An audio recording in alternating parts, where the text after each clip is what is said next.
The Presidential Election Petition Tribunal will decide whether it will allow a person with forged certificates and criminal conviction to be the president against the Constitution. If the tribunal fails to disqualify Ahmed Tinubu, despite clear evidence of forgeries and criminal conviction, and disregards the Constitution, it destroys public integrity in Nigeria. The evidence before the tribunal is clear that a U.S. court convicted Bola Tinubu of drug offense and ordered him to forfeit a huge sum as fine. He also presented a fake certificate to INEC. The Constitution disqualifies from public office anyone convicted of a crime or who presents a fake certificate because these crimes undermine public integrity. Since 1999, a speaker, a Senate president, and a minister of finance have been removed from office because they presented fake certificates. None of these had criminal convictions, but presenting fake certificates was enough to remove them from office. Today, our country is overrun by criminality and forgery. The tribunal cannot continue to encourage crime. We cannot be a republic of fraud.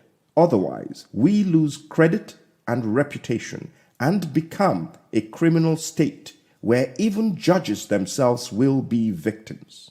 The tribunal must disqualify Tinubu for certificate forgery and criminal conviction. It must heed the advice of the Supreme Court in Saleh versus Abba that the courts must actively fight certificate forgery and should never allow anyone who presented a fake certificate to contest election in any public office.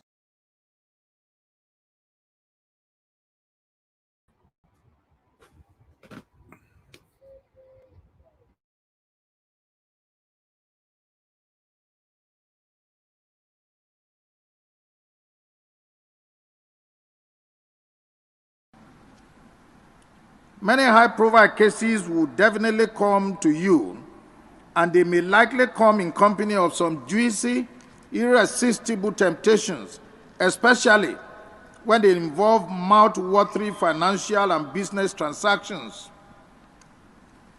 I'm making it clear to you now that you must flee from such disguised danger. Your reputation and integrity matter much, and it counts enormously in your rise to honor and fame in life. Let me point out unambiguously that in life, gifts and wealth that are not worked for, which are by extension undeserving, are always wrapped in calamity and destruction. Flee from them and keep your heads high above the murky waters of corruption and favoritism, so that you can be conveniently counted among the very best in the Nigerian judiciary.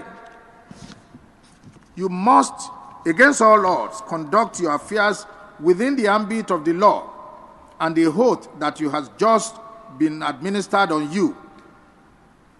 If you were hitherto 50% under public scrutiny, I can then confidently tell you now that it has automatically risen to 100% by virtue of this appointment. This tempo of public assessment of your conduct and disposition will now assume astronomical proportion. You must equally redouble your effort and dialogue properly with your conscience in order not to fall out of the grace of Almighty God and the Nigerian people. It absolutely takes nothing to join the crowd, but it takes quite a lot to stand alone with good conscience. Several novel business and industrial disputes are occurring in the country virtually on a daily basis. that have now inevitably made litigations to go on a steady rise. No court in the land is spared of this. We are constantly on our toes, and the dockets are ever rising in response to the challenges of the time. This underscores the fact that Nigeria ranks among the most litigious countries in the whole world. The onus is on your lordships to fasten your belt and roll up your sleeves to face the challenges head on. You must redouble your pace to catch up with the expectations of the litigants. As judicial officers, you have a defined mandate on earth that you must discharge with unveiled honesty and sincerity. You must give good account of yourselves to justify your appointment. However, if you decide to do the contrary, of course, the sledgehammer will, without hesitation, descend heavily on you. No judicial officer at any level of our courts will be allowed to drag the reputation of the Nigerian judiciary into the mud. We can't come this far to fail. Take heed of this admonition by working rightly towards occupying an enviable space in the annals of the Nigerian judiciary.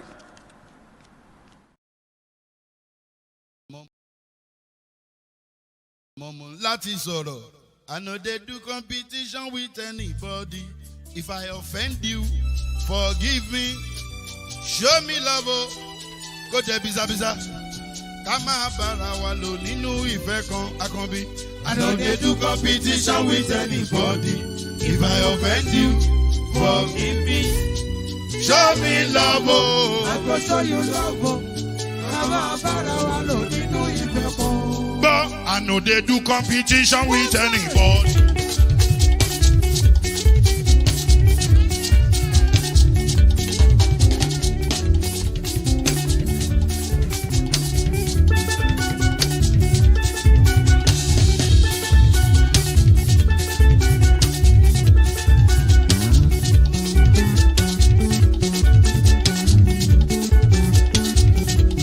If I offend you, forgive me. Show me love, I go show you love. Ká má bára wa lò nínú ìfẹ́ kan. I don't dey do competition with anybody. If I offend you, forgive me. Show me love, I go show you love. Ká má bára wa lò nínú ìfẹ́ kan.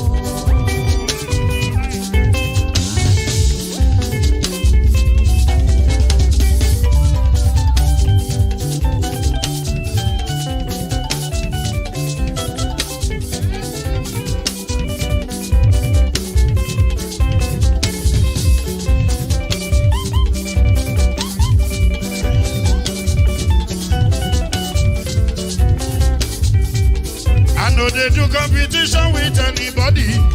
If I offend you, forgive me. Oh, tó bá ti sanwó fún Ṣẹ́gun Nàbí o, ẹ fẹ́ jókù. Alákọ̀bí, Ṣẹ́gun Nàbí. Alákọ̀bí, Sábà Mẹ́la. Anybody? Anybody? Any bobo. Anybody? Mo ló ń folú, ó gbà mí bó ṣe rí mi láti finishi. Délé mo ló ń folú, ẹ jẹ́ ń sọ̀rọ̀. Délé o.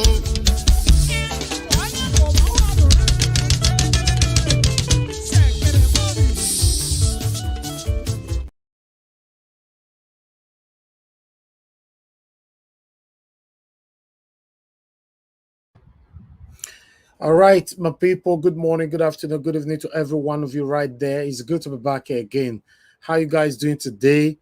Yes, I understand some of you might be surprised. Okay, we came out early. That's why I said we could have turn on the notification. I can come out anytime and just, We have a lot to talk about today, so I decided to come out on time so we can have enough time to talk and deliberate of the things that's affecting you and I. Good morning, good afternoon, good evening to you all, depend on your own region. I can see some of us are already here with us. Yes, don't worry, more people will be joining us maybe after 6, because at the moment, some of them think, oh, now 6 o'clock, now we'll take come out. Yes, but depend. We're gonna start presenting so soon. You know, how you guys doing today? I've already showcased many people right there already on the comment section, but I would like to quickly um, mention one or two names again. Mother of all, Mommy Diaspora, good evening to you, Mommy. Thank you very much. It's good to have you here with us every day. Thank you very much in Nogi Edwin. Thank you very much for joining us, Mr. Joseph Oji, Michael Kimbare, our boy Felix. God bless every one of you. Good, please help us to share. Can see Jerry Samsi. Thank you very much, Madam Irene is with us early today as well. Good evening to you, Madam. It's good to have you here as well. Thank you. Thank you very much, Madam Patricia Tagbujomi, Madam Martina Basu TV. God bless every one of you for your support always. Ebuka John Olga, I can see right there. Thank you very much. God bless you all. I can see Patty Solomon. Thank you very much. Beatrice Williams, Promise Idobuze, CXL, Amaka E. Thank you very much, Lady Gina. Thank you very much, my people. Juliet Okere, once more. Thank you, Oluwasegun. Thank you very much. God bless you all, my people. Yes, I can see more people right there. Chris Mandela is with us as well. Good evening, good evening, good evening. BTV Niger, I can see you. Gloria, I can see you as well. Maka E, and many, many more. And God bless you, my people. Chris, Emenike OB is right there with us. Thank you. Rosie Ayosh she's with us as well. Good evening, good evening, good evening, good evening to you all. Miracle B, Otto Ifeyi. Thank you very much, my people. Johnson Emmanuel, Didi Anthony, Osayi, Echo, Say. Thank you very much. Benjamin, I can see you right there. Discussion Channel TV. Thank you, my wonderful people. Do your part by pressing on the like button and help us to share. Yes, we are here. We are not going to relent. We are not ready to relent. We started the journey. We are almost there. So you have no reason to give up at this particular time. Then I have more people right there. I have Rita Sam Okuns. Thanks very much for joining us. Good evening to you. Perpetua Udukwe. Can see you right there. Thank you very much. Numbers. Thank you very much. I can see you as well. Thank you, my wonderful people. Yeah, I have Michael Oganemaro is with us as well. Good evening to you, sir. Okay, and then I have Agolo Emmanuel, Veronica Albano is with us. Now God bless you, my people. Bryce Strasser is right there. Festus Igbenamaya, Maris Imaswe, and many, many, many, many more. Then I have a super chat already from Amaka Fojobi. Thank you very much, madam. Thanks for your continuous encouragement. I'm very grateful, and I will not take none for granted. Thank you very much. Thank you. Guys, let's follow this lane. Hit on the dollar sign, support what we're doing. Encourage us to do more for you. Share our videos, like our videos, subscribe to our channel, hit the notification bell, and and let's do this together. Then I can see more people coming right now. Josephine N is right there with us. Boss today is with us as well. Ivy Jack is with us. Eferu Berrick, thank you, my wonderful people. And I can see Ernest Obas TV. Thank you very much. Remix Leo is right there with us. Thank you, Kate Jonesy. Thank you. Now God bless you now. Ima Franklin is right there as well. Sunday, One Boise, and many, many, many, many more. Moses Cousin is right there with us as well. Barbara Igbineweka, thank you very much. God bless you all, my wonderful people. I appreciate you all, Ernest, and many more. Okrigbolo Eloho, I can see you. Sagbovo Kwangai, Timmy Idibe, thank you. Helen Shukura, thank you very much. Now God bless you, now my people. Thank you. Yes, I have another super chat right there from Michael Oganemaro. Thank you very much, sir, for your continuous support. I'm very, very grateful. Guys, if you know you've not super chatted us before, please always try to join. It doesn't have to be much. If it's £1, give us a lot of encouragement, because the reason why I'm saying this, I see almost same people that is always super chatting me.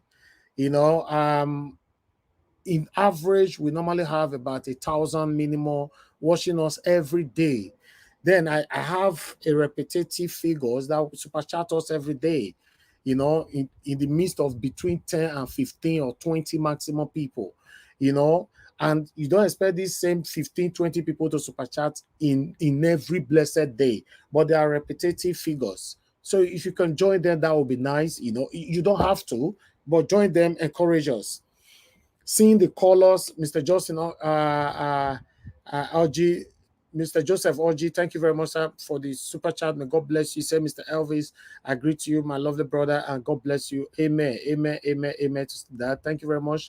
I appreciate you, sir. Thank you very much. And Michael Aganamaro earlier on said, thank you for all your time and sacrifice. Yes, thank you very much, my people. The text means a lot to me. May God bless you all, my wonderful. All right. Yes, if you guys can do that, that would be nice. You know, if, for example, we have 1,000 people watching us, let's say 500 of these 1,000 people are not our supporters, but they are watching us just to see what we want to talk about. They are supporting the opposite parties. Yeah, it's a normal thing. You know, let's say the remaining 500 people that is watching us, we have dedicated 100 people who said, okay, I'll be supporting this guy with $1. You know, you can do more if you want. You know, I'll be very, very grateful. At least it is going to make the comment section very busy, colorful, and very, very, very encouraging. You know, like these particular people are always doing. You know, I'll be very, very grateful if you guys can emulate and practice the same thing. I appreciate you all. I understand maybe everybody get this money, even though it's in at $1, some people not get them. I understand. I really do. I really do. It's hard everywhere. There was a video I actually saw today where a guy was telling people that if you want to jackpot out of Nigeria to the UK, you shouldn't even come to the UK because at this particular time, things are very, very hard in the UK. And it's true. Everything is expensive in the UK for those of us that live in UK, you know. But although when he talks, say, you don't have to come to the UK, then that one surprised me because if you say me they not come to UK, you know, if things are expensive right now in the UK, it's also expensive in other countries like America, Germany, or other places, right? But nevertheless, I wanted to see if I'll find that video because what he was saying, yeah, the reason why I diverted right now is because if some people don't have a pound, for example, a $1 to support us, I really do understand. That's fine. It's not easy. Yes, it's not easy. I thought, okay, I got the video. Yes, I got the video. Let's listen to this video quickly. 1 minute, my people. 1 minute. Let me see if I can just play this. It's not part of what we wanted to say, but let me just put this here quickly for you to see what I'm talking about. It's hard for everybody all over the world. I really do understand that. Okay, let's quickly. It's not part of what we needed to talk about though, but I just wanted to quickly recapitulate on this video. Okay, see this video. I want to buy fuel. See, I'm filling station with this SERAP filling station. Yes. So my fuel, to be honest, the fuel you never even reach half. Make a zoom and me, you know, if you see. So you see, you never reach half tank, but you know. So let's fill it up. Let's see how much it's going to cost. You know, so just wait. All right. All right, the guy is playing music. I didn't know he was playing music. Okay, what he was trying to say, because the music is we're not allowed to use the music. Okay, it's outside now. I think he's not playing music from outside. Let's see. Okay, good. See how much? £42 for 24 liters. So just cost me £42. So you see, I'm £42 for 20 weighty liters again. See, for 24 liters. Okay. And you still want Japa come UK, or you still think say Nigeria hard? My brother, Nigeria hardship na lena. The next thing, oh, work day here. My son, he go turn 19 for October. If they find work right now, I never see. Because work no day. Companies are closing. Everything is happening. The problem we will get for here, it past problem with the Nigeria. So if you want jackpot, the reason where you go jackpot to, me they beg you, no jackpot come UK. We never be left for UK. No can add your hunger, join our own. Me they talk true now. No can add your hunger, join our own. We never be left. I'm being serious. All right. The truth of the matter is that I can see somebody commenting that he just want to trend, he's driving Benz and all that. Yeah, sometimes you look at that, you see where Rufai from Arise were saying the other day that somebody that came to the petrol station with a bulletproof car could not fill up his car. Maybe not look at like that, oh. Not look people say they drive best, say Belefo. It's not too easy. And to be honest, in the UK right now, a lot of people are complaining about job. For those of you that live in UK. So yeah, thank you very much, Boss Day. I really do appreciate this. May God bless you. Your pocket never run dry. Yes, it's not the truth is Nigeria, there's so much pains. I understand that. But if you also come to the UK, it's not too easy, especially for those that is coming, they'll carry their wife, carry their children in one trip, one single trip. A lot of people are losing their wives now, losing their husbands now, because when they were coming, they use all their savings, sold their cars, their house, everything. Because for you to come with your wife and children now to the United Kingdom is a minimum of 25 million naira for all of you to come. Yes, the process of the visa, the ticket, everything, and blah, blah, blah. So, yeah, you cost you between 20 million to 25 million naira. So somebody will want you 20 million or 25 million naira to invest for their future, and you constantly keep some for inside that money. Say, if you reach that side, they use until they manage first before everything go work. But at the end of the day, there's so much story going on right now. That's why I'm saying that because of this Peter Obi and our case in court, engagement, we don't really have time to discuss other issues anymore. There are so many cases going on where men are not leaving their wife that they came with all the way from Nigeria, while women are also leaving their husband. But the initial plans before they engaged or embarked in that journey was not like that. So to come back to what I was saying, if you don't have super chat for us, I really do understand. But if you also have a £2 or any that you give to us, I want you to know that we always appreciate it. It means a lot to us because it's not easy anywhere. Okay, thank you very much, my people. I appreciate every one of you right there. Good morning, good afternoon, good evening to you all.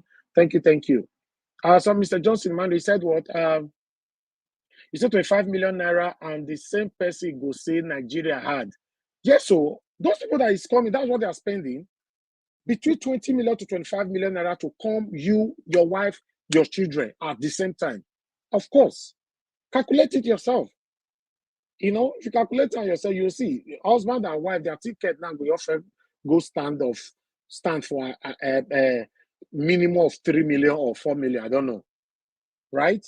Their children, they'll pay for tickets. Let's say somewhere come with 2 children now, for example. Between 2 children, husband and wife, you put all of them together, they're already staggering about 6 million naira for tickets. What about the visa where they do? Because one of them must be coming for students to come and study. So they want to pay for the student visa, pay this and that and that and that. It's a minimum of 20 to 25 million naira. Minimum. It can even be more than that. So then these people they come. It is cheap. It's not cheap. UK, they make lots of money for their head. So it's not cheap. Not be like saying that the time where things they easy. There you can come to UK with between 1.5 million around 2 million. This time is very, very expensive. But if you're coming alone, as a single person, just one person, no children, no wife, or no husband, just one person. Between I don't know the carry person, but according to my estimates, you can work that out yourself. How much the ticket now from Nigeria to abroad? It's a minimum of 1.5 million to 2.5 million naira, right? Then you calculate how much the students to come study. International students are paying between 16,000 to 18,000 pounds, right? So it's more than, yes, although they don't pay all at once, but between that 16 to 18,000 pounds, you need to pay at least before your visa will be out at all.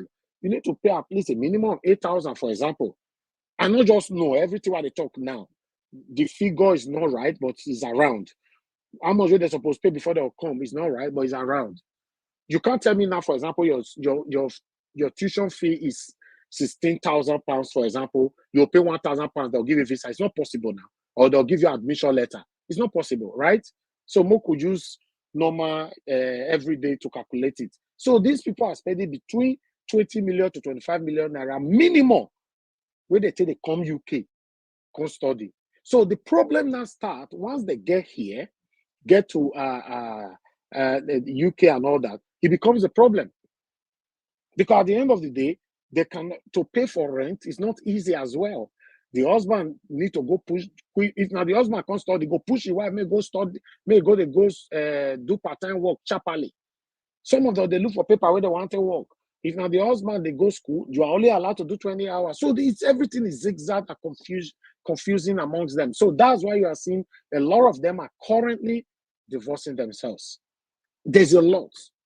You know, we could be discussing this before. We used to discuss random topic on this platform, but at the moment it's not permissible because we don't have the time. So meanwhile, let's move on to why we are here today. If not, we'll all switch. One day like that, we'll switch from the main topic we're supposed to talk. We can't change thumbnail later, half in the middle. The topic you'll take everything. So I beg, where I divert.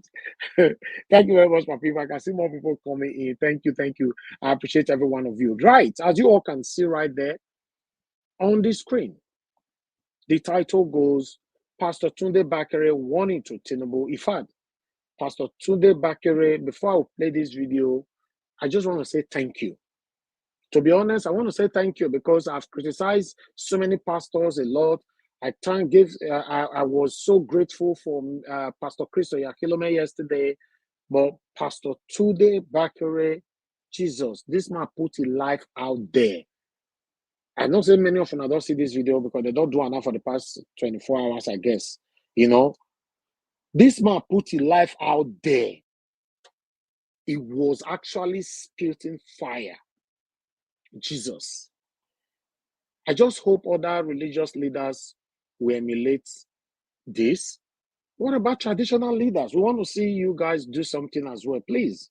It's not about title right now. Do something, you know, because respect at this particular time now, you need to earn it. And I'm sorry, some of you might not agree.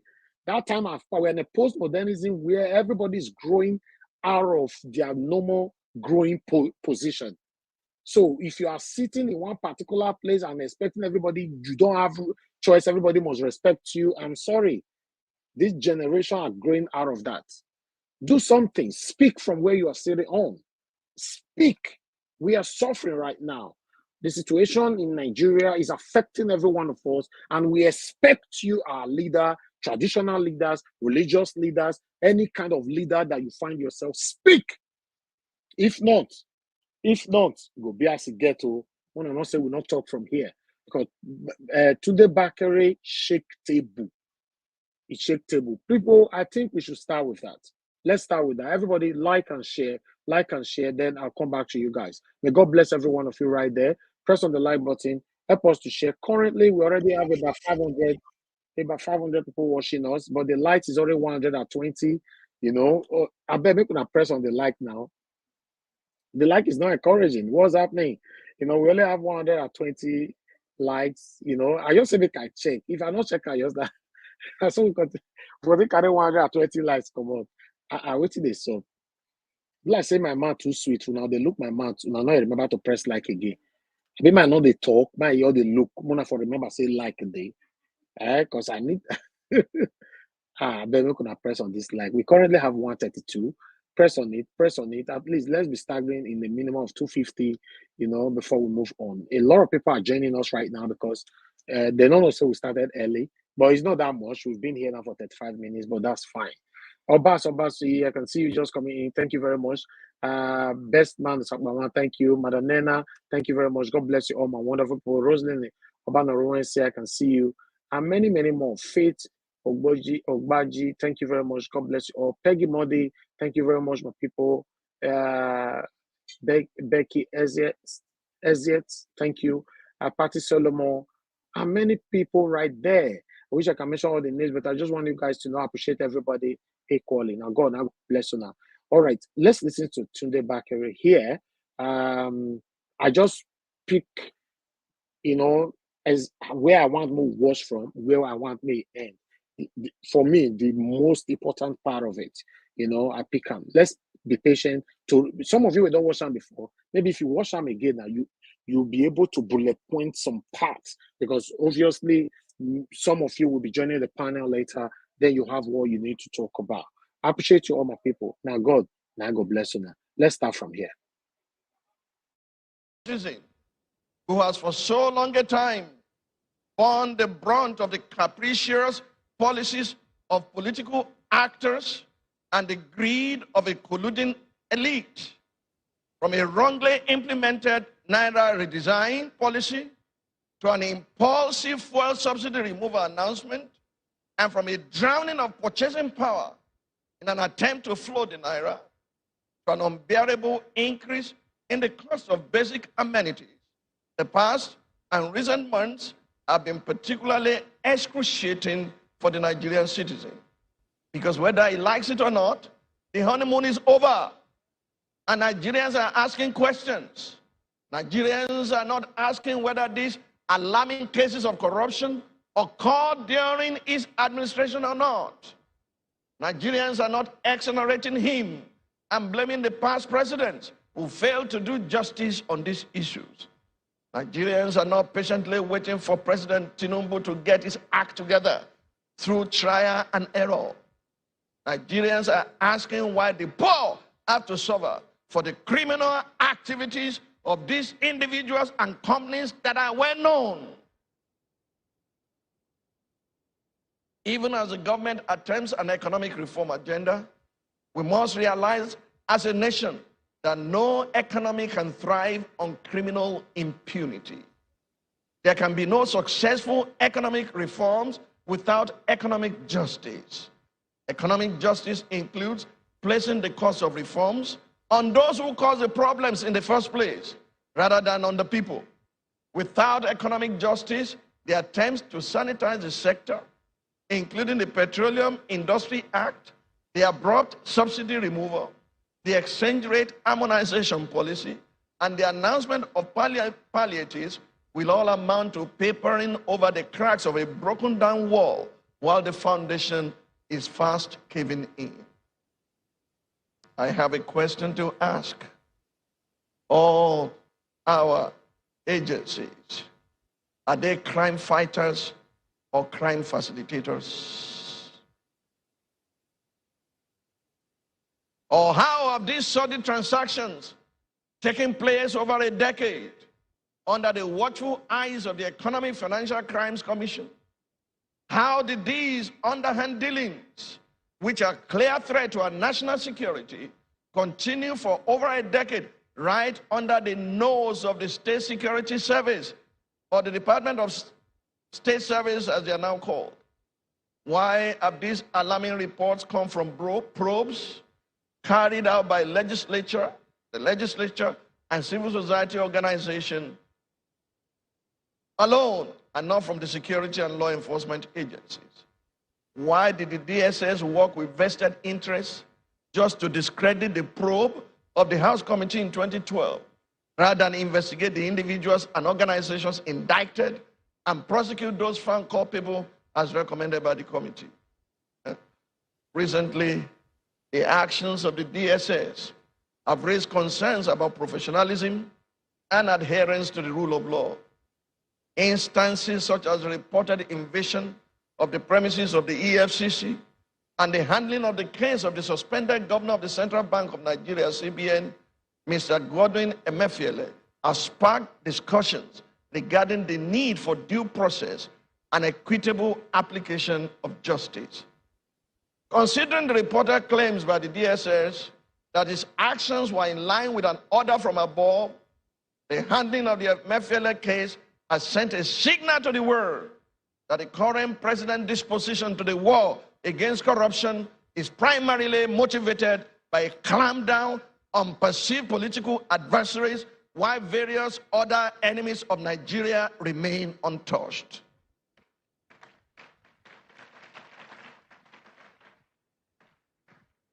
Mr. Godwin Emefiele may have made the wrong judgment calls in the management of Nigeria's monetary policy, but he must not be made a scapegoat.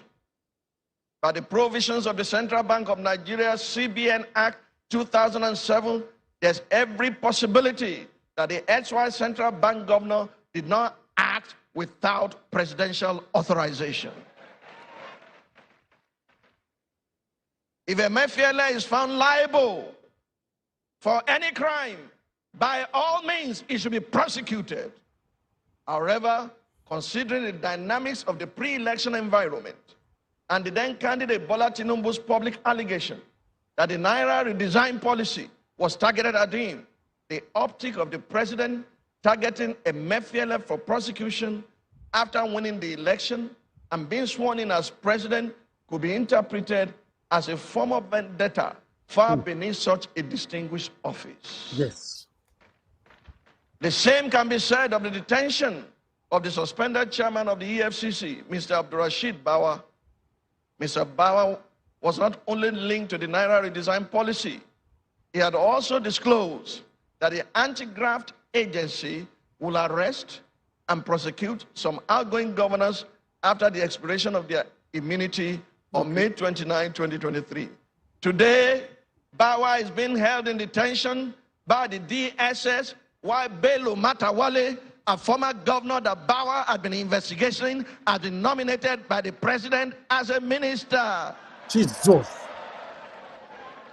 Jesus. Una de year. This is the best broadcast of the year.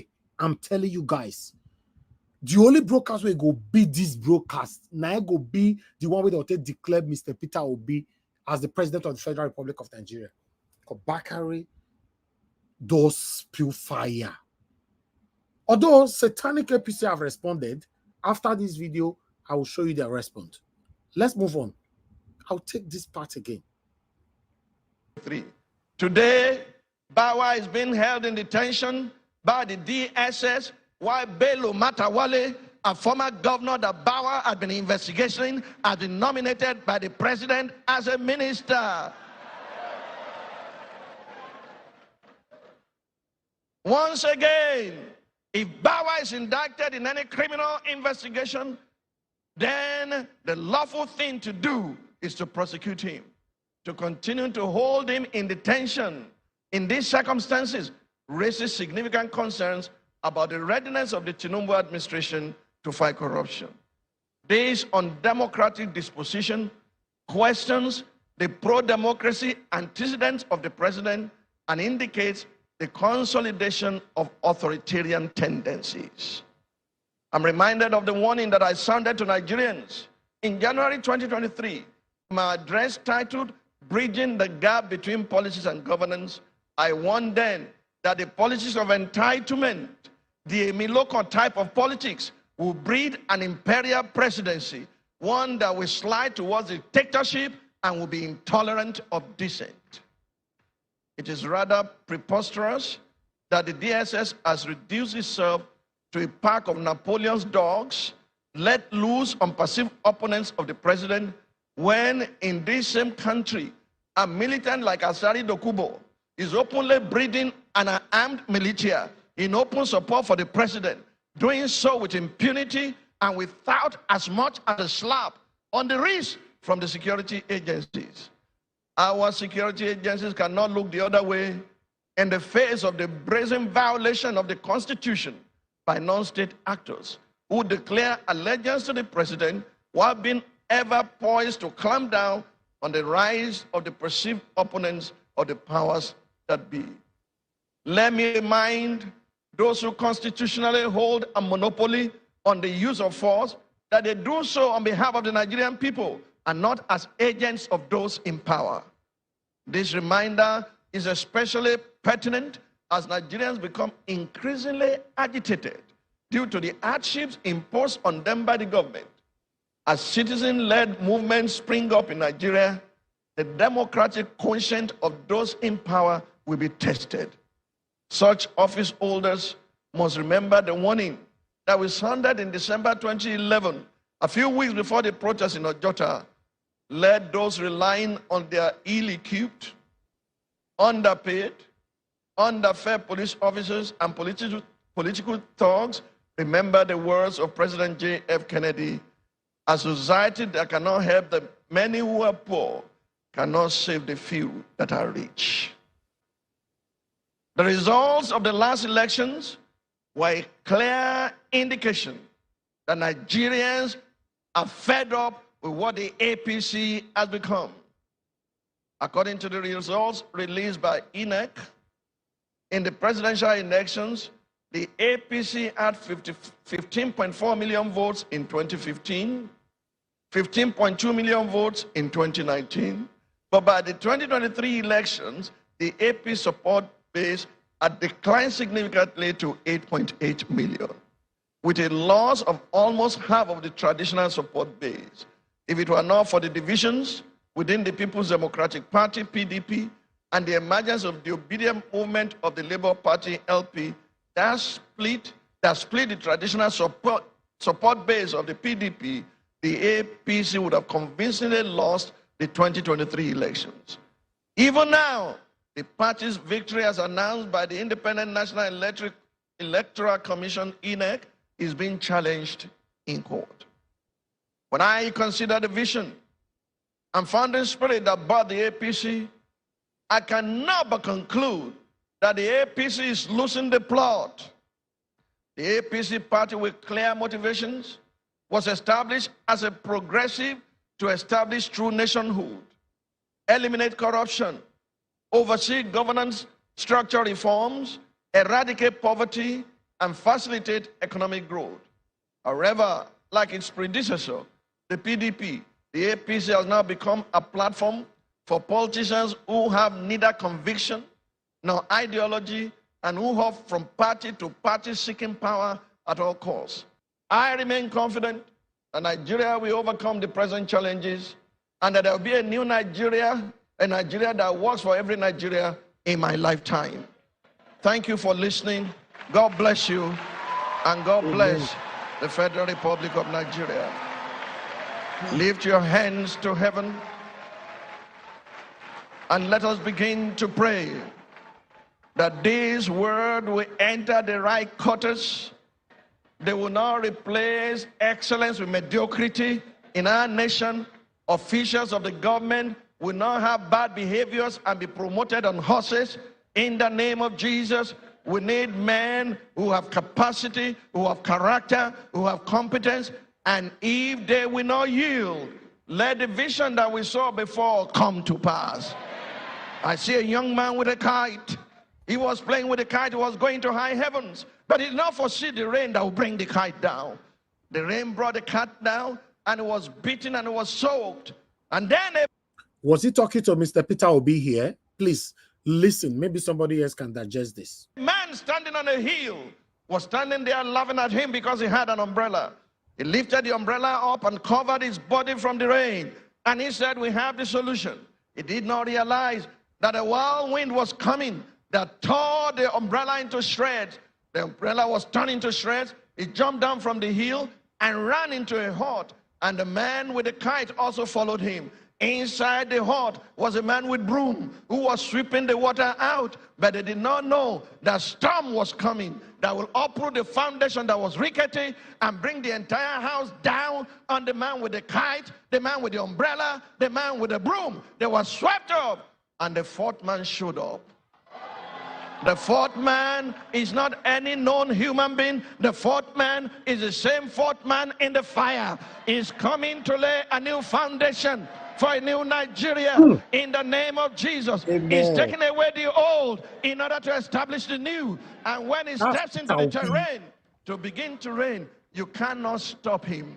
I saw in that vision that he laid a new solid foundation and built on it a very amazing, magnificent building. And written on the building is the Federal Republic of the new Nigeria. Come, Lord Jesus. Come, Lord Jesus. Come, Lord Jesus. We need you more than ever before. Sweep these men away.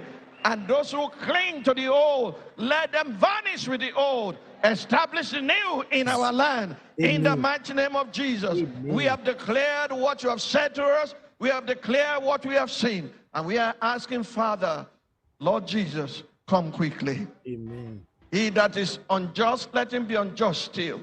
He that is filthy, let him be filthy still. He that is righteous, let him be righteous still. He that is holy, let him be holy still. Behold, I come quickly, and my reward is in my hand to give to every man as his work shall be. Somebody shout, come, Lord Jesus. Come, Lord Jesus. You are the governor among the nations. The governor amongst the nations. You give government to who you like. You can remove kings. You can put kings in position. In Nigeria, everyone that is not in alignment with your plan, with your purpose for the new Nigeria, Lord, have your way. Amen. Uproot them Amen. and throw them away. Amen. In the name of Jesus, establish a new Nigeria with standards that are high. Give us men of character, of capacity, of competence. Yes. We are tired of dwarfs How pretending to be giants. We are tired of political Democrats who just mouth it and can't do it. Give us the righteous. We have grown long enough. Give righteous men to Nigeria. When wicked men are in authority, the people groan. But when righteous men arise, the people rejoice. The time of rejoicing is at hand. Nigeria is going to flourish again. In the name of Jesus. In my lifetime, in your lifetime, we will wake up one morning and they are all history. They are all gone. They are all swept away. In the name of Jesus, the little hut will be swept off. A new nation will be established upon the foundation of righteousness. And government would then begin to cater for the welfare and the security of our people. Lift up your hands and thank God for today's broadcast. Lord, we thank you for your word. It's gone forth. It will not return to you void. Do what pleases you in our day, in our time, in our nation. Yes. Let Nigeria flourish again. Let Nigeria flourish again. Let Nigeria flourish again in the mighty name of Jesus. Amen. Wow. Oh my God. Oh my God. My people. I'm so grateful to God for this man. I don't know his past, and I don't care about his past. I don't want to judge him by his past, but I want to judge him by today. I want to judge him by his statement, his speech, his stand, his wishes for our country. Yes, this is why you see on this platform, I normally say all the time that whatever you're doing today that is not aligned to the wish of God, the will of God, it's not too late. You can change. That's why you're a human being. If you know you'll not be standing for the right thing and you're hearing my voice today, I know, sir, I'm not a pastor. If you say, wait till your voice, but I'm telling you, if you know you have not been standing for the right thing all your life, it doesn't mean that on this race, you know, it doesn't have to be in the political race. In every angles, endeavors, areas of your life, if you know you will not be standing for the right thing, it's not too late, my brothers and sisters. Stand for the right thing. You know, a video I've just posted on our group a few minutes ago for Ukraine, how they do mass burial. For some of them, where they pray, may war come, may war come. I don't want may war happen for my country. I'm a patriotic Nigerian. I don't want any kind of chaos in Nigeria. This is why you see I'm here every day calling on Ariwola Olukayode. Make it do the right thing. Make it do the right thing. We don't suffer enough. We don't suffer. A man called in yesterday. I think he called from America, right? He was saying that he cannot go to Nigeria, that he's tired in abroad. He's tired. Not be me they talk him. He called in. And another woman called in a few weeks ago or so, said the same thing. And many other people have said this so many times. The reason why you and I are stuck in abroad is because, not because you don't have the money to move back home, not because you don't have the money to buy ticket home, not because you cannot move back home, but the insecurity and the general situation of your country is not allowing you to move back home. Many of us are suffering at the same time, smiling. Pastor Tunde Bakare, I just want to say thank you, sir. Thank you. Thank you for speaking for all of us. We are doing our best, but this one, thank you. Thank you. Let's move on, my people. Let me present order. Let's go to Arise and hear more. Thank you. What's trending? The Socio-Economic Rights and Accountability Project over the weekend filed a lawsuit against Senate President Godswill Akpabio and Speaker of the House of Representatives Tajuddin Abbas over the plan to spend 40 billion naira on 465 exotic and bulletproof cars for members and principal officers of the Senate, as well as 70 billion naira as palliatives for new members. The suit is coming on the heels of Godswill Akpabio's statement, in which he revealed that the clerk of the National Assembly had sent holiday allowances into the various bank accounts of senators. SERAP is seeking an order to restrain Akpabio and Abbas from demanding or receiving the 40 billion naira on exotic cars and other exorbitant expenses until an assessment of the socio-economic impact of the spending on millions of poor Nigerians is carried out in the interest of the public, among other requests. Dr. Abati, you know that SERAP is always doing the Lord's work. I think that this is coming at the right time, as always. Well, I mean, we've been on this matter since early July, and the contest was President Tinubu submitting a supplementary appropriation bill for 2023. Asking for more money to be able to pursue the budget. But in the process of considering that application by the president, the National Assembly then decided to add 110 billion of their own to it. This 110 billion has been defined variously, either as palliatives for the lawmakers, 109 of them in the Senate, 360 of them in the House of Representatives.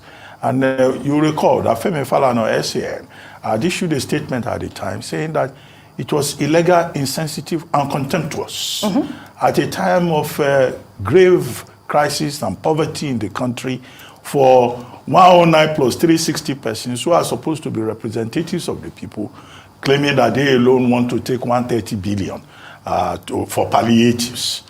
Now, that's more than the profit declared by the whole CBN of Nigeria. as recent statements by the CBN has pointed out. So, but Socio-Economic Rights and Accountability Project, SERAP, has also waded into the matter to give further details, to say that in actual fact, these palliatives that is being talked about is meant to buy SUVs, right? Land Rover SUVs for the senators. And each one will cost 240 million. And to buy Prado Jeep for members of the House of Reps. And that each one will cost 150 million. And the leadership of the National Assembly will have convoys, bulletproof convoys, that will be stationed in major capitals, Abuja, Kaduna, Kano, Lagos, just in case they show up in those places. So, and now SERAP says it has gone to court. SERAP is asking for another mandamus. That is, the court should make it compulsory for the National Assembly not to include that 110 billion in the supplementary budget. SERAP and both Femi Falana and SCN are also arguing that, look, this is a violation of the Procurement Act, and there is also a violation of the fiduciary duties of the lawmakers, and also a violation of Section 70 of the Constitution of the Federal Republic. So it's a very controversial issue, but the senators are saying where the money is for renovation of offices for new members. Even if you are renovating offices, are you building a new National Assembly That's even complex more frustrating with to 110 billion Yeah. naira? I think that the spokespersons of the National Assembly, apart from the fact that the matter has now been taken to court, although no date has been fixed yet for hearing, they owe Nigerians an explanation. They need to explain to us exactly what they want to do. Yes. Because there have been some reports that says, oh, this is habitual, that, routinely lawmakers will just award money to themselves and give it all kinds of titles, Kekem Napep allocation or constituency allowance and all of that. So Nigerians are very suspicious, and it has created a problem of trust with Nigerians. That, look, our lawmakers tend to be overworked, they tend to be overpaid, and they are underworked. Absolutely. And that they get all the benefits. All these people too are looking for prayers. They are looking for tokens. They are looking for palliatives. Absolutely. That's why they are protesting in Kano. That's why they are protesting in Port Harcourt. That's why civil servants block the entrance to the secretariat in Ibadan. That is the truth. That is why people took to the streets in Yola, Adamawa State. So when they hear that some people want to ride bulletproof cars or they are collecting prayers, they will say, well, we the people, let us breathe. Absolutely, and that is the point that you're making. People are asking for help. I mean, like you mentioned Port Harcourt, in the same vein, demonstrators trooped out in their numbers in Rivers State to protest over the cost of living crisis. The protesters were chanting the now famous quote by President Bola Ahmed Tinubu, "Let the poor breathe," which they turned into a song.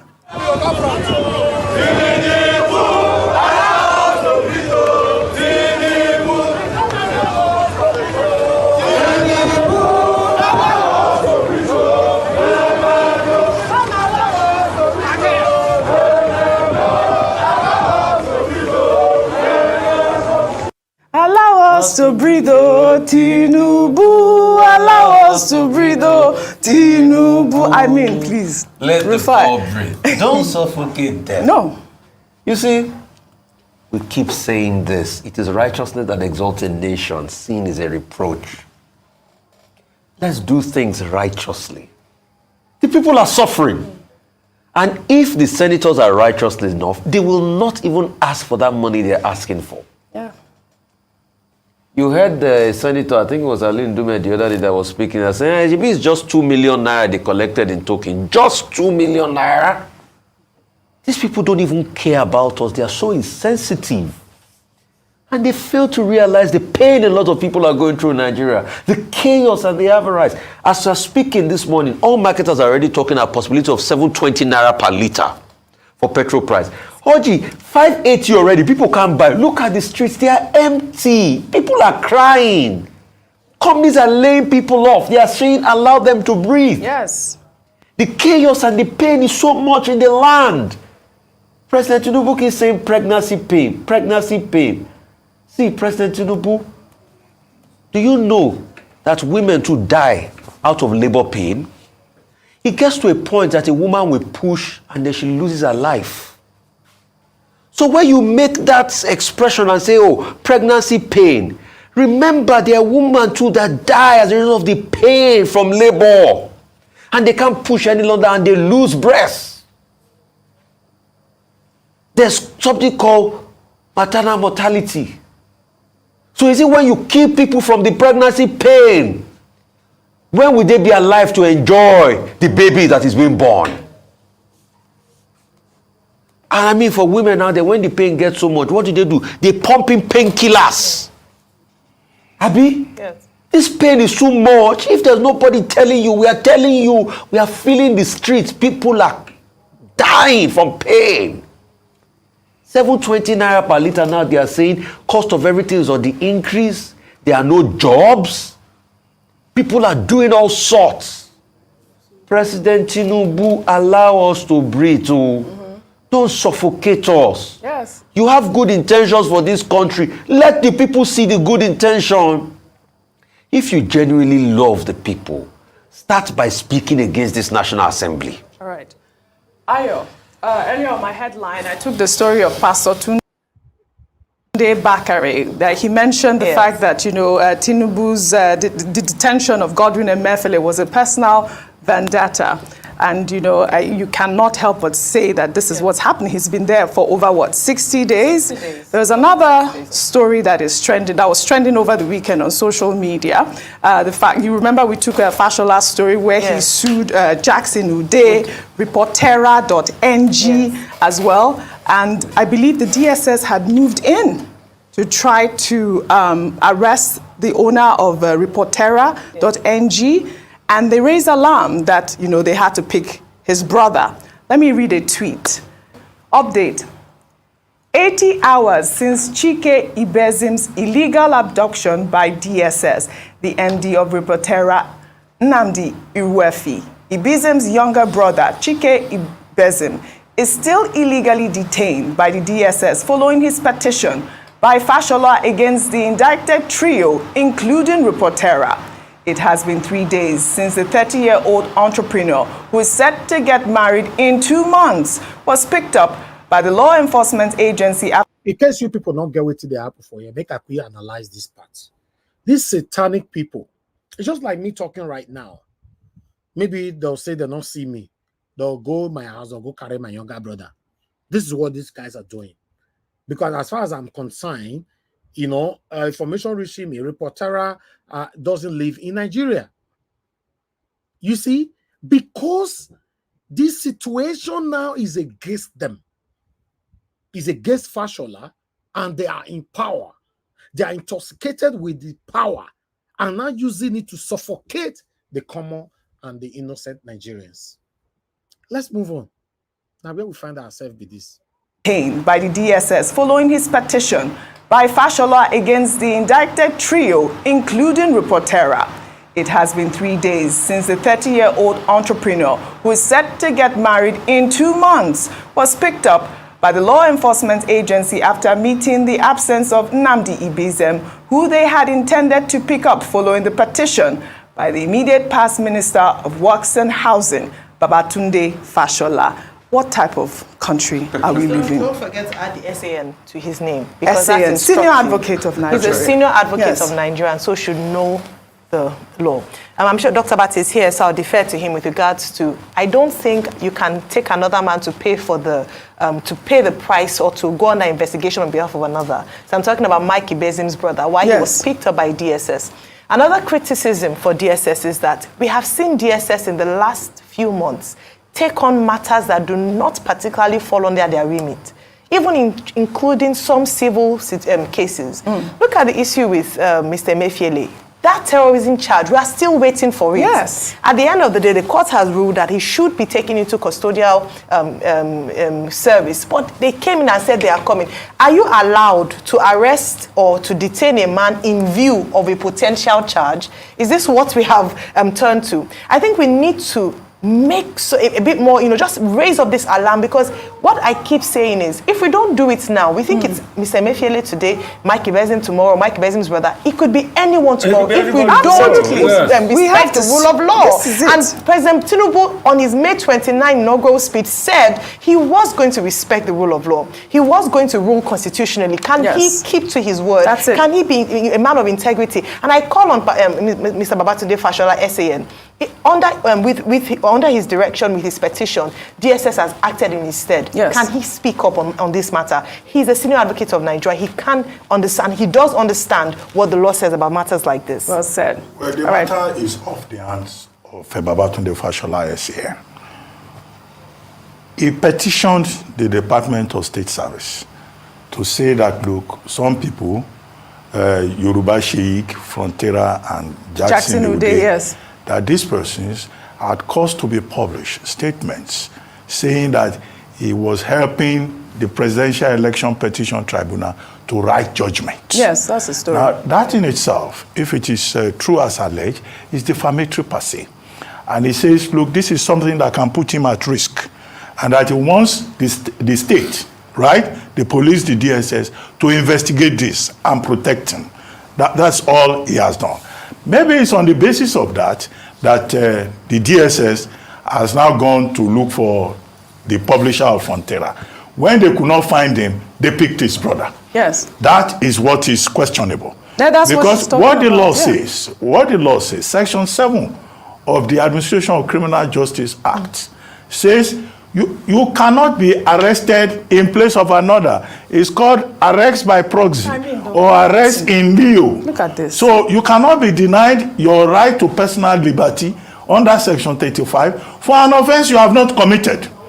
Okay, so that is what is wrong. And the relevant case here is Sunday Odogu versus the state, a 2013 case. So if it is true that another person was arrested because of another person's offense, that's a problem. But they do it. This is ridiculous. This is crazy. Look at Fashola. You don't know, say some of his aides, they snap and picture for here. Look what they do. Why be saying Fashola now they handle this thing? Mona, look at it, they do computer.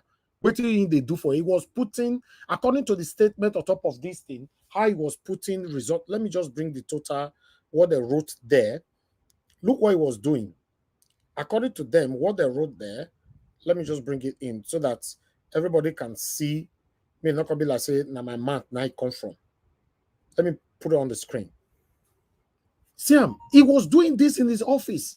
One of his aides, because I don't ever tell you, say that in every home there's obedience there. All these people where they work, follow them, obedient they side, where they pretend. That is the truth.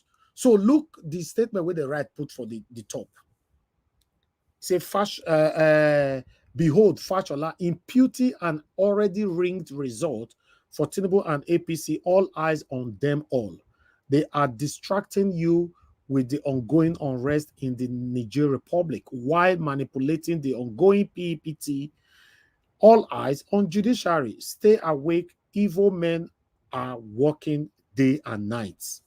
Yes, look, the Niger thing now don't distract many of us, which is true. But look, tell me, one of his aides, no, he's even surprised that this picture is on air. Because normally, how can he, if Nigeria was a country that works, they're supposed to ask Fashola, say, how come, 2023 presidential election result is on your screen? How? My people, if you listen to me now, you feel get this kind of result for your screen. Me no fit. Sam, this will not be INEC portal where everybody feel go. Sam, he was having the authentic, the organic platform to manipulate everything. Sam, Fashola, they say now they look for all media people. They go, they don't see they carry their brother. No wahala. Everybody they wait for now. None of you will live forever. God will continue to punish you, punish every one of you in the mighty name of the Lord Jesus Christ, because He don't take one and they suppress us. He don't take. We don't have freedom of speech. We don't have freedom of expression. We don't have no freedom for Nigeria. No freedom. Look, it's there. The picture is there. You all are seeing it. Let's move on. This is something else, man. I'd like us to take, let's listen to what Sanusi have to say here. I have my record of service. My father has his record of service. My grandfather has a record of service. We cannot be intimidated by somebody because you're president or you're a governor, and we cannot tell you that you're wrong. We've chosen different paths. And I said yesterday, and I'll say it again, if I'd gone into politics, at least given the people that have succeeded in becoming president in Nigeria, I could have been president. Or I could be governor. So that I choose not to go into politics does not make me a subordinate human being. And this is what we all have to learn as Nigerians. We take too much rubbish. And we're all too afraid, too much in our comfort zones.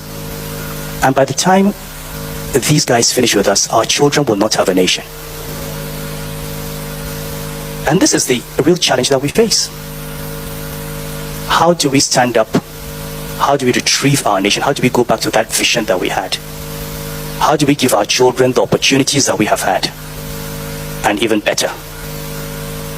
And this is the question that each of us must take with us. And the only way to do it is, if you're not in politics, you must hold those in politics to account. It's not a comfortable situation to be in, but believe me, I would rather, when people are incompetent and they don't like you, you wear their dislike as a badge of honor.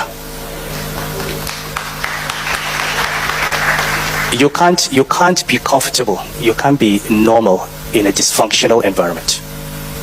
So we must get outside our comfort zone, and that is the only way we'll change this country. And for the young people, do not fear. This is your country, this is your future. Take hold of it. With you in a day like this. Thank you very much. Okay, Honorable SMF, first, let me start from the latter part of the commentary. Now, we have seen the screening of ministers.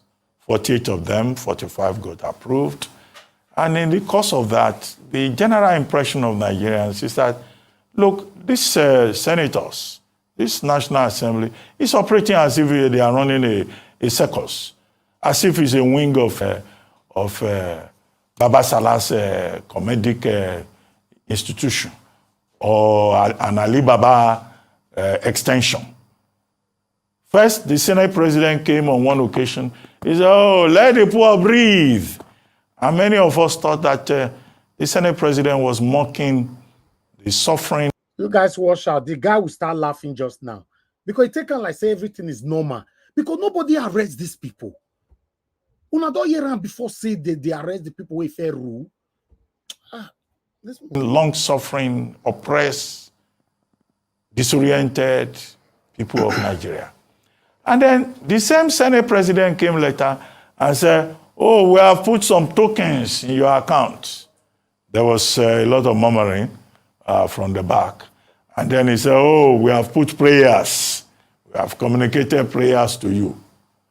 Only to turn out that some senators collected 2 million naira. And Nigerians are saying, these people are sharing money when everybody is under stress. And then they've not spent up to 100 days. They are going on recess. And people are saying, these our senators are overpaid and underworked. Where are they going to? They are not coming back until September 26th. And they have collected our money. Token, call it prayers. You used to be one of them. Please, is this how you people were collecting tokens and prayers? It's a serious matter. It is a serious matter. This is very interesting. Those people who are wanting the Senate to be taken to the cleaners or National Assembly, as a matter of fact, there are those persons with a fertile mind, a fertile mind of mischief. Because let's discuss this and let's be serious about it. Now, these gentlemen were inaugurated on the 13th of June, 13th of July, 13th of August, and going on a break, September, then returning back. For getting to 3 months, they have not received any salary, they have not received any allowance, they have not received any money of any sort. Now, civil servants, by the time they want to go on holiday or they want to go on break, or sometimes you hear a government at the sub-national or even at national saying that these categories of civil servants have now been paid, that these areas of this, that have been paid areas of that. Nobody's talking about it. 2 million naira to be given to a senator. For example, Olu Senatorial District has 13 local government. Eket Senatorial District, where I come from, 12 local government. For you to give a senator 2 million naira, that is not his salary, that is not anything, that is a token as a matter of fact. To now take to go for a holiday in a 12 local government or a 13 local government as the case may be. Ruben, you and I will agree that 2 million naira under this hunger and anger will not be able to sustain engagement with your constituents. You agree with me, no doubt about that. So there is no big deal in this issue of 2 million. It's only that the time. Unayeram, okay, this satanic man where you finish the talk, so let me remind him, because you're not going to know just now, he still they watch us. These are satanic people that have caused the pains that you and I are facing today. Okay, let me remind him, these are senators' earnings. He just lied that 3 months they have not paid them. Yes, 2 things involved there. Either they have not been paid, but their money is pending. Yes, it's pending. What these guys receive monthly, each senator received according to Channels TV. So if they have to sue anybody now, they need to sue or challenge Channels Television. According to source, this is Channels Television that revealed this. According to their earnings, is 29,479,749 naira. So they are receiving about 30 million naira every 30 days. Let me tell you how it amount to that. Number one, basic salary is 2.484 million. That's about 2.5 million. Hardship allowance, 50% of BS. I don't know what that one means. 1.2 million naira. Constituents allowance, 200% of BS. 4.9 million naira. Furniture allowance, 300% of BS, 7.4 million naira. Newspaper allowance, 1.242 million. Wardrobe allowance, 621,000 naira every month. Recess allowance, 240,000 naira every month. Accommodation allowance, 4.9 million naira every month. Then we move on. Utilities. I don't know what that one mean. 828,000 naira every month. Entertainment allowance. If they want to go shopping, shewu and catfish and not drink 3310 beer. And that one be entertainment. Maybe they can't get one live band, and blow can do their front. That one I be 828,000 naira every month. Personal assistant allowance, 621,000 naira every month. Vehicle may allowance, 1.8 million naira every month. Leave allowance, 248,000 naira. Severance gratuity allowance, 100% of BSc, 1.8 million naira every month. Motor vehicle allowance, 400% of BSc, 9.9 million naira monthly. In case we not get that one, 9.9 million naira monthly. Now that they pay for motor vehicle allowance. I don't know what that. Okay, maybe now the convoys where they follow them and all that. I don't know. All that amount, I guess you guys can see the total amount right there. 29,479,749 naira, which is rough estimate, or rather round up their monthly payment is 30 million naira. This one is sourced from Channels TV. Not the ordinary person put them together. Channels Television, they released this one just about 7 days ago. You see what these people are saying? Wow. My people, I appreciate every one of you. I would like to post out a link. Let my people join me before I take on these articles right here. May God bless you all. Good morning, good afternoon, good evening to you all. Press on the like button. We currently have about 1,200 watching us. Press on the like button and let's do this together. I appreciate every one of you. Thank you, thank you. So I'm going for a quick break, but I'm posting out a link right now. Then I'll go for a quick break. If you know you want to join us to talk about what we've presented so far, click on the link and join us on the panel. Remember, we only have 9 spots. Thank you. God bless you all. A link has been posted. See you guys shortly.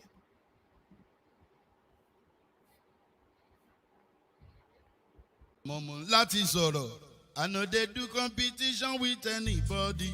If I offend you, forgive me. Show me love, kó jẹ́ bizabiza. Ká máa bára wa lò nínú ìfẹ́ kan, Akànbí. I no dey do competition with anybody. If I offend you, forgive me. Show me love, I go show you love, ká máa bára wa lò nínú ìfẹ́ kan. But I know they do competition with anybody.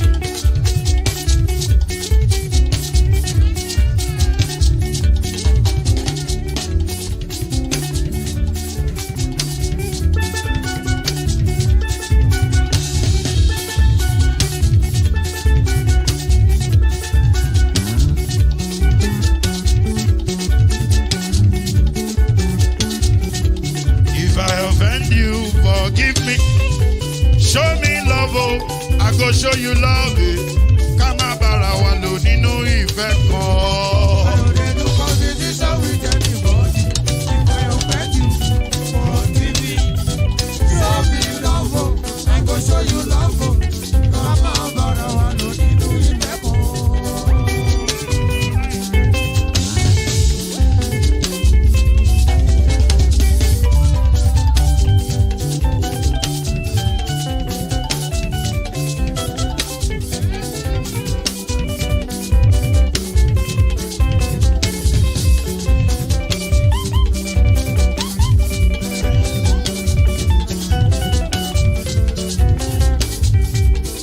No, they do competition with anybody.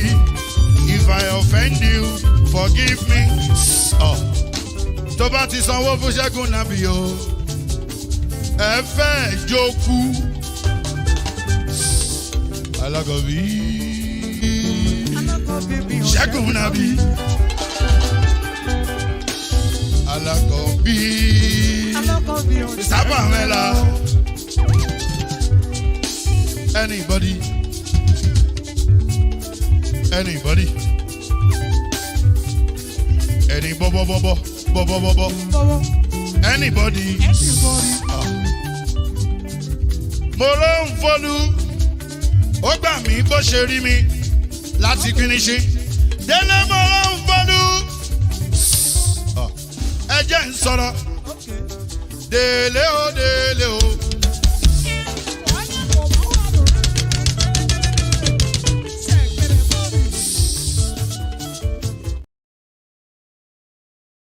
All right.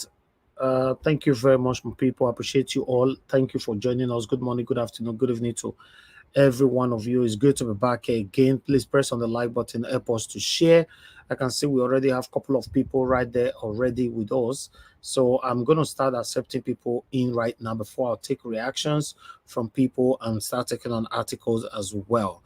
Okay, the first person we have on the panel today is, okay, give us a mandate. I don't see you. Oga Shooks, I don't see you as well. Thank you very much. Give us a mandate. It's good to have you here, my brother. How you doing? I don't taste one. My brother, good evening to you. Hopefully you guys can hear me clearly. Yes, I can hear you. I hope you are fine, you know. Yeah, I mean, I'm fine. 3-4 days. You know, family. I know. Matters, and I actually was away for a little while, and then back, and just nice to be here again. Good evening to everyone. Thank you. People in the comment section, greetings, and to Nigerians, greetings to everyone. Hopefully you're doing okay, Mr. Elvis. Yes, so especially now when you don't do my back here now. If I not see you, be like say the breeze me small. You know, it is well. We are back here. Thank you. All right. Mr. Chooks Obibo, it's good to have you on the panel, sir. How are you doing today? Good evening to you, sir. Yeah, good evening, Mr. Elvis. I just laugh when you ask this one, hope is okay. You know the season when we there now. Now Waka season now. I know, I understand. Thank you, sir. The people where they look after us, they know they let us talk once we go out. You know? Yeah, it's all right. Thank God for the day. You know, we are ready to kickstart this, and I hope my network is, save me before I get home. Thank you. All right, sir. Thank you very much.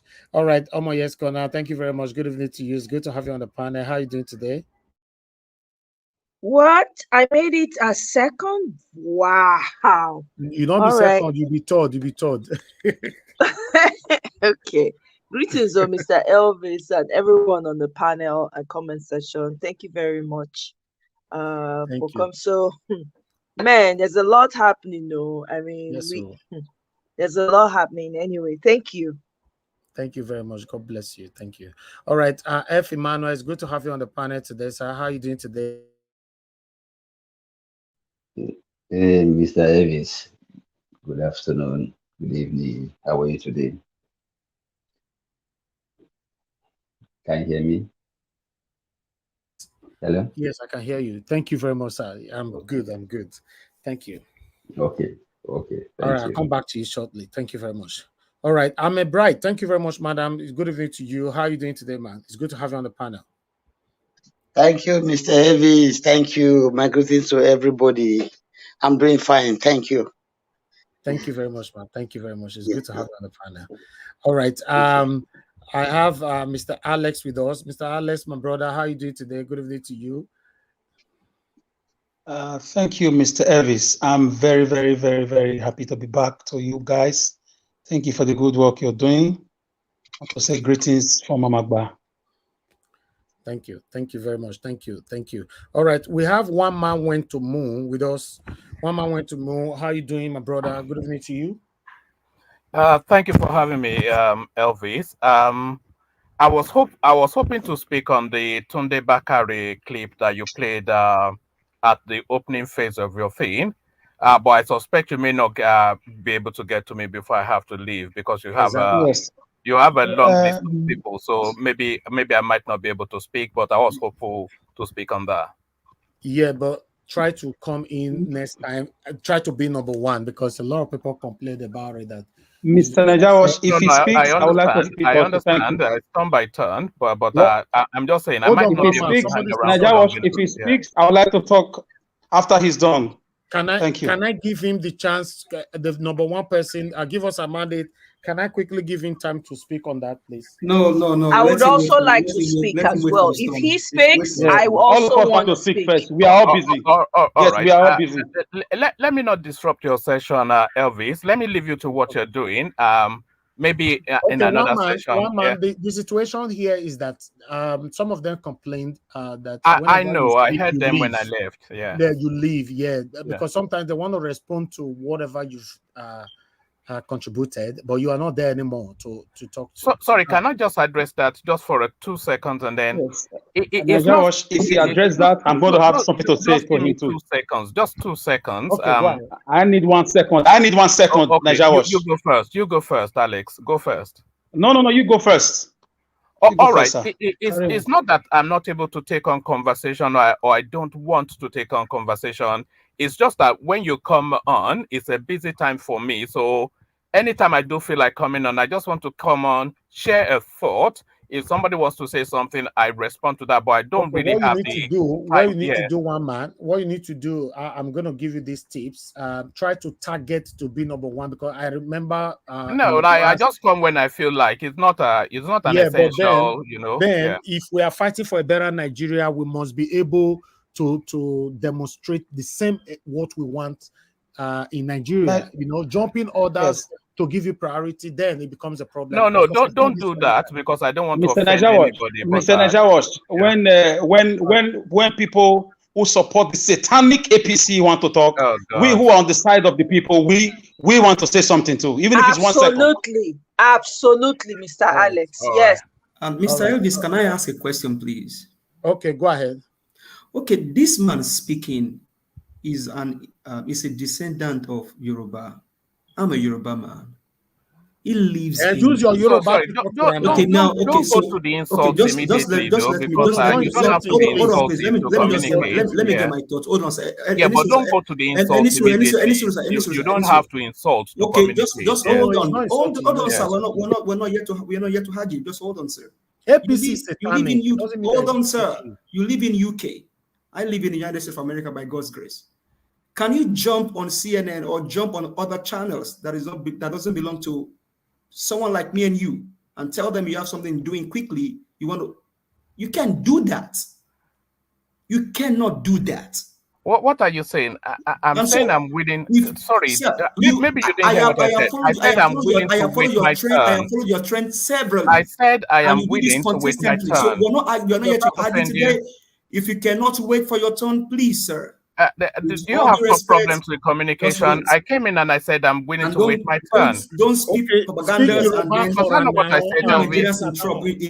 All right, Elvis, let me not disrupt your session, because I can already tell that it's going to be disruptive. So let me just leave you, and then you can carry on. Not disruptive, but we'll push back on whatever the heck you want to say. Okay?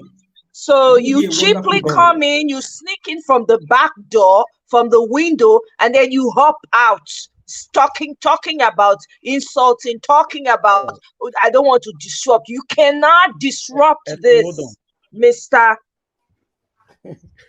Are you done? Mr. One Man, nobody's against you.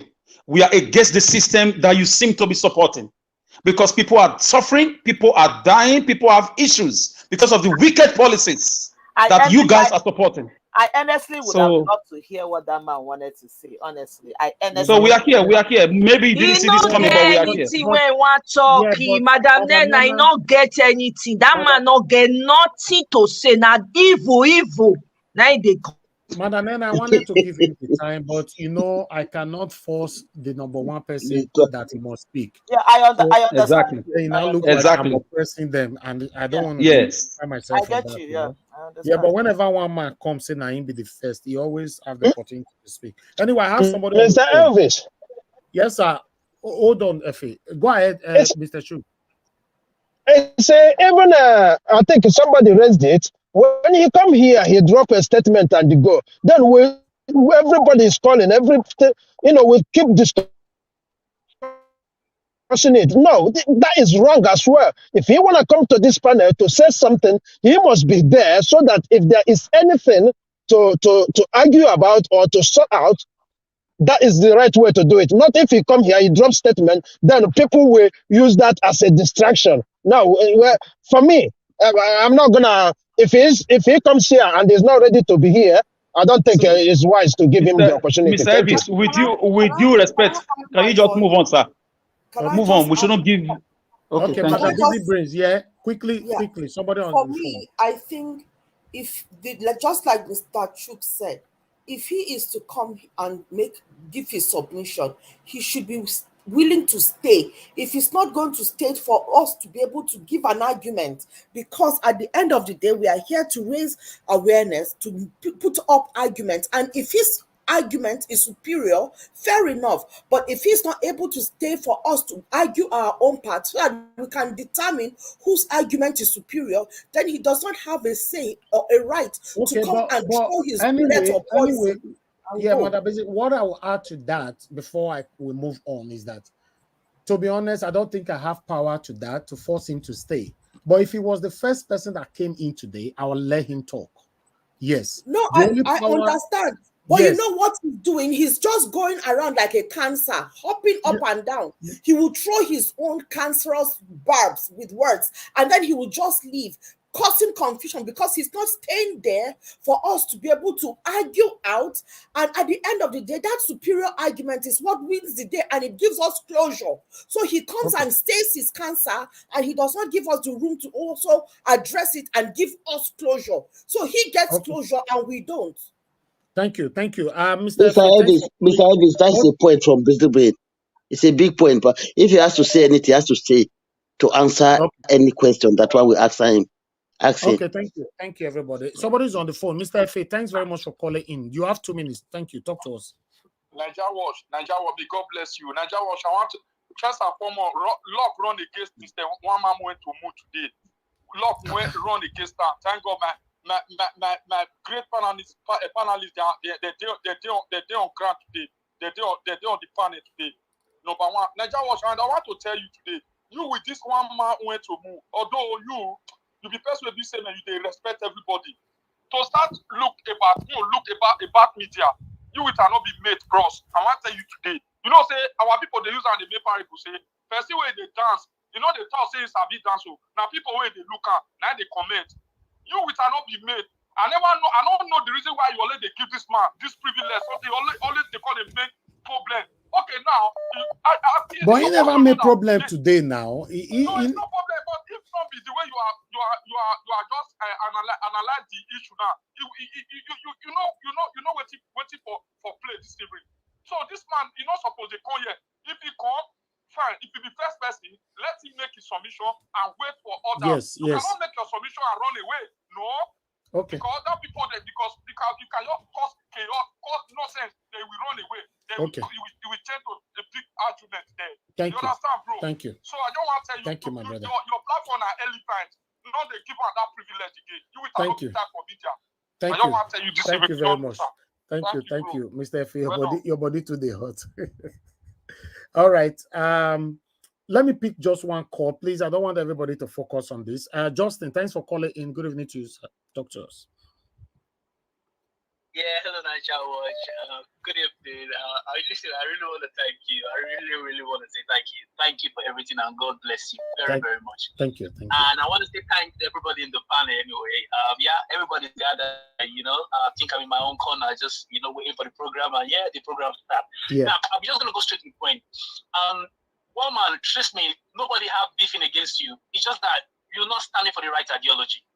And you're not standing for the right principles. And everybody already know your pattern, that when you talk, you throw a kind of commotion because people are so angry. I think with things like this, you just have to, don't take it personal. I think I will advise you, just go reflect on yourself. Listen, Nigerians are not happy. Home and abroad, people are suffering. Okay. Please, don't take it personal. Or if you want to come in, you want to ship something, try as much as possible to be the first on the queue. When the program starts, you're a media man as well yourself, so at least you know how to get through number one. Just try to make sure you do the right thing. Stay there, do your thing, and take a couple of questions. Just devote that time to people. Take like at least maybe 1 or 2, 3 questions before you jump into your own program. That will be very, very fair. At least people can ask you questions. Thank you very much, Niger. Thank you, my I'm brother. just going to relax here and watch the rest. God bless you. Thank you, everybody in the panel. Thank you very much. Thank you. I appreciate you. Thank you. All right, the last call. Please, nobody should call in after this. Good evening to you. Good evening, sir. Thank you, man. Thank you. Your name, where you calling from? This is Nelly from Italy. Thank you, Private, sir, honestly, I know you're a good man, but you see this man of one man, whatever, this man knows what he's doing. He don't want to stay in the panel, so he just wants to come and speak his mind. Then it will not divert what we're about to talk about. Then people will start calling. He will put distraction. Nobody will concentrate on what the topic we are supposed to talk today. That man knows what he's doing. Okay. He's so funny. Please, I just like the way if he cannot stay in panel, let him not speak. If he speak, he should stay there. Let people answer him what he said. He can't just come and speak to us and he just leaves like that. Who is him? Okay, madam. Thank you very much. Thank you. All right. Thank you, sir. The remaining table, madam, why was the break? So, all right. Madam Origi, you are the last caller for this evening because we are already distracted now.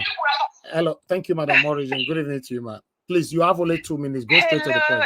Yes, thank you. Hello, everyone. Obedient Nation, Niger Watch family, the best family in Nigeria so far as I can check. Citizens journalists, thank you everyone that is in the panel today. I put thumbs up for you all. You're all my intellectuals. You're all there, Gidigba. Thank you, Mr. Niger Watch. Thank you so much for all you do. God will continue to bless you. I just want to say something quickly about what Pastor Tunde Bakare said. So much to talk about today, but we have not started though. Okay, go ahead. Yes, let me just make my own little contribution because I don't want to talk about that moon man. Go ahead. Our great panelists have taken care of him. So I'm glad he talked so much. He emphasized on, whoever that needs to take care of the Nigeria problem must have integrity, competence, must, all the, as he was mentioning him, I am hearing Mr. Peter Obi's name, I'm hearing your name, I'm hearing Mr. Alex's name, all the powerful people we have here, all of you, Mr. CM, Ms. Moye, I am hearing this, there are 2 people now living in Nigeria. Something else, there is this man, oh my God, all these APC people, Jesus. It's like you now see, like I said, you can't give what you don't have. These people have nothing. They are empty. Can you imagine a man saying that a political party is a group of people who believe in some programs and activities? An APC man is their second in command. All right, it's over 2 minutes now. We need to go because I have a lot to say. All right. Thank you. You can call back again. I just want to say that we are doing well. Thank you. Other people are talking. We will have our mandate. God bless you all. God bless you, madam. Thank you very much. All right. Please, more people calling. I can't pick more calls right now, but I promise I'll pick your calls later on. May I just quickly take this one here? As you all can see right there, OB to youths.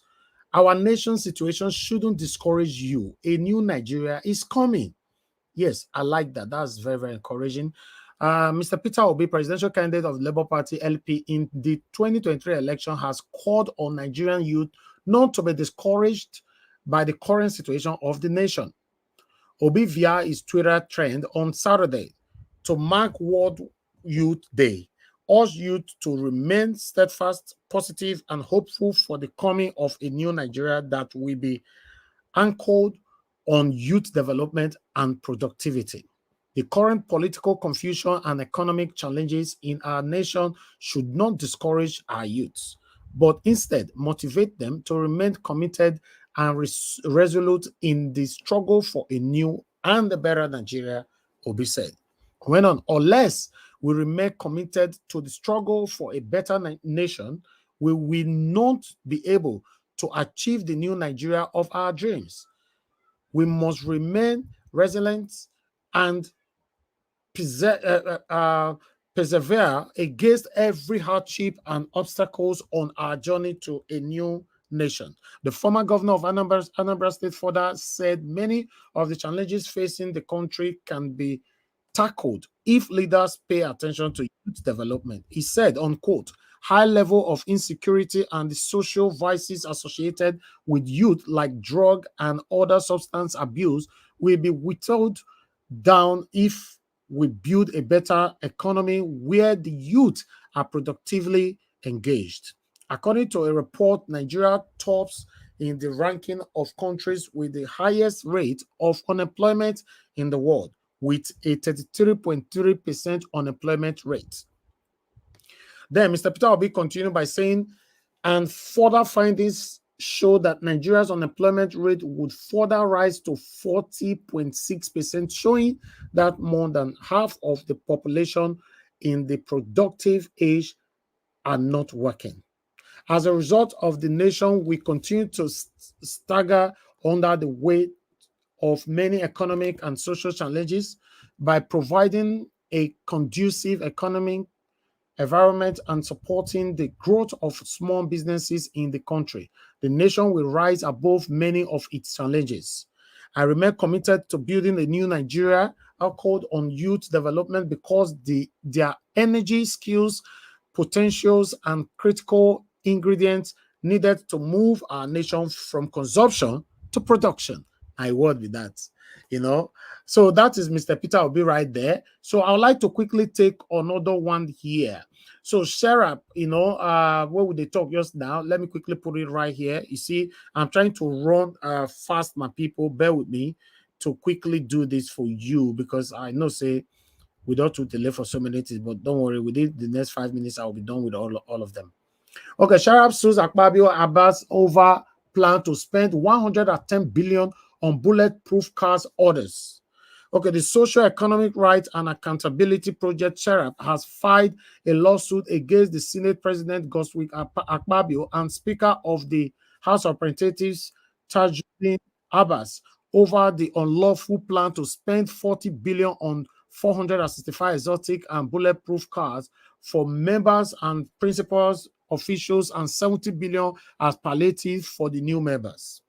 The suit is coming on the heels of the statement by Mr. Akpabio that the clerk of the National Assembly had sent holiday allowances into the various bank accounts of senators. Some 137 million Nigerians face extreme poverty. In a suit number FHC/L/CS, blah, blah, blah, blah, blah, blah, blah, filed last Friday at the Federal High Court in Lagos, SERAP is seeking an order mandamus to direct and compel Mr. Akpabio and Abbas to review the reduce the 40 billion budgeted to buy 465 sport utility vehicle souls and bulletproof cars for members and principals officials. SERAP is seeking in order restraining Mr. Akpabio and Mr. Abbas from demanding or receiving the 40 billion to buy the cars and orders. So for me, this is quite long, but I think the headline is fine with that so that we can quickly move on. Okay, let me put this one on sharply. I have 2 more to go. I really need to take them because despite that we're already running out of time. Let me bring this in sharply. Okay, you can see this one is also about Akpabio again. Okay, I might just take the headline and one of the paragraph. That will be fine. Akpabio orders 4 lasers solved for 1 billion naira. Abbas corners 9.5 billion contract as NAS principals loot 500 billion palliative for poor Nigerians. Okay, now then be that. Okay. All right, let me take just the first paragraph. Crisis is brewing at the National Assembly where legislators are outraged that principal lawmakers like Senate President Godswill Akpabio and his Speaker Tajuddin Abbas are looting at breakneck speed the 500 billion palliative funds meant to cushion the harsh impact of fuel subsidy removal on poor Nigerians. Sources with knowledge of the matter hold People Gazette. Okay, although this one long, but don't worry, if you want to know more, try and read it yourself because we are working with time, like I said before. I would like to quickly take, I have another one here. Okay, APC responded to, APC responded to today, Bakare. I really want us to take this. Let me take this one. If we might just take one paragraph or two as well. Okay, let me see what they have to say. Although I've not read it, let me just see what they have to say. Obviously, they are not happy with what today Bakare has said. I believe that is what one man wanted to contribute on earlier on. But let's move on. Pastor Bakare lacks competence to criticize Tinubu as reform APC. That's what they go talk now. Satanic party. The National Secretary of the All Progressive Congress, Senator Ajibola Basiru, has accused the serving overseer of Satada Global Community Church, Pastor Tunde Bakare, of incompetence to speak on the economic reforms of President Bola Tinubu. The former spokesman for the 9th Senate said this when he featured on Channels Television Politics today on Saturday or Sunday. That was yesterday. Okay, recall the Bakare said, I'll stop it right there. Obviously, they are not happy with it. I think we have just one more to go. Okay.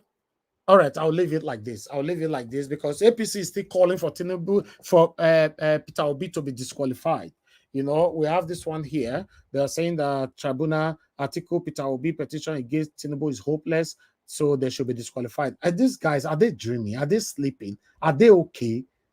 Anyway, I'll stop all of them right there. I don't want to bring that one in. That is the last one, though, but I think we should start talking. All right. Okay, one man, we have you back again. One man, you are back again. So sorry, did you read the message in the private chat? I didn't say to bring me on just yet. I wanted you to respond in the private chat. Oh no, I didn't see that. Can you put me backstage? Okay, I'll go through that. But let me call on the first person to speak to us while I'll go through what you put right there. Thank you very much, my people. I appreciate every one of you for your time with us, for your patience with us. Please press on the like button. Let's do this together. Press on the $sign. Let's do this. For some of you that have just super chatted me, I would like to appreciate I'm a bride. Thank you very much, Madabella Naomi. I can see right there. Thank you very much, Dr. Alexander Gomez. Thank you very much. I appreciate every one of you. Boss today, can see right there, Mr. Joseph Orji Eleron, Michael Organ Emaro, Amaka Fujabi Eleron as well. May God bless you all. Do your part, guys. If you are listening to my voice right now, we have over 1,000 people watching us, 1,220 watching us across. Niger Watch have 900 right there. Please, if you can press on the like button, but the likes that we have on Niger Watch is quite low. We have 397. It's not good enough. Please take that out of that 394. In fact, take it to 500 if you can. May God bless you all. But meanwhile, I'd like to hear from the first person on the panel, which is Give Us Amade. Give Us Amade, it's good to have you on the panel once again, my brother. Good evening to you. Please talk to us. You have 8 minutes. Thank you very much, Mr. Elvis, for the time and for all that you do. Very, very wonderful to be here again today. And for all that you presented so far. Honestly, it just shows where the country... Please hold on, my brother. Hold on. Mercy Foster, I don't know. Your text doesn't make no sense. I'm not supposed to respond to you. Please correct it. I'm not sure the person you are referring to. You have 2 minutes to correct it, or you'll be blocked on earth and in heaven. Okay? Correct it sharply. Go ahead, my brother. Thank you. Yeah, so, I mean, thank you so very much for your professionalism, your doggedness, and all that you do for Nigerians and for everyone. Well, what can we say about the things that is happening in our country? I mean, it just shows the level of impunity and then the level of decadence that we've seen because somebody was selected by Mahmoud Yakub as the president or the presidiot of Nigeria. And you ask yourself, can anything change? Nothing will change. Nothing is going to change. Honestly, the worst is yet to come. This is just a tips of the iceberg. Under this guy called Tinubu or Tifnumbu or Amoda, nothing ain't gonna change. Nothing. Nothing. Surprised about seeing Fashola with INEC result. Hey, nothing to be surprised about. What have they not done? What have they not abused? What have they not put at risk? Like Dati Babamed said. Nigerians, for me, I don't think there's anything to be surprised about the election result. The one that was rigged, that you and I know that it was rigged. What is Fashola doing? What is he going to do that's going to look new? He said that he wants to rig Abuja, or he wants to rig Obi Akpo or Amagba local government. There's nothing that Fashola does that is a surprise. That is a character. That is who they are. They can never change. That is their character. And that's why you have their surrogates moving from one place to another to cause evil, to cause nonsense, to cause discourse among people, even though Nigerians are suffering. I wish you can look at the video of the young elder.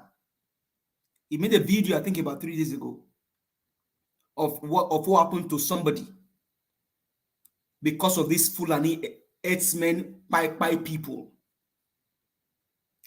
And some Nigerians, they are bent on circulating this evil as a means of good governance,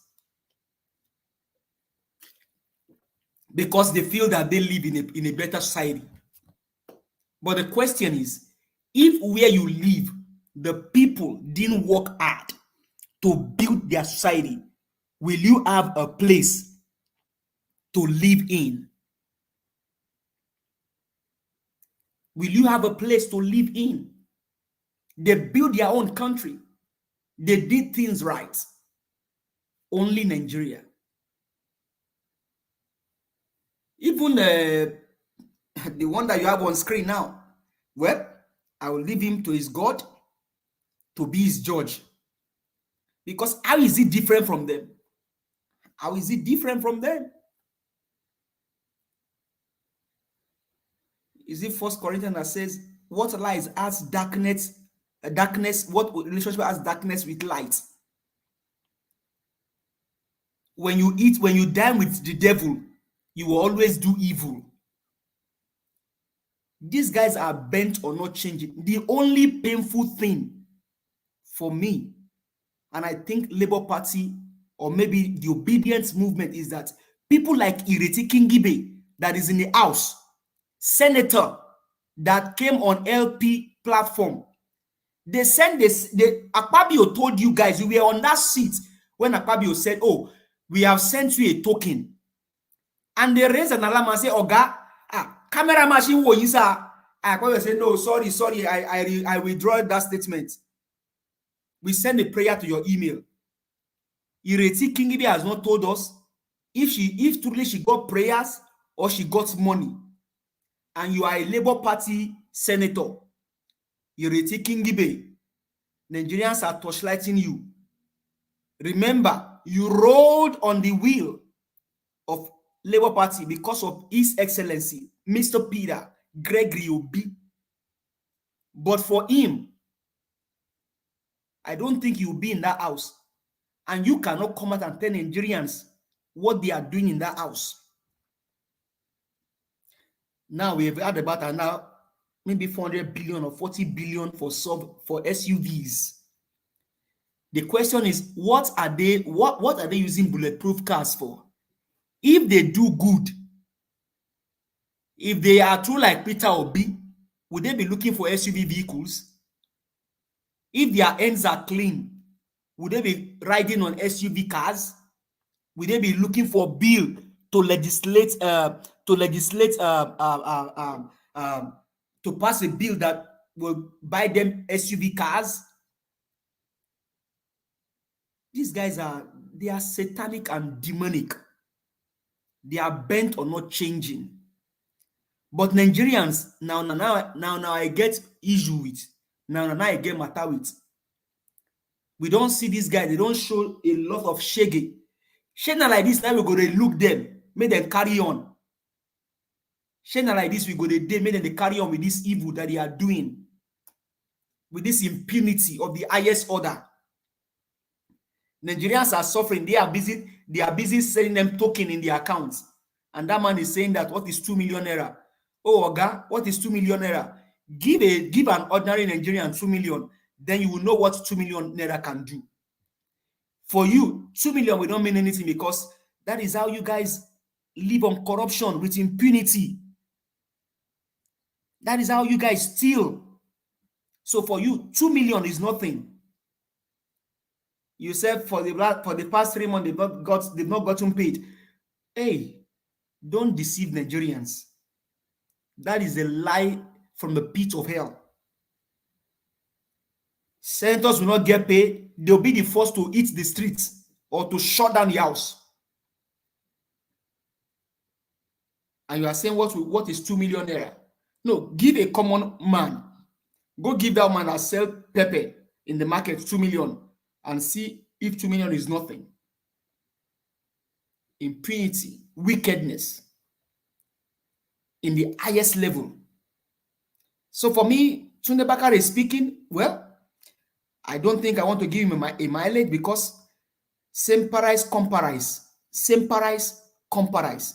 That is in New English now. It means the same. Semparize, comparize. They are all same thing. They are all same thing. Because you should not be joining yourself to them in the first instance. But what are you going to say? I don't know. I don't know. Judiciary. They have a signpost in front of the court that says many Nigerians are watching you guys. I think they are allegedly trying to bring that b-ball down. You guys better not do it. But rather, do the right things for Nigeria. Ensure that Nigeria gets the mandate. Ensure that justice is passed. Ensure that the one that was voted as the president gets the mandate back. Because Peter Obi won this election. There's nothing that Fashola can change on the result again that can make any meaning. It's just a fruitless effort. He's just wasting his time. We can only thank that person that sent the picture. But what is he going to do again that will make any difference? Nothing. Share the re-election result where they have a picture of a lady, maybe taking shower or plaiting her hair. Is it the picture of the election where they have is it the blood 18,000 result, 18,000 blood result that we cannot see? Is that what Fashola is trying to change? At what stage? When evidences are everywhere? Fashola is not only dragging, he's been dragged on the floor for several years. Tinubu has him in his palm. All of those guys that you see that they are following Tinubu, he has them on he has something on them. But for you and I, that he doesn't have anything on. And I must say this, just to say, Omoye, thank you very much. There was something I saw on your handle on YouTube where you see Amoda, his name, he's not even sure about, he's not sure about his name, he's not sure about his age, he's not sure about anything. And that's who Mahmoud Yakub, the professor, is trying to give to Nigerians as president.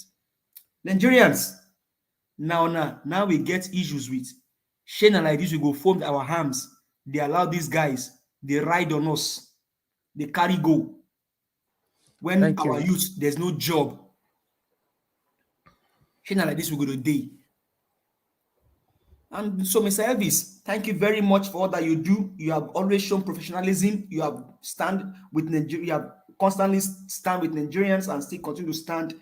Thank you very much. And to all of us, what you know that in 10 years, if they mention your name, it will be like irritating thing. Don't do it. Stand for what is right. Do the right thing. Do the right thing. Let's stand for the truth. Don't jump from one place to another to go and speak propagandas. Because with your lies and your evil, people are being pied every day. But you stay somewhere in UK, you think you are enjoying the best of life.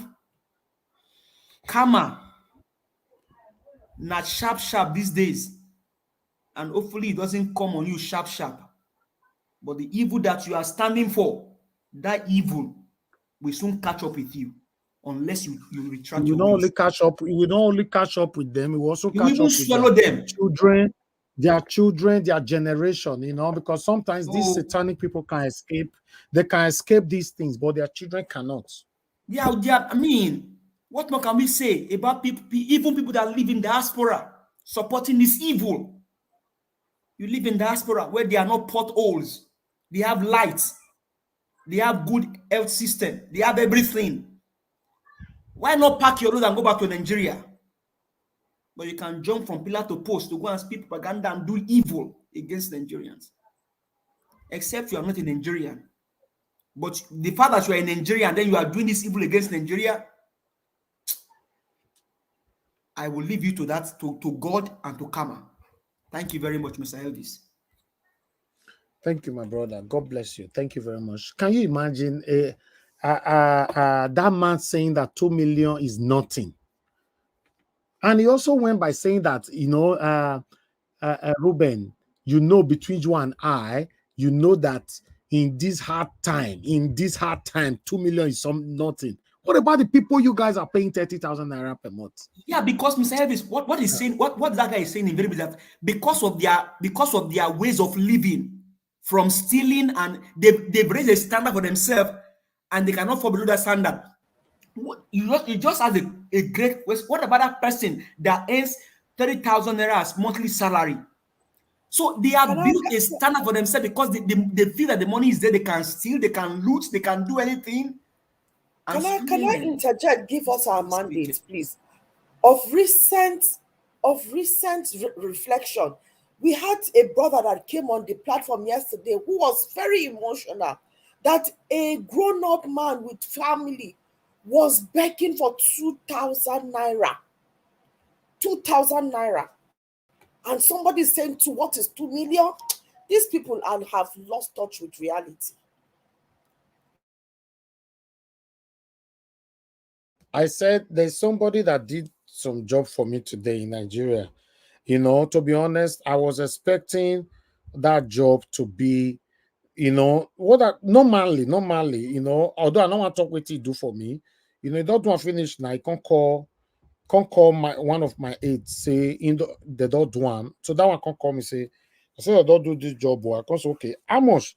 What let me say 8,000 naira? I was like, 8K for this suffering time. Now these guys they ask for 8,000 naira, and the work where he do, the work where he really do.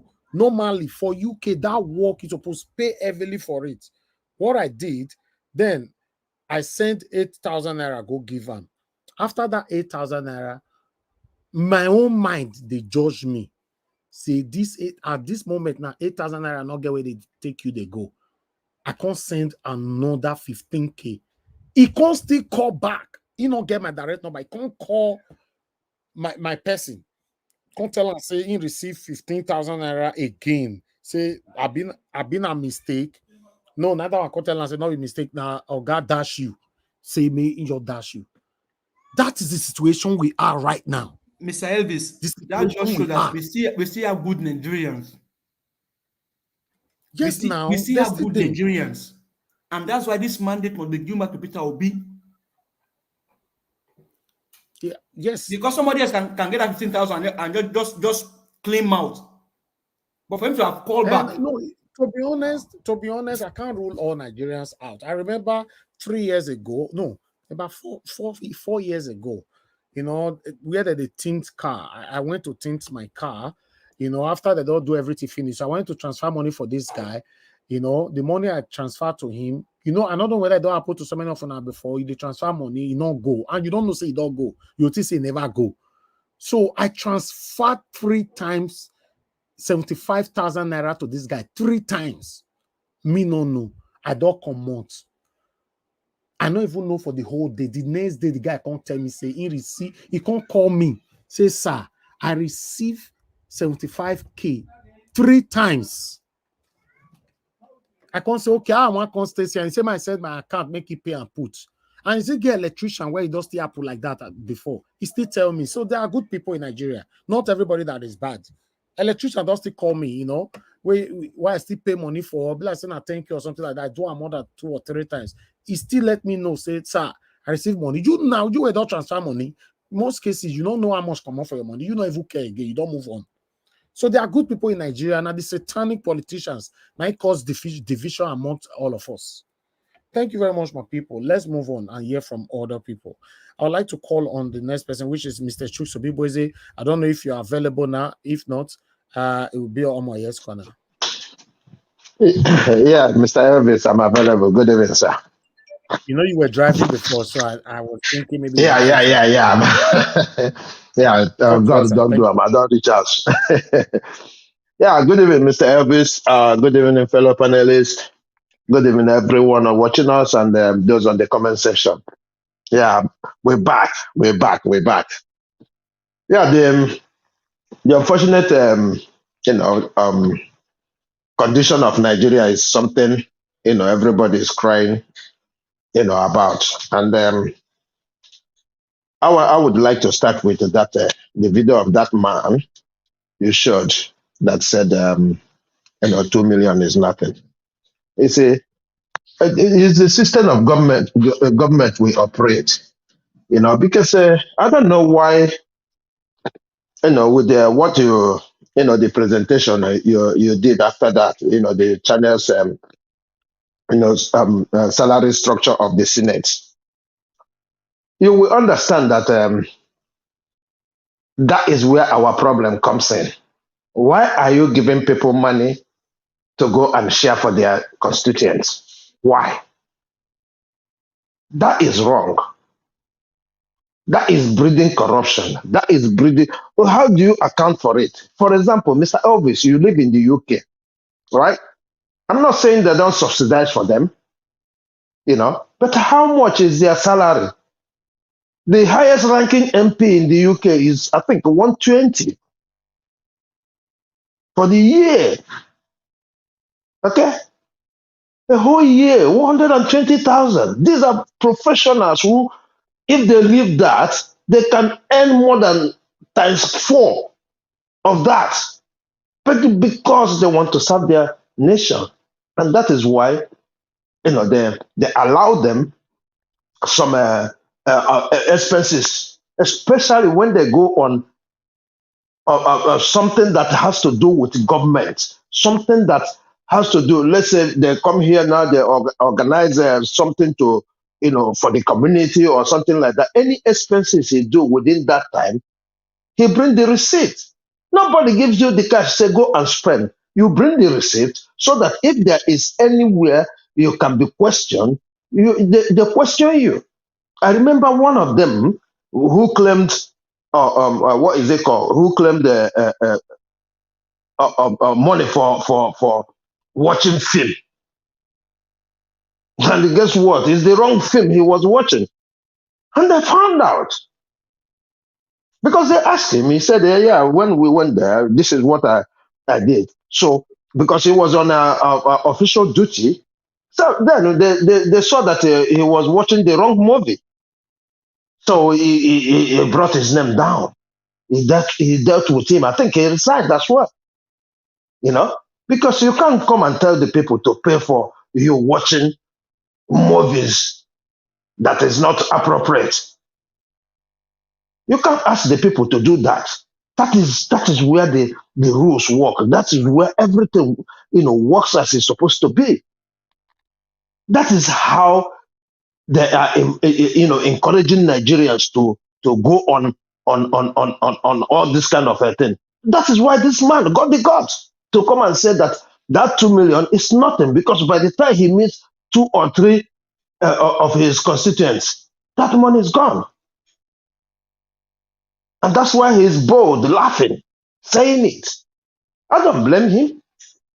I don't blame him because the system has already rigged us out.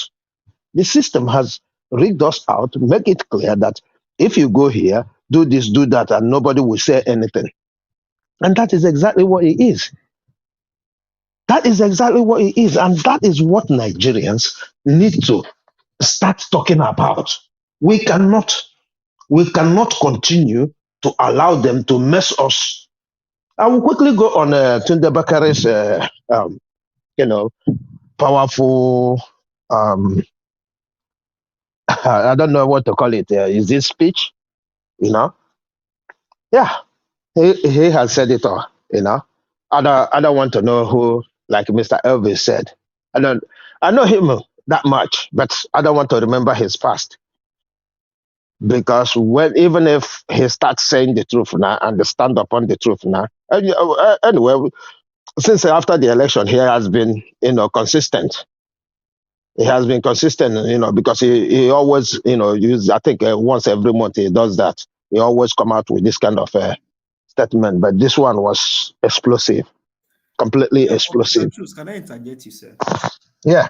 When you say consistent, is it because the election didn't go his own way, or we just feel he's consistent, or how? No. I said since after the election, he's been consistent. What do I mean by that? I mean, before now, we expect him during the time of Buhari to organize the way they organized during 2012 in Ojota, right? But he didn't do it. But since after the election of February 25th, he has been saying what everybody who wants the progress of Nigeria to say has been saying. That's what I mean. I know him as somebody who is outspoken, who is fearless. But since he got into deals with Buhari, I was wondering if it is the same person I watched when I was in Nigeria. During his time with Latarin. I always watch him because I love his way of speech. He's not afraid of anybody. His command of the language itself, will bring you close to him. So this is what I'm saying is since after the election, I've been listening to him, and he's been consistent in saying, look, that election was stolen. If you go back to this, because I watched this more than 3 times, this particular video he released yesterday, I've watched it more than 3 times. And if you listen to those things, there's a place when he calls and tell us that this election was stolen by Tinubu and his gangs. Again, there's a place he calls Peter Obi as the right person and ask Nigerians to wait that it's coming. So I don't know where he got his belief. If he's spoken to the judiciary or he knows that the judiciary will do the right thing. No, see, all Nigerians know that Peter Obi won this election, and I'm not judging him. The only thing is that men like this, one thing is consistency is always is a bedrock of consistency. You cannot overrule or throw out. You just stay consistent, and that's what is I feel sometimes is lacking with many Nigerians. Consistency. Yeah, I totally agree with you because you see, look, I tell you this, right? No matter how angry I am about him for his past, or is it the same way I look at former President Obasanjo and they say, hey, if he starts from today to say, hey, we want a better Nigeria, I will be with him. That is exactly my mindset. With anybody that I knew in the past has not been going the right way, but because of a better Nigeria, they start, saying, hey, we need to speak the truth. We need to do things as it is. And I am supporting them. That's how I see him. That he's in fact, I don't know if anybody can pick up that speech he did yesterday, right? And we do it better than him because look, the way he analyzed the whole thing is anybody who even don't know anything about Nigeria, when he listens to that tape, he knows exactly what he's saying because this system, these people have built this system to succeed in that system. Imagine, did you not see where he called upon this man to say, you need to bring these people to book?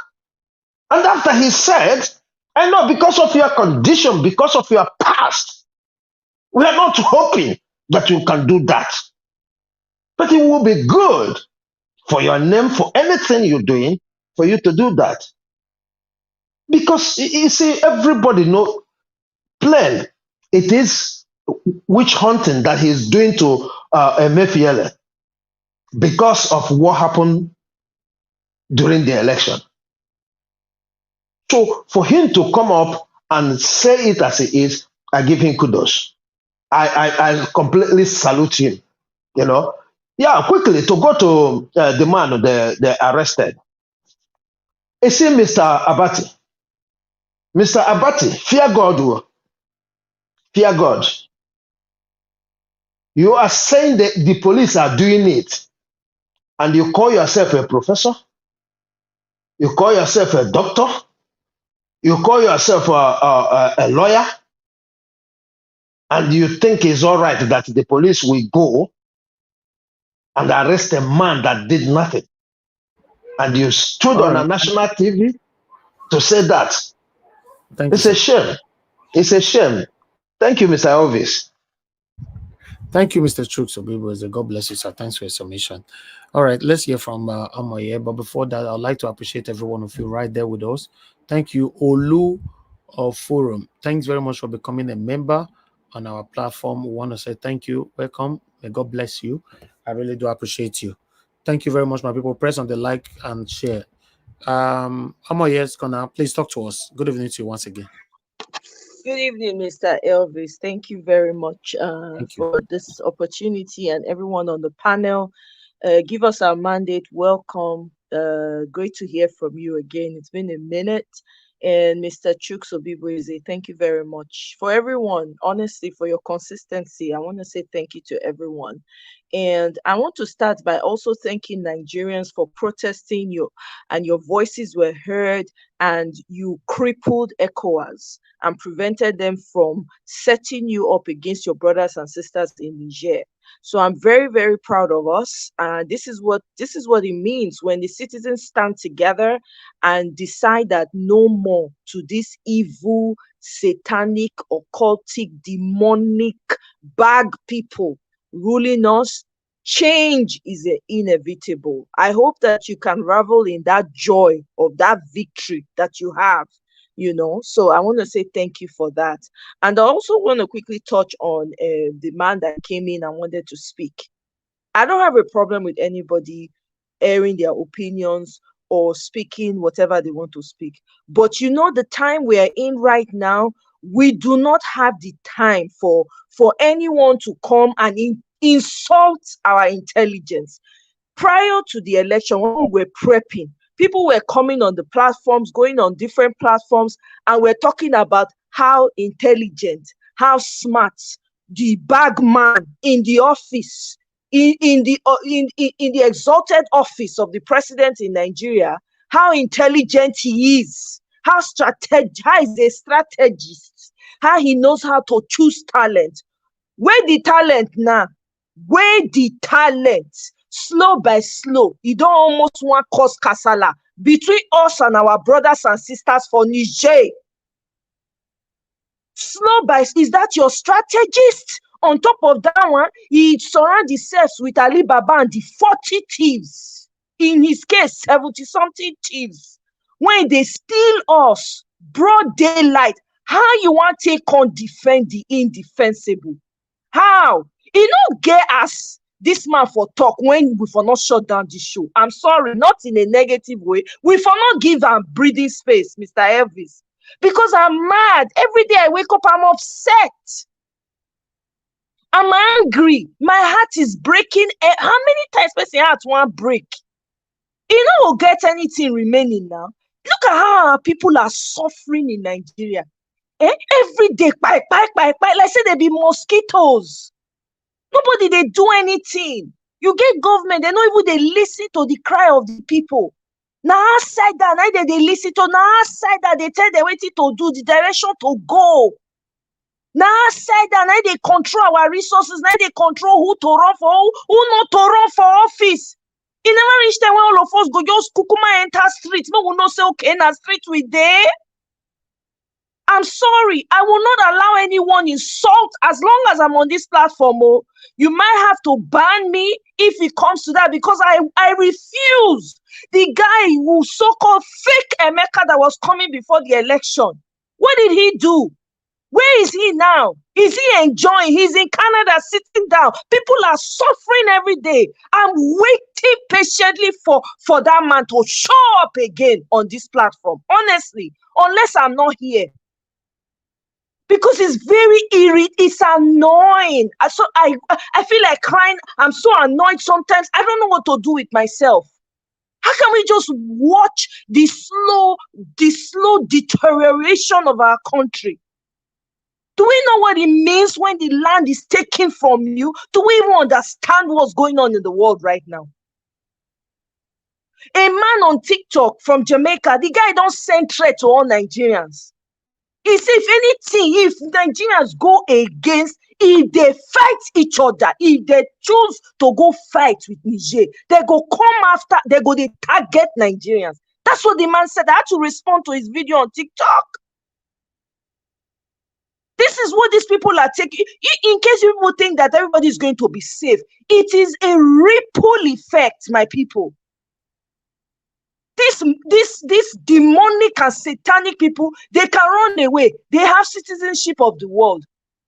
Look at the nincompoop coming on national television to be laughing that 2 million is nothing. 2 million is nothing where people cannot afford to fill their tanks anymore. Petrol is now 700 naira. Are you kidding me? People are buying because of hunger. You have the audacity, the effrontery to sit on a national TV and laugh in the people suffering, and laugh at the people buying every day, and laugh at the fact that parents cannot take care of their children anymore. Everybody is trekking. Everybody is now using Legacy's Benz. And this, oh my God, these MFs in the Senate, they're having the audacity to be talking about bulletproof car. Bulletproof car when go become their coffin. Bulletproof car when go become their coffin. With all the protection and security, now that thing I go become their coffin. I not hide mouth talk calm. All pie na pie, I not hide. Nobody's going to live forever. I am sick and tired of it. I am. I wish God would just make me superhuman right now, so I can go and remove these freaking people. Our people are buying every day. Is it because they are not turn by turn? It's coming. And the judiciary is quiet, silent. What are they freaking silent for? What are they silent for? Do they think that they're going to escape this?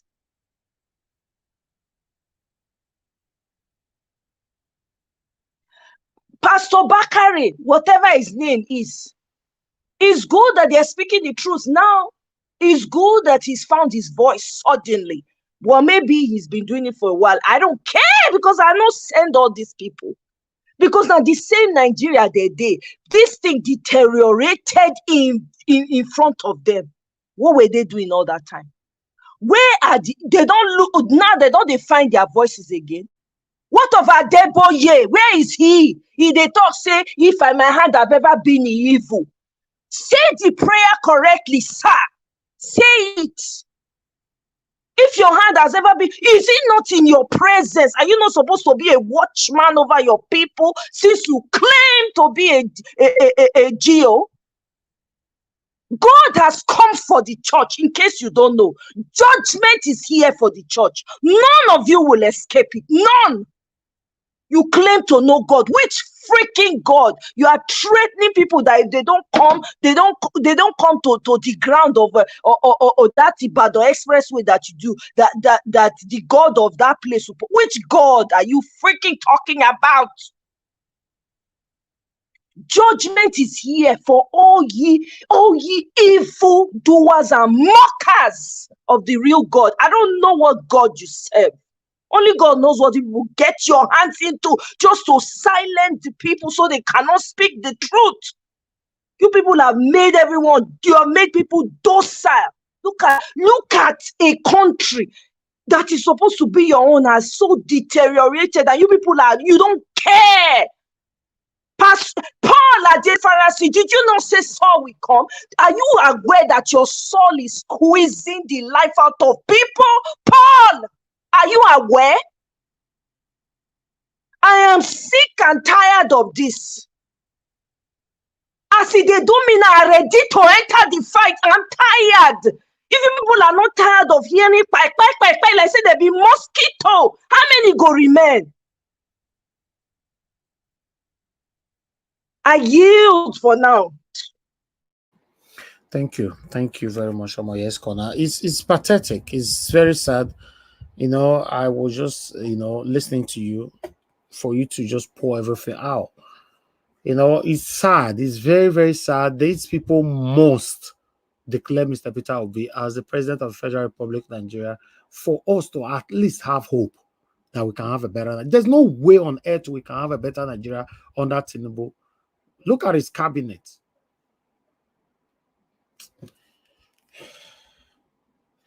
Pretty EJ, thank you very much for the super chat. I appreciate you. May God bless you. Thank you.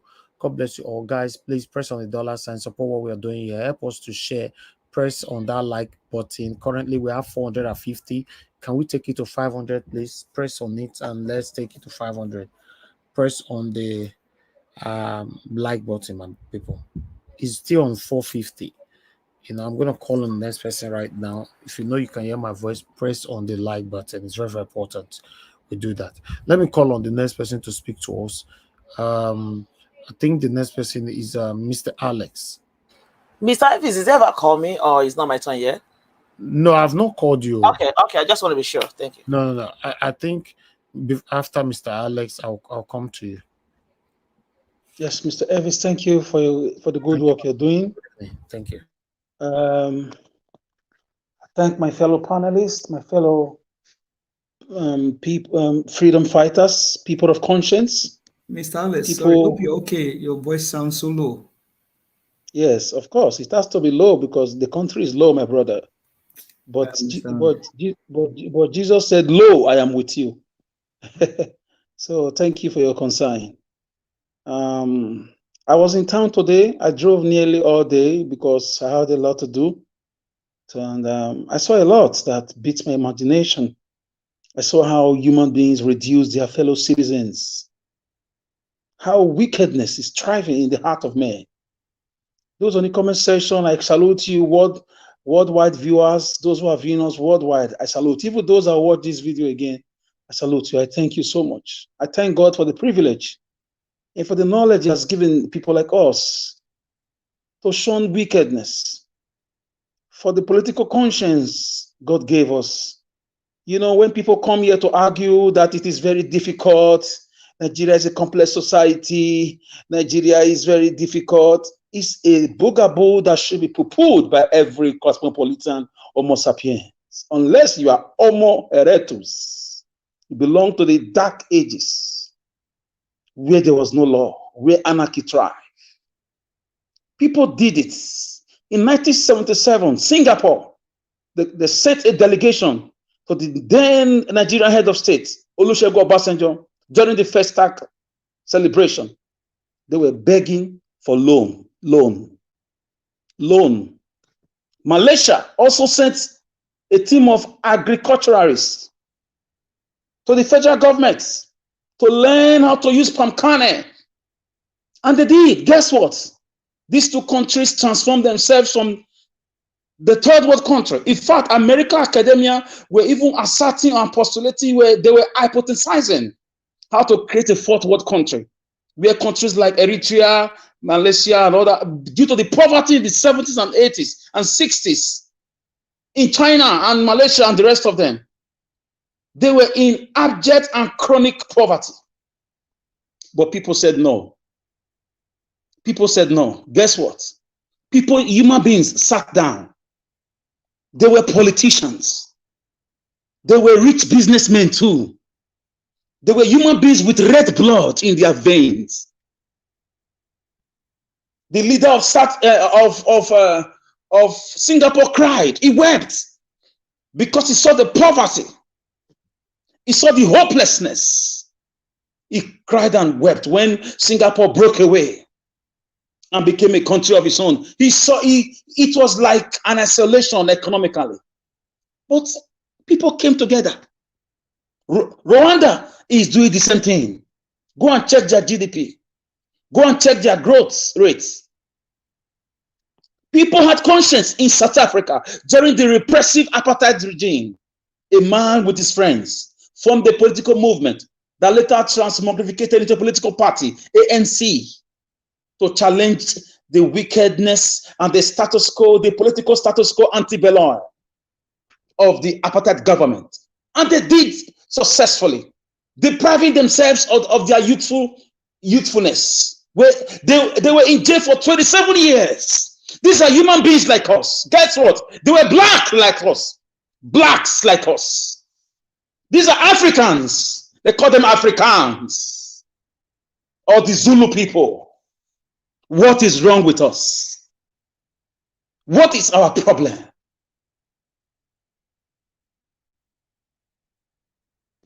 What is wrong? What on earth is wrong? Why are we behaving like animals? Are animals not worse than us, our politicians?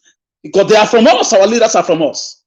And I'm also disappointed to a large extent on 98% of those who rose to the National Assembly through the obedient movement. History will judge you. Posterity will judge you. The sins of this APC and PDP is going to haunt you too, because it's only one or two that are talking, maybe three. The rest of that of 40 people, 38 to 40 people. What a shame. Who were expecting these are people with ideas? Who were expecting that people that will hold the country to a ransom through the National Assembly? These are people that will be disturbing with facts, with the yearnings of the people. Oh, what a shame. What a shame. Don't give me that boogaboo that you don't know a man until you give him money. We had Thomas Sankara, who became head of state, even through a military coup. He became head of state.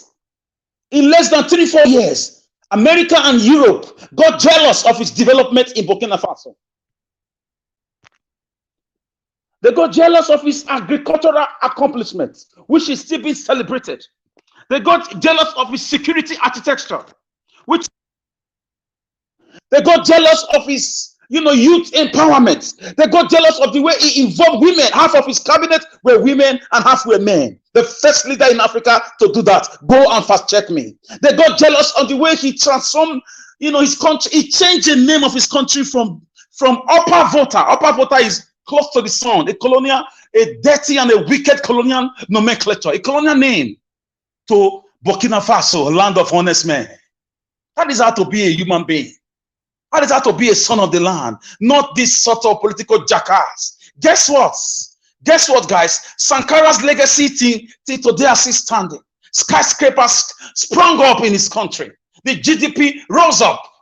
Employment rate rose up. He employed 10% of his population into agriculture. Guess what? He shut his door against the Western world, America and Europe. Guess what? He only traded with Fidel Castro and some Middle East country, and there was surplus in his country. They got jealous. They took out his best friends and they betrayed him, and his life was ended by France and Belgium.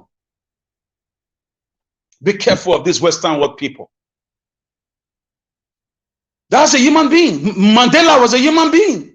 Julius Nyerere, a man who built Tanzania to A large extent. At a time, somebody had to tap him, Mr. President, you have not paid your children's school fees. He was carried away.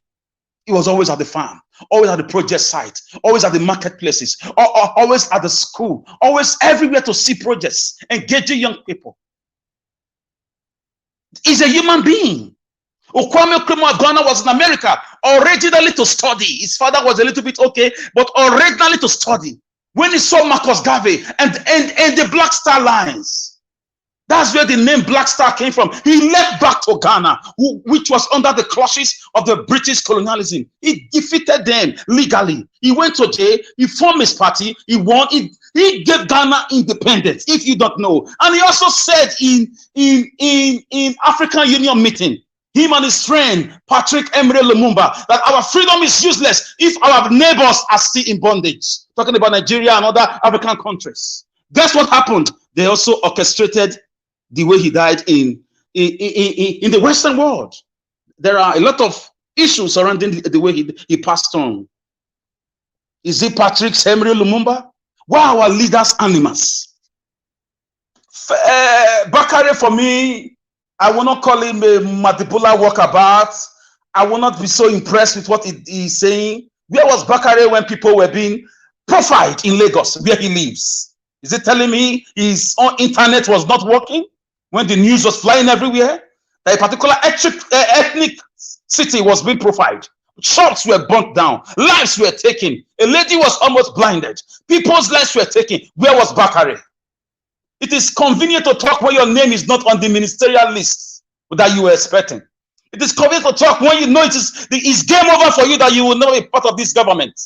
Because you'll be romancing with them for a long time. I'm not pushing away what he said, but I look at the character. Peter Obi said, character we can trust. People with compassion. Where was he when Buhari was busy slaughtering people nationwide? Why are they not talking about Buhari today? Nobody is telling us, bring in the man. His presidency is over. He's a human being like you and I. Bring in Buhari for investigation and prosecution. Listen, historically, Sarkozy, former president of France, 3-4 years ago, he was investigated. He was head of state for 1 week by the French police, equivalent of the DSS in Nigeria. He was investigated over corruption, over dictatorship, and over the 70 million euro he allegedly collected from Muammar Gaddafi. Who told you a former president cannot be investigated and sent to jail? A president in Sweden went to jail because he forgot to drop coins that he took from the government purse. He sent his aide to buy him water with coins. He did not know. He did not remember to return it. Go and read your history. He went to jail for about 3 weeks. The CCTV camera was played to him. So why are our leaders? Why are we animals? And we run to these countries. People suffered, lost their lives to build the country where you are. And you are there supporting evil. We are here to give you facts for facts. We are here to give you bomber to bomber.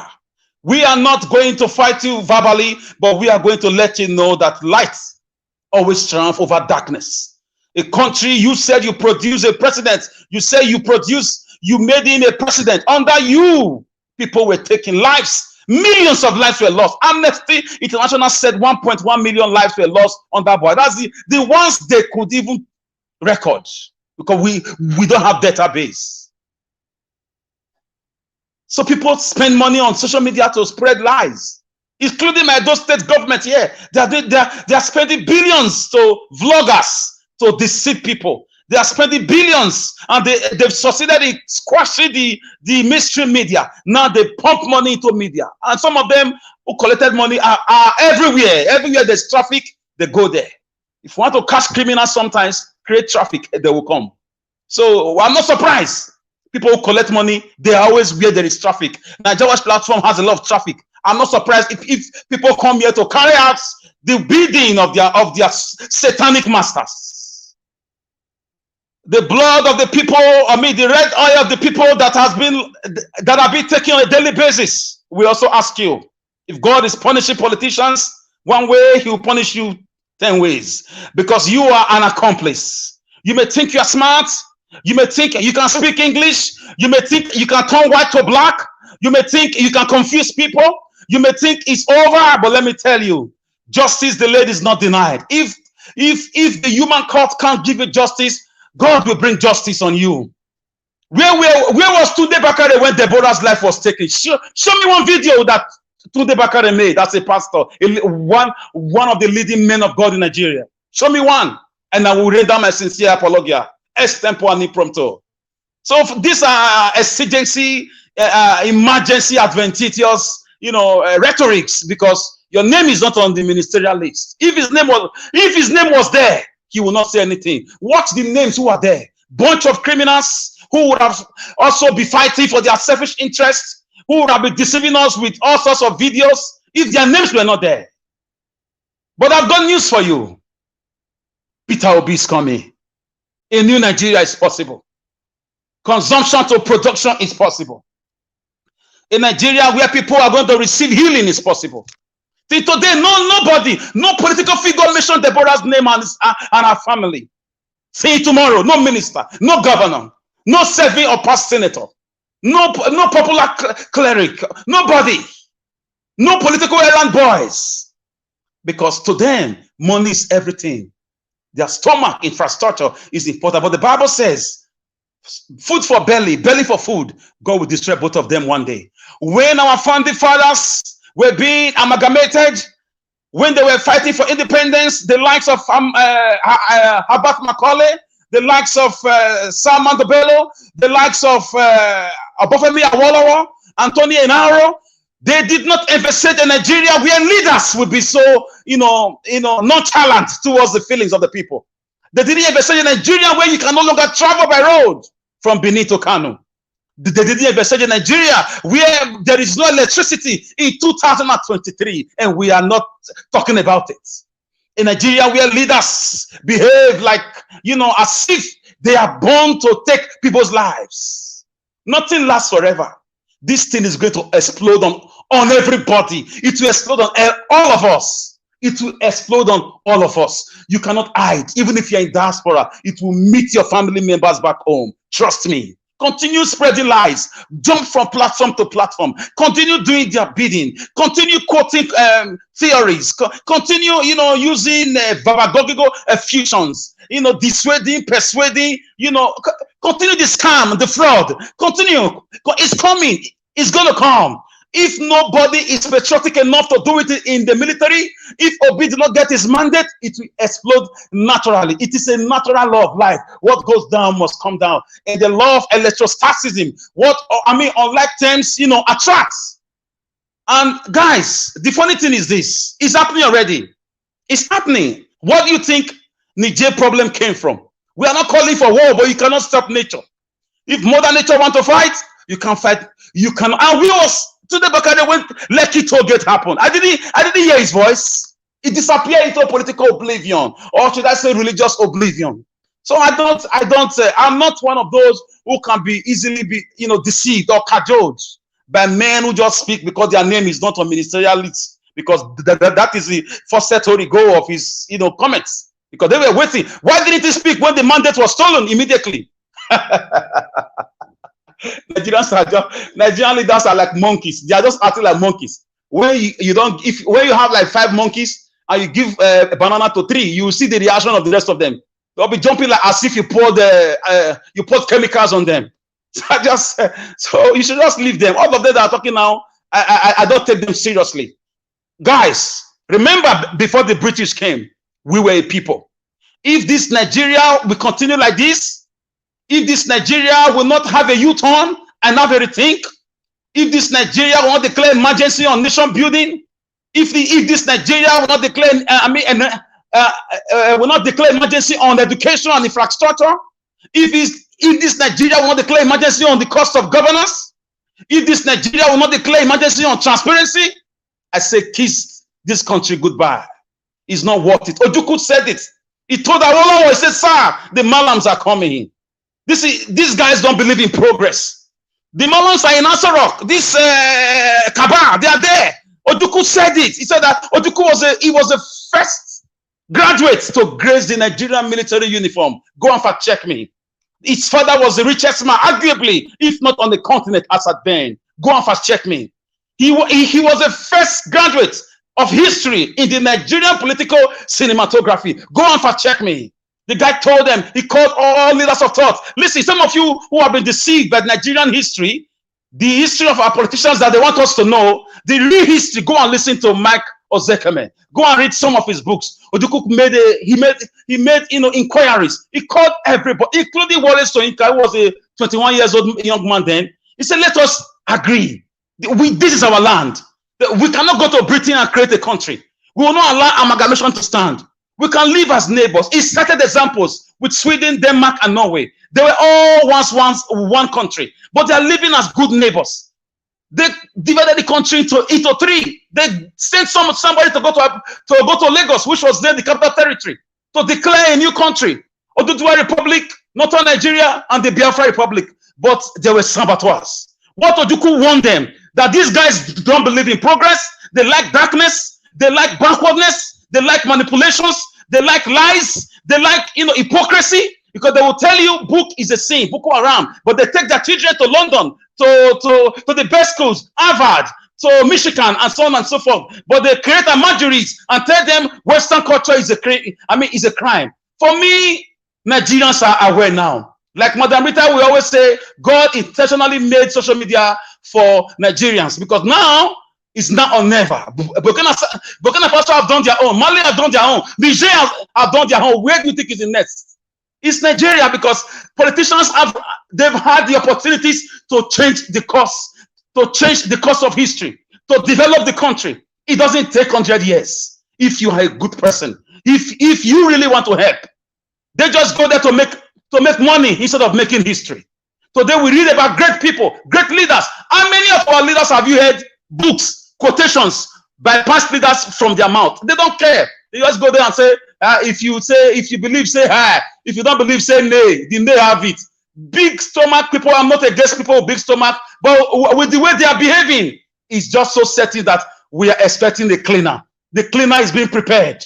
He's just waiting for Obi's mandate, either to be declared or denied again. You will see a sudden cleaning. JJ Rollins did it in Ghana. Ghana is not perfect, but at least it's better than us. So we are expecting our own cleanup. I don't know where it's coming from. Trust me, a prophecy has gone forth politically. It's going to come. Nothing lasts forever. Thank you. I would like to leave it here, Mr. Najawa. I don't blame our senators. I don't blame them. They should wait.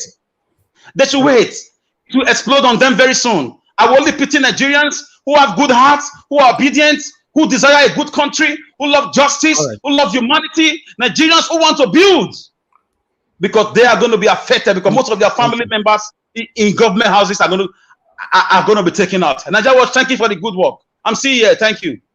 God bless you. Thank you very much. Sorry, just to sneak in one word there.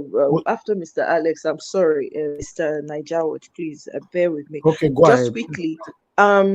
We have to remember that this government as a whole, whatever it is that they are doing, it's all a sham. We have to remember, number one, the people did not vote them in. So they're just doing what they know how to do best, because they're blind, they're deaf, they can't see, they can't hear. So their positions are temporary. So they're trying to steal. So they are a sham. So we shouldn't even recognize them at all. Thank you. Thank you. Thank you, Omayos. Thank you very much, my brother, Mr. Alex, for always saying it how it is. But I want to let you know before I move on, because there's a breaking news. But before I pass the breaking news, I'd like to quickly add to what you were saying to let you understand that anytime, regardless of the person's position in life, even though he's a bad person or not, but anytime they come out to speak or try to change, let's embrace them. Because if not, you pursue them back to where they are trying to live. That's my belief. Bakare, if you remember, I said when I was giving my doing my presentation earlier on, I said it's one of them. It's one of them, fine. But how many of these people is one of them that came out to nail it the way Bakare was doing today? Yeah, you are right. Yes, I get your point. You're right, Mr. Najawa. Sure, you're right. So if we have many of these satanic people who comes out today to speak the truth to the youth, we should applaud them. If not, we will pursue them back to say, after all, wait till I can put my effort for. I say, make I fight for them. I tell them waiting be the problem, even though I'm part of them, but they don't pursue me at our house. Next time, they won't say nothing. It's just the truth. Bakare is the first person that was giving his submission on that particular video, and he was saying it high. He was actually nailing it. He was mentioning names. Bakare actually opened so many Nigerians' eyes to get to know that even Otedola, Femi Otedola, is a fraudulent person. Bakare opened so many people's eyes on this particular video. This video is going to last for, in fact, who even knows if he's going to survive this? So for me, for example, if, for example, now Erufai, badass Erufai, you know, if he comes out today to speak, say, no, Tinubu is evil, or for example, we were together, we all together, we joined head together to ring this election, his vote was not enough and all that, and all that. Do you think we should come to this platform to start insulting Erufai or applaud him for coming out to tell us the truth that you and I have been waiting since February 2015 now? Somebody just came out to let you know we shouldn't insult them. So that's what Bakare was doing. Even though he's one of them, yes, somebody wrote on the comment section earlier on that he's still holding APC voters card or whatever. Yeah, he's one of them. He know them. And you need to know these people to be able to say what Bakare was saying today. You, Alex, cannot say it. Me that is speaking right now cannot say it. Nobody can say it because we are not part of them. You need to be part of them to say this. Okay, what about the Northerners, for example? Because you said Bakare did not talk about Deborah, they did talk about this and all that. What about the Northerners? Currently, do you know that the war that is about to happen, which they are fighting themselves right now, arguing or struggling, what will happen? The people that is really, really concerned right now is the Northerners. Are you aware? How come that the NSAS and the Northerners did not come out? I said it yesterday. They did come out to join us on the NSAS. All the protests that we'll be having, all this, why? You know, have you seen Northerners coming out? But I was surprised yesterday for me to play a video which our sister Busy Brains help us to analyze. You know, to be honest, my brother, we have a lot of pretentious people in Nigeria. That is why I always say, if he's not favoring you, if he's favoring you today, doesn't mean you see the truth. That's why I wrote this. A man could become the new victim of the evil he celebrates today. Don't defend evil because it favors you now. It could work against you the next minute. So when these people come out to speak, it's not working in their favor. Then they speak. Allow them to speak. That is what we call open confession and public disgrace. Because it's not working for them. Look, FFK, we read this article yesterday or day before yesterday. Indirectly, he's already attacking Tinubu. For somebody to start an article by saying that I took bullets, we took insult, we took this for this government to come into power. You know what that means? That means there's a law that is currently loading from FFK. So what about if FFK that we all, you and I, know that he talks from both sides of his mouth? If he come out tomorrow now to say Tinubu he ring this election and all that, do you think we should come here and start attacking FFK? No. We should allow him to speak more. If not, if he listens to you, he will not speak more. But meanwhile, let me move on to the breaking news. So sad that this is happening. And this is where lack of leadership, lack of responsibility, lack of integrity comes in.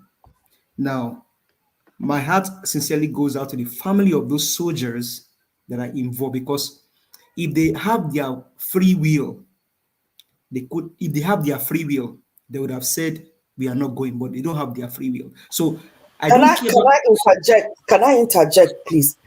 They have free will. Every human being has a free will. It is because they love themselves more. That is why they went and they end up dying. A lot of soldiers have also resigned. A lot of soldiers, yes. Okay, if you're saying on the basis of resignation, that is. But if now listen to what I'm trying to say. Hold on, please. Now, these guys did not swear an oath to Tinubu. They swore oath to protect Nigeria. Now, if you're saying on basis of resignation, that is fair enough. But what I'm saying is maybe some of them don't even have another source of living and they depend on this and they are sent on this errand. So my heart goes to their family. It's just sad that one evil man can allow this to happen under his nose. Regardless of what happened in America, we just have to go for our soldiers and just pray that God keeps their family and protect the ones that they live behind. That's where I'm coming from. Let me take on. They have their Let me free will. quickly take on They the may have article, resigned, please. but maybe they don't have a Let me take on source the of article. living. So go ahead, sir. Thank you. Thank you. Just in Air Force helicopter crashes in Niger, in Niger village. A Nigerian Air Force N110B helicopter on a casualty evacuation mission crashed near Shubuka village in Niger State. The incident happened today, August 14th, at about 1 p.m.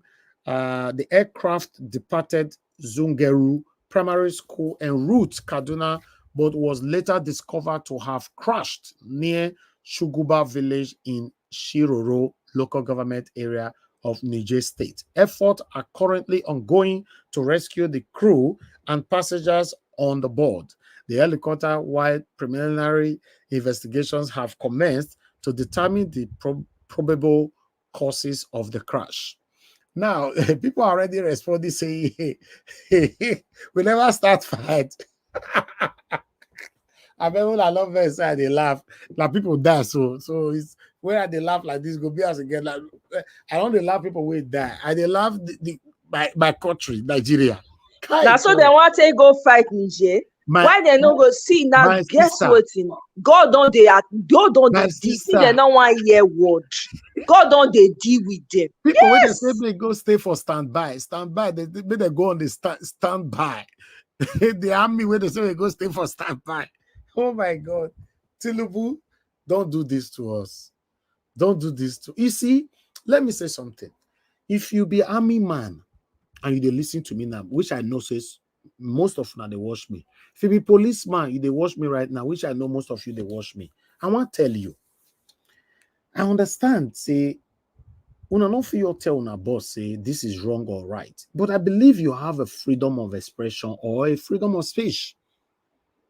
Because if you want to do mumu, you go face with what is wrong. Because many of you know they talk. Una know situation, what would they face? Una know they talk, come out. All of you you're quiet. UK police, they talk. UK army, they talk. They question the government. Una know they talk. Even when they fight for una still cash us for road, still collect bribe. What is happening? See people now, innocent people just go die just like that. Just like that. Today, this one happens. So today, people where they say, may they go stay for standby. Now they look so we all go die. So standby people. Which one be this one? This one is painful, sure. Just imagine. Now wow. I can't believe this. Anyway, let's move on, my people. This is pathetic. By now, a good president supposed to be on the stand already, making announcements, talking to the people.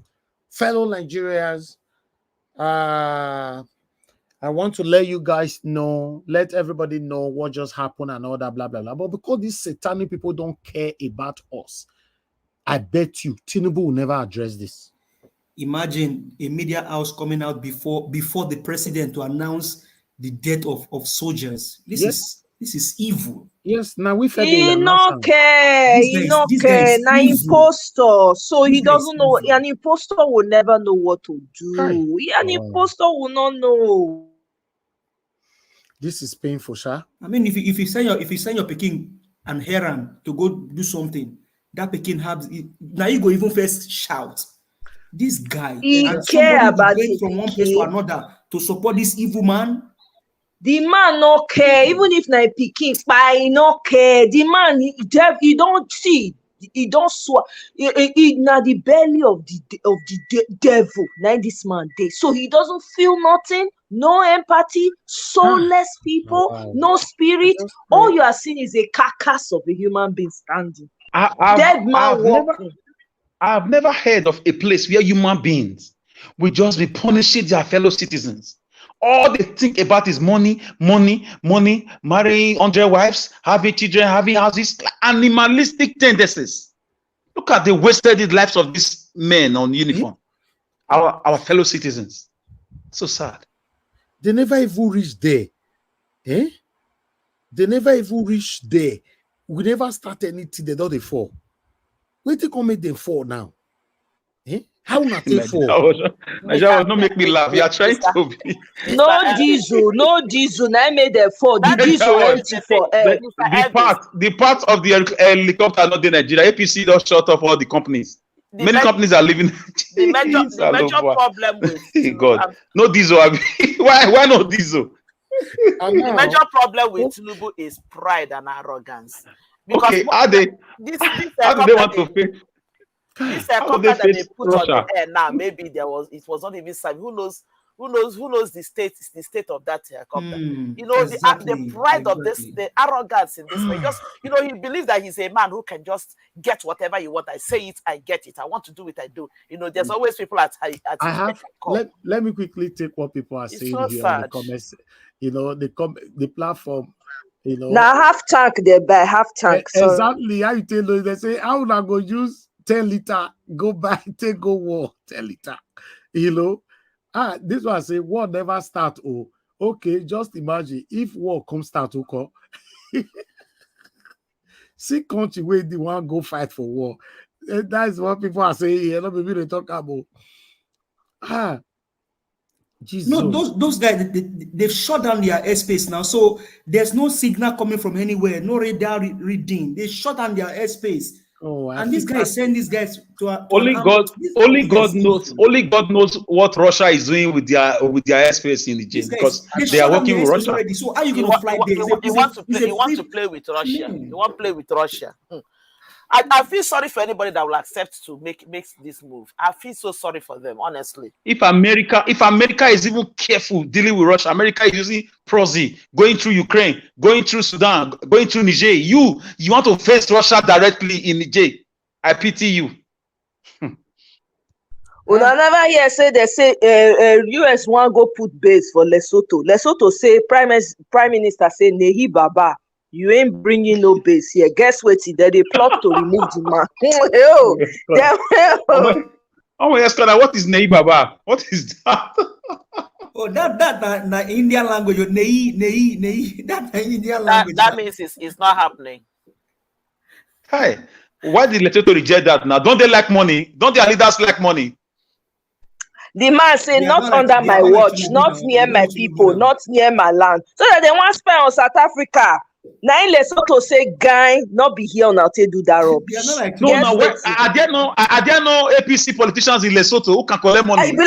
We go know with time whether when they start to they come up, because they want to depose the man now, they want to remove her for either they plot regime change. Hey God. I don't know how we found ourselves here. It looked like a crime. So let me to be born in Nigeria. Let me pick this call quickly. I can see Madam Helen was calling in. Let me quickly see if she's available, because I'm calling her back. Madam Helen, I got your missed call. You want to contribute?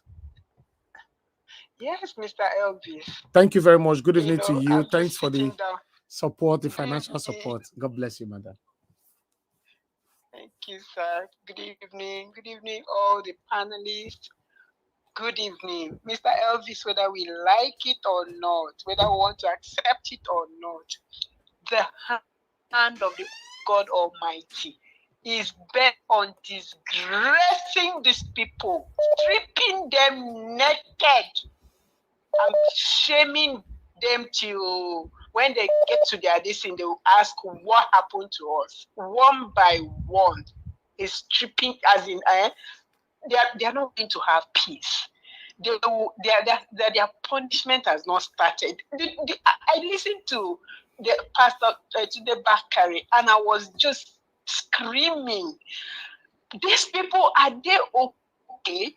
So whether they like it or not, let the people, the stooge who will not know that it's their life that they are going to, mess up. Let them keep carrying themselves to go to Niger, that they want to go and fight. What war? They are already, they are already stressed. There's somewhere I read that the Nigerian army are complaining their allowances are not being paid and all that. And somebody says, come and go and fight war that does not concern you, and you're carrying helicopter. How much did they give to you? Okay, now they've rich. Who has even talked about them? Apart from you, bring it up now. These people are going to, as in a one by one, something happened, and that thing that happened is Mr. Peter Greg Lobi, and it's a tsunami that is sweeping through the entire African countries. Thank you so very much, Mr. Elvis. Thank you very much. God bless you. Thank you. All right. Good evening to you. Your name and where you calling us from? Okay. Thank you, madam. This is a quick one. Nelly from Italy. I just want to let us know that the Nigerian army aircraft that crashed is not is in Niger in Nigeria, not Niger. Was it in Niger? It's in Niger, yes, close to Abuja, Niger. They were actually going for rescue mission or something like that. It's Niger in Nigeria, not in Niger. According to the newspaper we have here. Okay, yeah, it says Niger State. Niger State, yeah. It's Niger State. Okay. Is all these names here, Bakare, whatever, is it Niger State? Zungeru, you mentioned Zungeru is in Niger State. It's in Niger State, yes. Okay. It's in Niger State. It's not in Niger, sir. I just want to quickly correct us, sir. Thank you very much. God bless you. Thank you. All right. It said the aircraft belonging to the Nigerian Air Force crashed. Sources told our correspondent on Monday that the aircraft took off from Kaduna en route to Minna, the Niger state capital, when the incident occurred. Okay, confirming the incident in the state on Monday, and the NAF Director of Public Relations and Information Air called. Okay, but the one I was reading from here was saying different thing. Let me see if it's the same thing. This one. Okay, this one was saying Nigerian Air Force M1 headquarters on casualty evacuation mission crashed near Shubuka village in Niger State. Okay, the incident happened today, on August 14th at about 1 p.m. Aircraft and other departed for Zukola. All right, okay. All right. Regardless of what is painful, people died. That's the most important part of it. And the message still remains the same.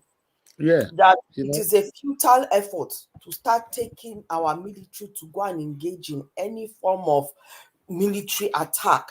It is a futile effort. We are not ready. If what we have on ground is malfunctioning, imagine what is going to go to the front of the war battle will definitely be malfunctioning as well. And this is a red alert for any military soldier out there. You have your own will, and your will is not to go and defend another foreign interest. Your will is to defend Nigerian interest. That is where your will is. And if it comes to it, be court-martialed. Be court-martialed. Be willing. You are already willing to die for Nigeria. Fight for it for a good cause. All right. Thank you very much. Let me hear from the next. But before that, I have a reactions here concerning the Bakare's own earlier on. So let me quickly take this reaction before I come to Madam Nena. Madam Nena, stand by. You're going to be the next. You say, how will he stop corruption when he is corruption in chief? Okay. Another one here. This needs to go viral. Very valid thought by Pastor Bakare. I just couldn't agree more on every submission he's putting forward here. Then we have another one here. Oh Lord God, have mercy on Nigeria and heal our nation to flourish again. Let the dashed hopes of our vibrant youth be restored again, I ask, in the name of Jesus Christ. Amen. Then I have another one here saying that this is serious. Who can save us from this mess? No peace for the wicked. Thank you, sir, for your boldness and courage. Hope this information be taken seriously and urgently. Then we have another one. UK former Prime Minister David Cameron said it all. If UK resources or money squandered like Nigeria, UK will not exist again. Thank Pastor Bakare. And that is true. Then another one is right here. Thank you for feeling the pain of the ordinary Nigerians who are the politicians use as their ladders to climb to the top. And when they get there, get what they wanted, they throw the ladders away like tissue papers. One thing I'm very sure about this wicked administration, which came in a corrupt manner, corruption cannot fight corruption. Okay, another person there, Father Tunde Bakare, you are indeed a true man of God with the heart of the nation at heart. God protect, bless you greatly, sir. Amen. Okay, another person there, 3 to go. Whosoever shared money amongst themselves should investigate it. As long as is in there, he chooses the persons of like manners. A drunkard will choose drunkards as friends. This is Nigeria. With these people in power, we are doomed. Unless we pray seriously, God is angry with the wicked every day. Amen. Okay, this one say, thank you, Pastor, for standing up for the truth. No pastor in Nigeria have had the nerves to speak out. May the Lord continue to guide and protect you and your family. Remain blessed. Okay. Another one here, I'm just trying to rush to quickly take all of them. Hello, Pastor Bakare. I appreciate your courage to speak truth to power. If other well-meaning Nigerians can muster courage to speak the core truth without fear or favor, Nigeria will be working well again. Thank you, Pastor. Yeah, we know these people, all those satanic people that have platform, that are always using their platform to fight against the people that is fighting for a better Nigeria. Meanwhile, this one plenty small. Prayers, prayers, prayers. The reasons Nigeria has become a lamb instead of a lion, same men of God has all along preached peace to Nigerians. Why they die silently the way they put that one, some men of God collect money from the corrupt politicians to keep Nigerians lambs in the name of Jesus. Today, their preachings not only killing Nigerians, but burying the country. Here we are today. Why you keep praying, the politicians keep sharing money and looting the country. Right now, Nigeria needs actions by our citizens, not endless prayers and false prophecies. Okay, I believe my brother Alex will like that person right there. All right, let me move on. I congratulate every distinguished citizens of Nigeria, for we are the true reformers who knows how to adjust to hardship. The ordinary senators and the poor, intelligent representatives who cannot adjust to hardships are already giving tokens in their bank accounts. Okay, I guess this is the last one. Nigerians learn to appreciate people when they do the right thing and condemn when they are wrong, no matter who they are. Exactly. We are calling on other mega pastors, various leaders to follow suit and speak up about the condition of poor masses in Nigeria and demand for arrest and prosecution of looters in Nigeria. Yes, execution, not prosecution, execution. They should, all looters, corrupt politicians, all of them should be executed. That's just the truth, because we are going nowhere. Anyway, thank you very much, my people. That's all I have for you right there. Madam Nena, are you there with us? Please talk to us. You have 8 minutes. Yeah, I'm here. Thank you so much, Mr. Elvis. Can you hear me? Yes, clear. Okay. Yeah, thank you so much, Mr. Elvis. Thank you, Niger Watch family. I've really missed the show for some time now, but I'm glad I'm here. First of all, I want to start with Tunde Bakare. When Mr. I think Mr. Alex was talking, Mr. Elvis, I like your submission on that. Look, when people say things that are good, it's important for us to appreciate them. But the truth about it is that Tunde Bakare has been as anybody that knows Tunde Bakare will know that he has been a very outspoken, he has been very vocal when it comes to bad governance. If you watch he's an APC, yeah, of course, he's an APC man. During the presidential primaries, Tunde Bakare was the only person who refused to step down for Tinubu. he refused bluntly to step down for even at the end of the day, he did not get any single vote at the primaries. But the point remains that he stood his ground. He said, I'm not stepping down for this man. So he has always had this willingness to be in the, to go for presidency, probably because he has the mind to help. He recognized that there is a problem in this country and he wants to run for presidency. But of course, we know that in this country, because of the wickedness and evil that is in the heart of this cabal, they wouldn't want anybody that has any real intention of real change to take the seat of power. Why are they doing what they're doing to P2B today? Because they know that this man has something good to offer to Nigeria. You know, Nigerians need to understand that anybody that has something good to offer to Nigerians, to the people on the street. I like what Bakare said in his speech. He said there is nothing ordinary about you. For all of us that are here, for all of us that are crying for a better Nigeria, there's nothing ordinary about you.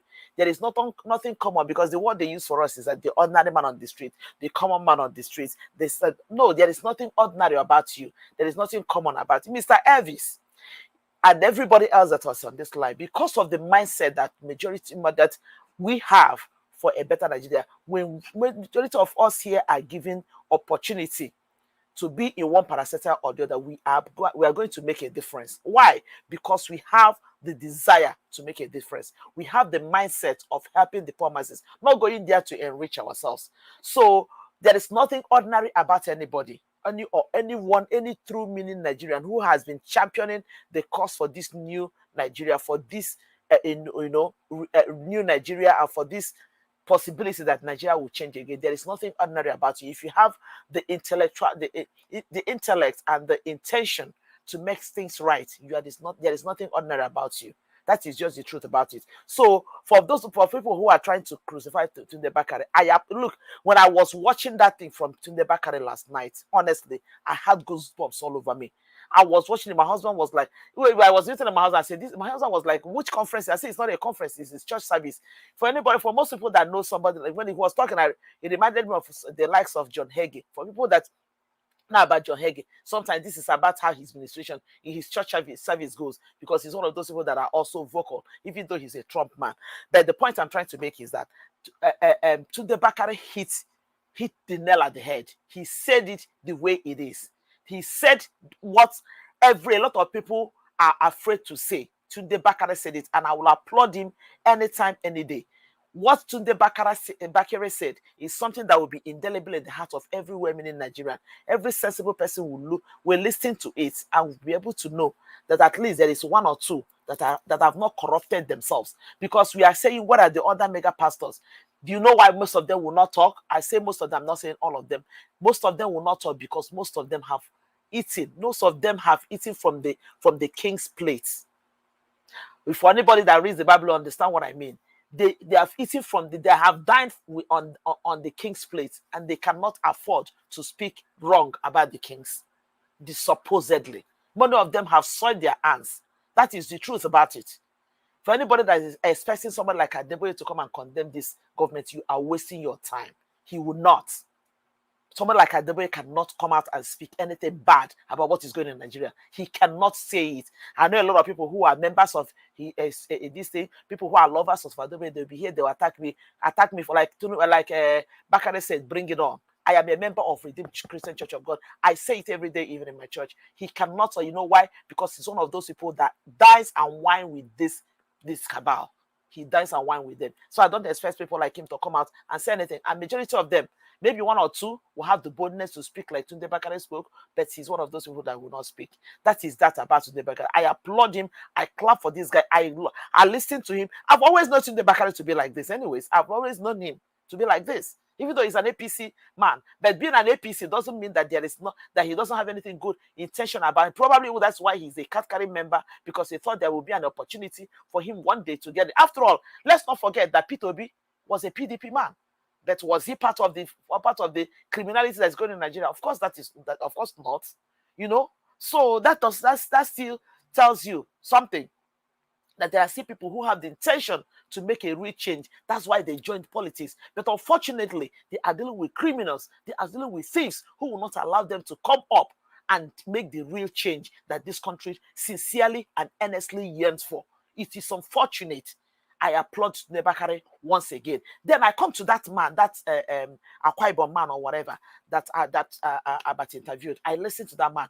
Honestly speaking, when I listen to the likes of that person, and I said to myself, if there is any sensible human being again, if there is still anybody in Nigeria that still want to believe that still supports, especially if you are not part of them, maybe if you are like every other Nigerian who are just hustling on your own, trying to make ends meet, and you are still supporting these people, I feel so sorry for you. Because when you listen to what that man is saying, and I think Nigeria, I appreciate Nigeria, because most times when I go to such people, I hear such interviews, what I want to always do, what I usually do is to read comments. I just want to know the mindset of people who are listening to this individual. And you see it, a lot of people made it very clear there. You know, it's so unfortunate when you hear somebody this man is trying to make Nigerians deceive the gullible people who are not thinking, to believe that the lawmakers, their supposedly representatives, have not been paid for 3 months. Tell that to the birds. If anybody believes that, you can believe anything. Tell that to the birds, that they've not been paid. So 2 million is nothing. You can tell me that 2 million is not even enough to take care of the property. For crying out loud, for somebody who earns more than how many millions in a month? How do you want to compare that individual to somebody who is supposed to be receiving 30,000 naira minimum wage, but yet is not receiving that? And this man is trying to justify, telling you that 2 million naira is not enough for them to use to go and reach out to the constituencies. Is it? Look, these people are so, I don't know. I mean, he can tell such stories to people who don't know. Look, I have a lot of people around me who are into government. In my place, I know 1 or 2 who are House of Rep members, who are in the Senate. When they come to vacation, they don't give a damn. Well, even when they are in Abuja or they come for vacation, they don't give a hoot about you. So what is that man trying to say? Oh, for a place that have like 13 local governments, 3 million is not enough for them to. What is he trying to say? That they're going to use the money to go do what when they're on vacation? These people don't do nothing when they're in Asorok. They don't do nothing when they go on vacation. All they do is just to sit, squander their pot-bellied friends. They'll come, they'll be drinking champagne, making noise and disturbing the whole neighborhood. If they decide to stay in their homes. That is if they decide to stay in Nigeria, because most of them, this is the time this is summer period when their families are all over the place shopping. Go to malls, you see them. Here we are in the US. You go to malls now, that summer period, you go to most of these vacation resorts, you see them and their families come here that make us squander Nigerian money. I went into the mall one of the days, and I met. I have a friend who is very, very fluent in Hausa. She went into the mall, one of the malls in the US. Met so I think it's a family of one of the senators.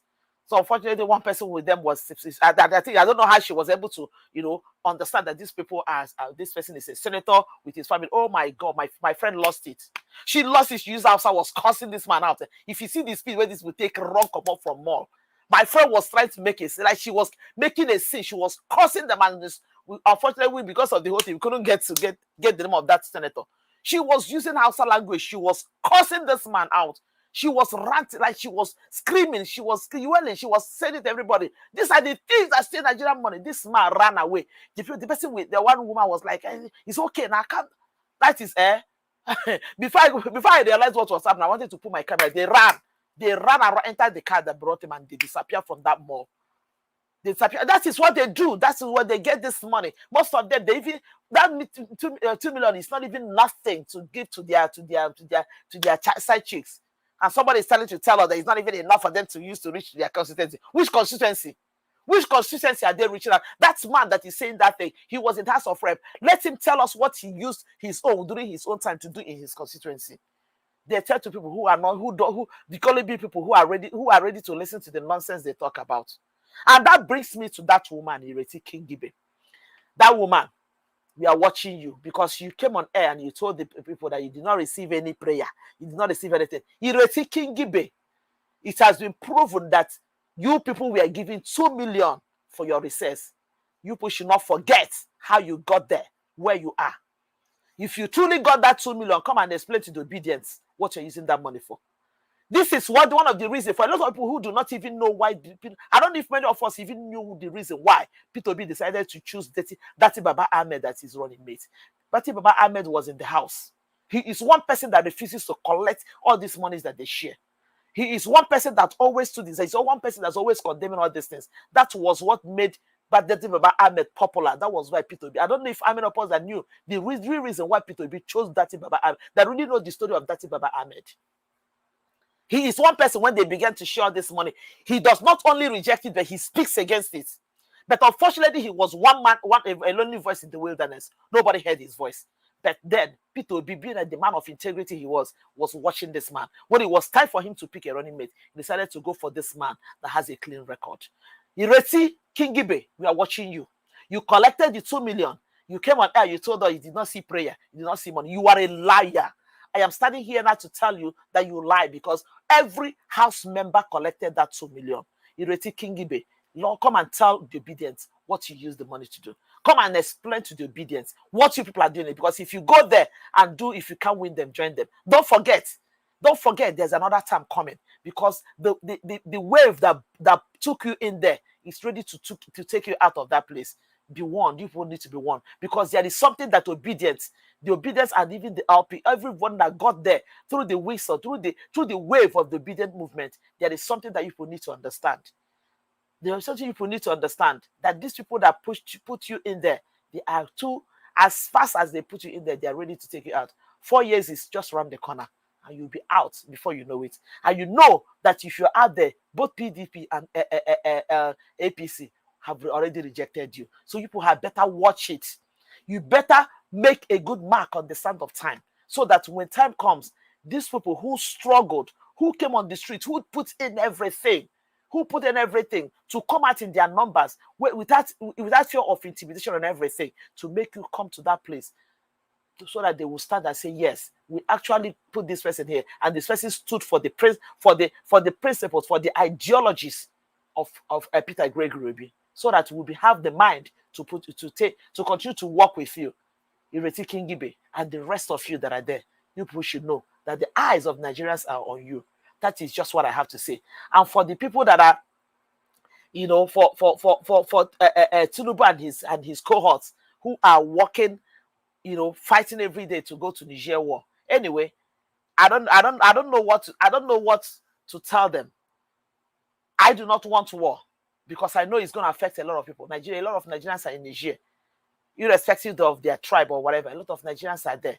This is not what we want. The truth about it is that if anybody decides to sacrifice their life to help to feed this man's ego, because the only thing that is pushing Tinubu is nothing but his ego. That's what I tell people. This man is an arrogant man who feels that he can get whatever he wants. He can, whatever he says he will do, he'll do it. Because he always has people that are jumping around and clapping and feeding his overbloated ego. That's why he thinks he can say whatever he gets it done.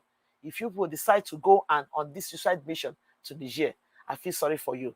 Except it is Asari Dokubo that will front himself. But Asari Dokubo, even if you want to go, don't just stay in somewhere in Bayelsa and give orders. Make sure you carry that's your weapon that you're brandishing on social media. Make sure you take it and stand in the forefront.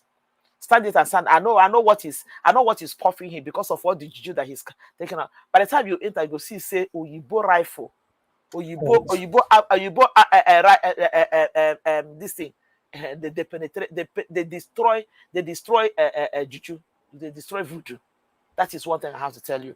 So at this point, Nigerians, if anybody sees all these things and have been hearing all this that's happening, and you still think there's anything good that will come out of this government, I feel so sorry for that very individual. I feel so sorry. I pity that person. Once again, I applaud Tunde Bakare's boldness. I applaud his tenacity and I applaud his mindset and that being vocal as he is. Thank you so much, Michelle. God bless everyone. Thank you very much, Madam Nena, for your submission. Thank you very much, everybody that's right there with us. God bless you all. Peggy Modi, thank you very much for the super chat earlier on. May God bless you. I appreciate every one of you. Thank you for your support. I do like watch. Thank you very much for the super chat earlier on as well. Thank you.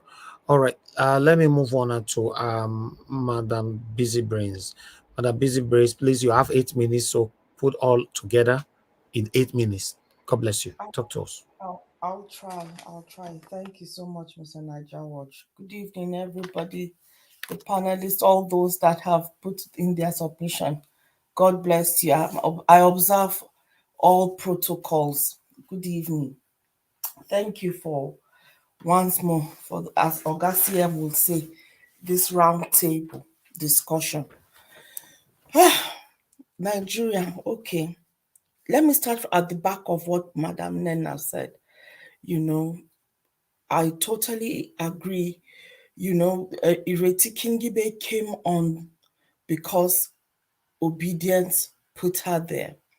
Obedience believed in the platform that she came on, and believed by putting her there, she will go and be one of those voices that will be shouting in the wilderness for them to do the right thing. But by her submission on air the other day, it just feels like she's gone and joined the party, and they are sharing the money, they are sharing the largesse. With all that is going on in the house, we don't seem to hear any dissenting voice. We don't seem to hear them coming up and telling us what they are doing in the house. It seems like they are just being pushed with the wave that is there. They are there to stand alone. They are there to be the rock in the Senate. They are there not to go and party with every other person. She is there to know that she is on her own. And the moment she realizes that she's on her own, then she would be able to do what she needs to do.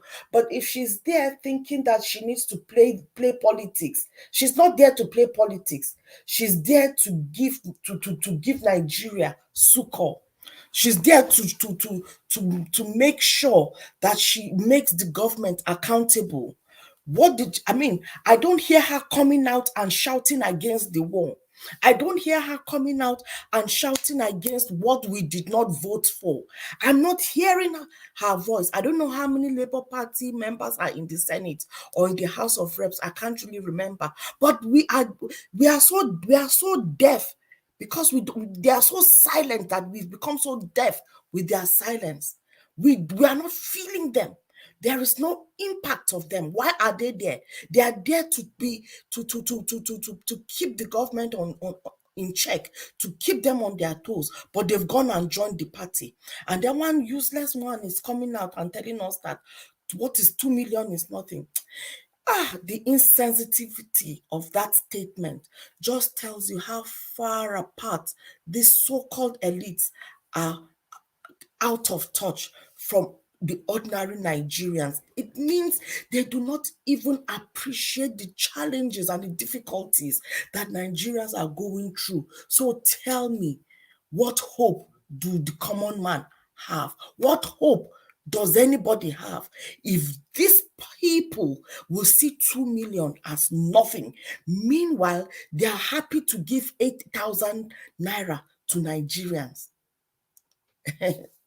If 8,000 naira to Nigerians is enough, is something, then 2 million is nothing. Who the hell do they think they are? That they think that their own lives and lifestyle, their own acquired lifestyle is any better? This man that is spewing nonsense, looking at him, you can tell that he has no pedigree. It's not as if he was born with a silver spoon. If he was born with it, he would have spoken with the sensitivity that the situation demands. He came from the streets. He was there by luck, and then he's coming to talk to us that 2 million is nothing. Whoa, he will go back and be begging for 2,000 naira. A fellow Nigerian, a grown-up man with a family, a worker, somebody that, from what the panelist yesterday was saying, the man is not sitting down. He's a man's man, coming to beg for 2,000 naira. My God, 2,000 naira for him is a lifeline. a lifeline, the difference between putting food on the table for his family and them going hungry. And then some insensitive buffoon will come out and tell us that 2 million is nothing. Let us wait and see. We will come and see them in the market square dancing naked. Let me go to Fashola. Fashola rigging. That picture that they say a picture tells a million words. You know, a picture tells you so much. I was hoping we will be able to zoom that picture so that we can see what discourse were. Is it discourse before they changed it or discourse after they changed it? Because if it is before, then we would see where labor is at, you know. And like you said, Oga Elvis, in every Nigerian house, there is in every Nigerian house, there is an obedience. There is an obedience. And that is what these people are failing to understand. Those drivers that they have, their bodyguards, they give them pittance. Those bodyguards also want to be Oga. They are not happy with the situation that they are finding themselves, that they are taking the crumbs from their masters. If they think that with the little that they are giving them, they are buying their loyalty, their eyes are open because they know that they can have it all. Your drivers know they can have it all. Your orderlies know they can have it all. Your cook know they can have it all. The people holding your bags, your PAs, they know they can have it all if the government works better, if the right things are done. What you give to them is nothing in comparison to what they will gain, because what you give to them, it disappears in hospital bills, it disappears in school fees, it disappears in burying their loved ones because the roads are bad. It disappears in buying petrol. Everything disappears. So no matter what they give them, it disappears. It amounts to nothing. So they know what a good government does. They want a government that works. So they will definitely put the message out there. You see, Fashola has shown his hand, and he has shown the truth in the expose that came before this, that he was the mastermind behind the arrest of the brother of the of the owner of Reportera, who broke the news out of him being the one that is writing the judgment for the judiciary. Because if there is no truth in that, he will let the legal system take its course, go through the courts like we've done, and let him be vindicated through the courts. If he's saying that his image has been tarnished, I keep forgetting what that word is. When you feel, yesterday I was told and I've forgotten again. Please, somebody help me out. When you feel that they are reporting lies about you, defamation, defamation of character.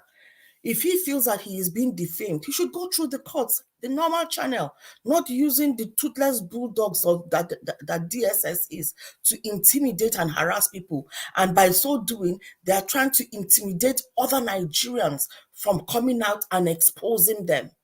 So we know, Mr. Fashola, that you are one of the culprits that will be going to the gallows along with your thief in chief, chief in thief, whichever way you want to put it. When the time comes, you will disappear from the surface where nobody will see you and him, and the other likes, your ilks will go in that direction. You see, the aircraft that crashed, this is divine intervention. Like Madam Helen called from Nigeria. When you brought it out here, whether it happened in Niger or in Niger State, it is divine intervention. God is coming in to show the military that your destiny is in your hands.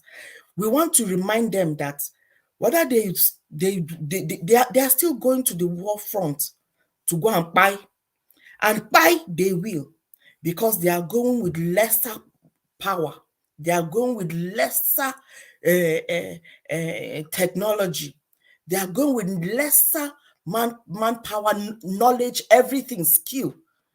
Against what they are going to go up against, they will be buying. They will buy.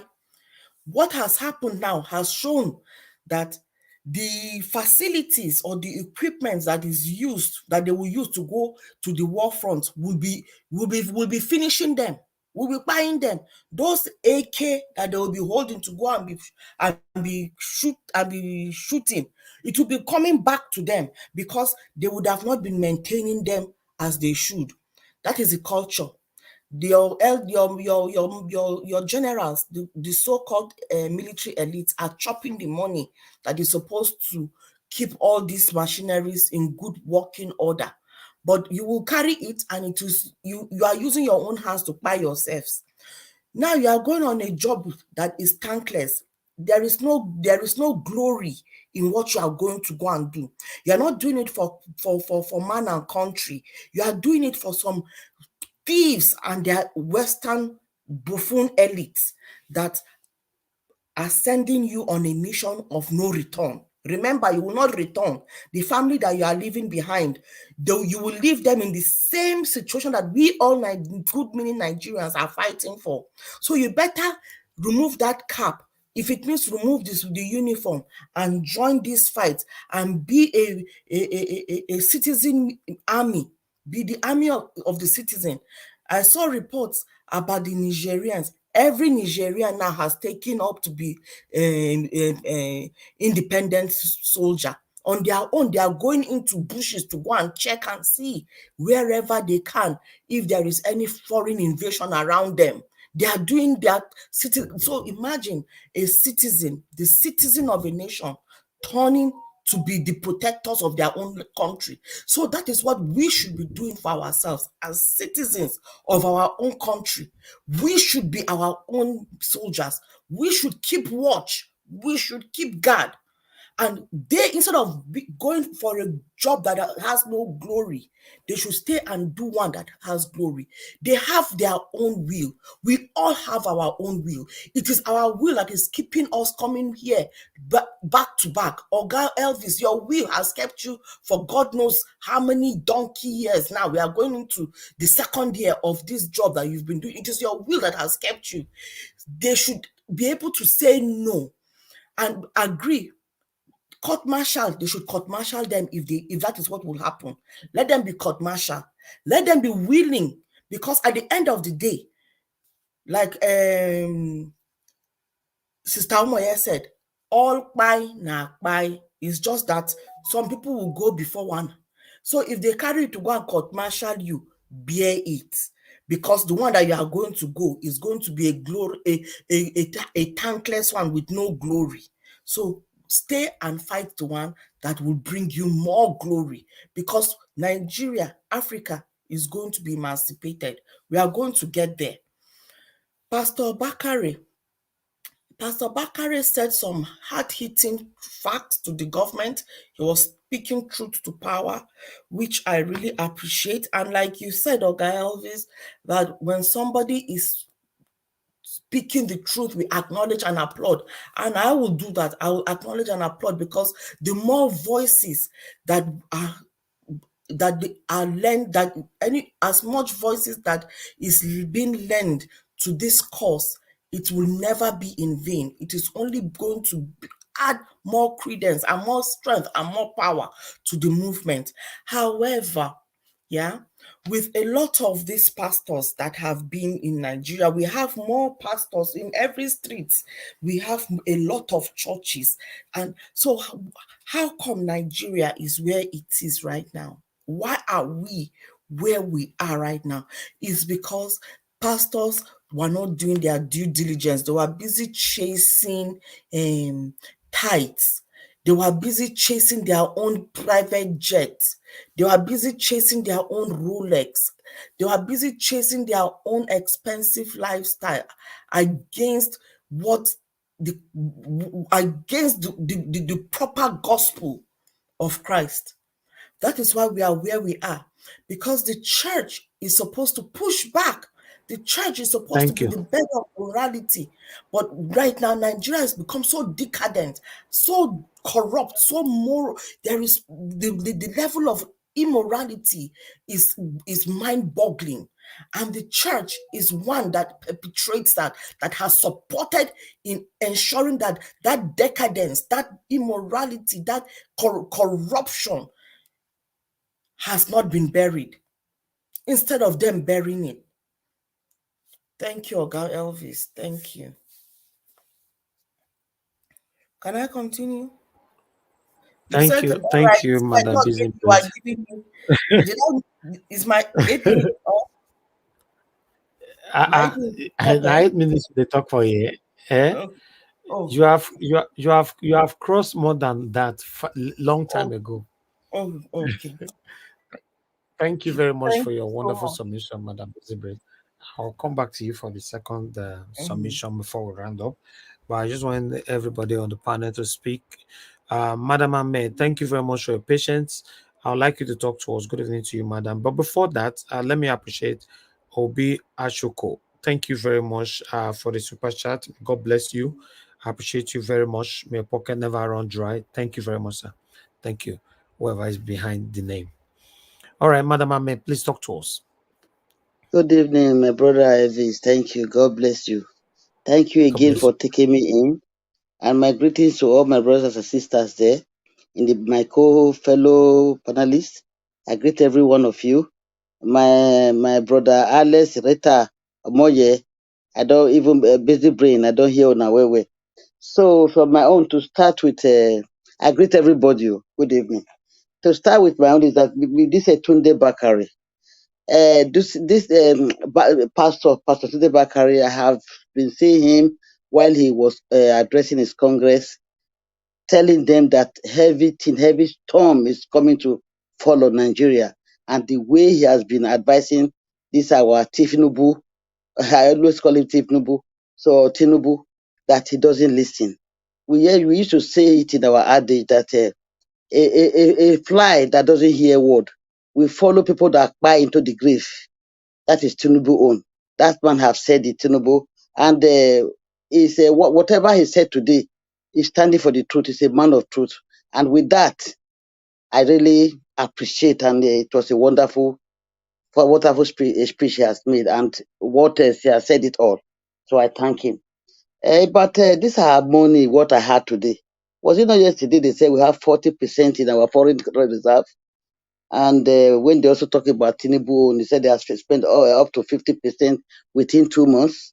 I had his director said that 40%, it should be more than, not even 40. So I believe also the same thing. And with all the amount I had today, how are we going to go out of all this wahala, this money, this debt? How are we going to go out of it? If at all we are able to get our mandate back, our Excellency Peter Obi is going to do a lot of work. That man is really going to work. I hope. And that is what I'm waiting for. I hope he should get his mandate back, because he should be the only one who can be able to do that. As of that of Akpabio, who said he's the president of a Senate House, he thought that maybe we Africans or we Nigerians, we don't know about his past, or is he thinking that we Nigerians, all that hole that they kept us in, being that we are patient, we absorb suffering, as you've said, we adjust to hard life. Anything, whether you can drink one gari a day and you sleep, you can even see now that money, how poor we are, how poor most of the Nigerians are. You have to look deep and see how they are, how poor they are. And now Akpabio, they are now showing him for 110 billion, and he himself now is saying that 2 million is not being fault now. It's not his fault, because the money you don't work for, and the money is just there for you to spend. You will not if you are spending it, you don't look back. So he will not value 2 million. So those days, about years back, if you say somebody have 1 million, you know how we regard it. A millionaire, a million woman. You know, like, it's having a million in his country. Now they don't look at million anything again. We talk about 20, 30 million now. It's just nothing. So It's not his fault. They have that money, they get it freely from them. They use it to travel abroad, have high, heavy hotel, or go to one of their houses they build or they have within themselves and enjoy and be dancing bugade. So it's not their fault. They will not value any money when they even know that even there are Nigerians. If you check their post, there's already holes that they are using to look for coins to buy something. So it's not their fault. Let them use it. It's the money that is free for them.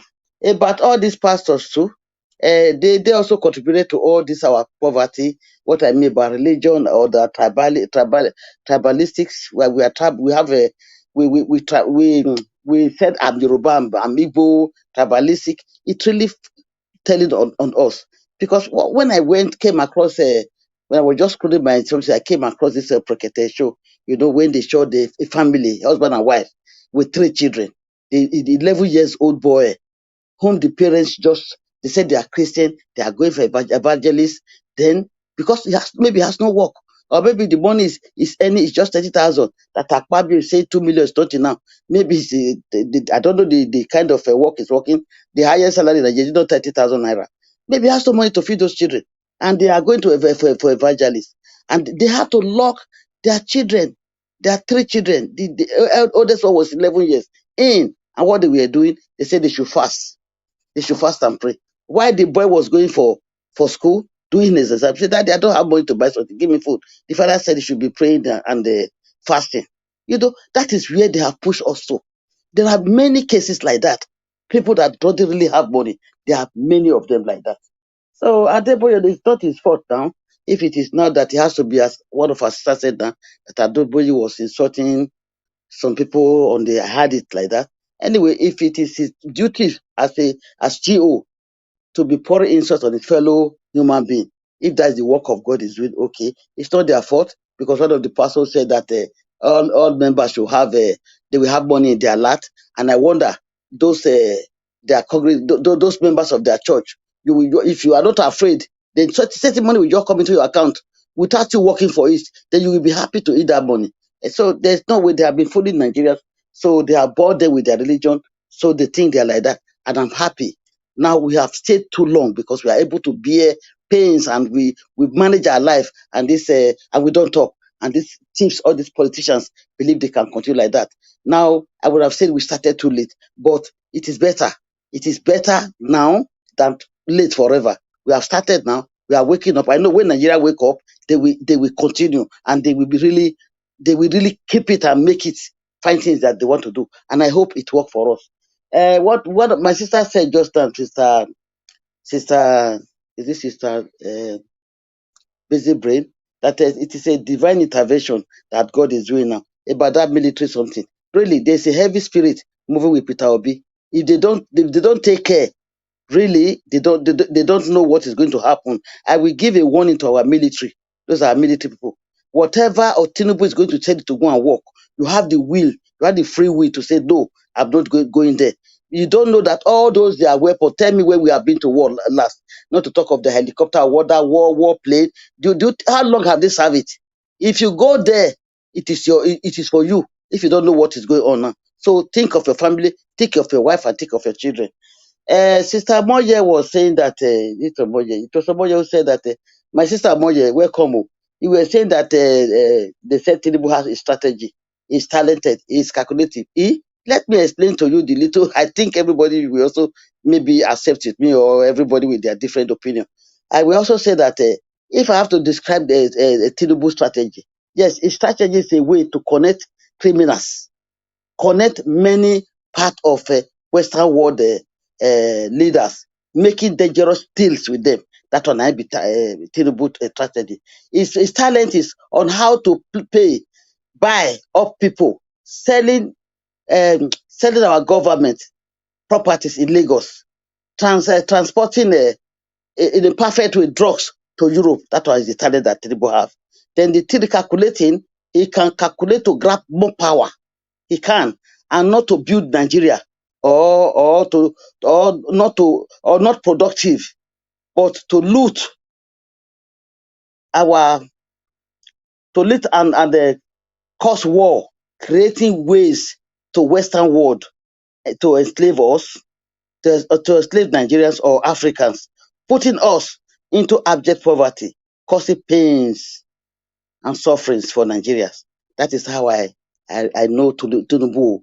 That one, I be the talent when they get, now be the strategic when they get, now be the well calculative on how to put criminals around himself. That is the same thing. See Akpabio now, that is not taking 2 million to be anything.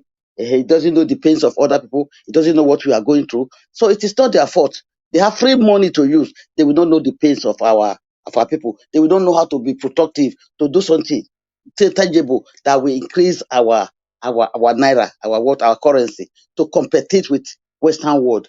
So my own, what I'm waiting for, I don't have to, I don't talk much. I'm still learning from every one of you. So my own is that I'm just waiting, just waiting. This is it not this week they said? Today is Monday now. I'm counting, I'm just waiting. If anybody's aware, they have fixed this, the judiciary, mostly Arewola. I will never say I trust judiciary so long as Arewola is there because he's the one who swore Tinubu in. He's still the chief judge. I will never trust that judiciary. What's it called? Our CGN, Arowola. I will never trust him so long as he's there. So until that day, I'm waiting for the day they are going to say they want to judge that case, and I will be very happy if they should put to be there because what I'm hearing, they will never allow Igbo. I hope my God will never allow that thing to work because it's the only one among all of them. Even Atiku will not be the one to take it because that one is on the side of the Northerners because he said that other tribes, even if Tinubu is calling himself to be a Muslim, they're infidel if he doesn't know. They are just, it's a weapon for them. So I pray that Obi should win. That is the day I'm just waiting for. I don't know. I'm just waiting for that day. And I beg the judiciary to please do the right thing. Arowola, are you hearing me? Arowola, you've done something to us. Please try to clear your name. Put that shame away from all your lawyers there, or what are they called the judiciary. Put it away from them and please make a name just at least for once, for life to be in history. That is my take, Mr. Evie. So I thank you for giving me time, and I'm here listening to the rest of you. Thank you. Thank you very much, Madam Ahmed. Thank you very much. I really do appreciate you.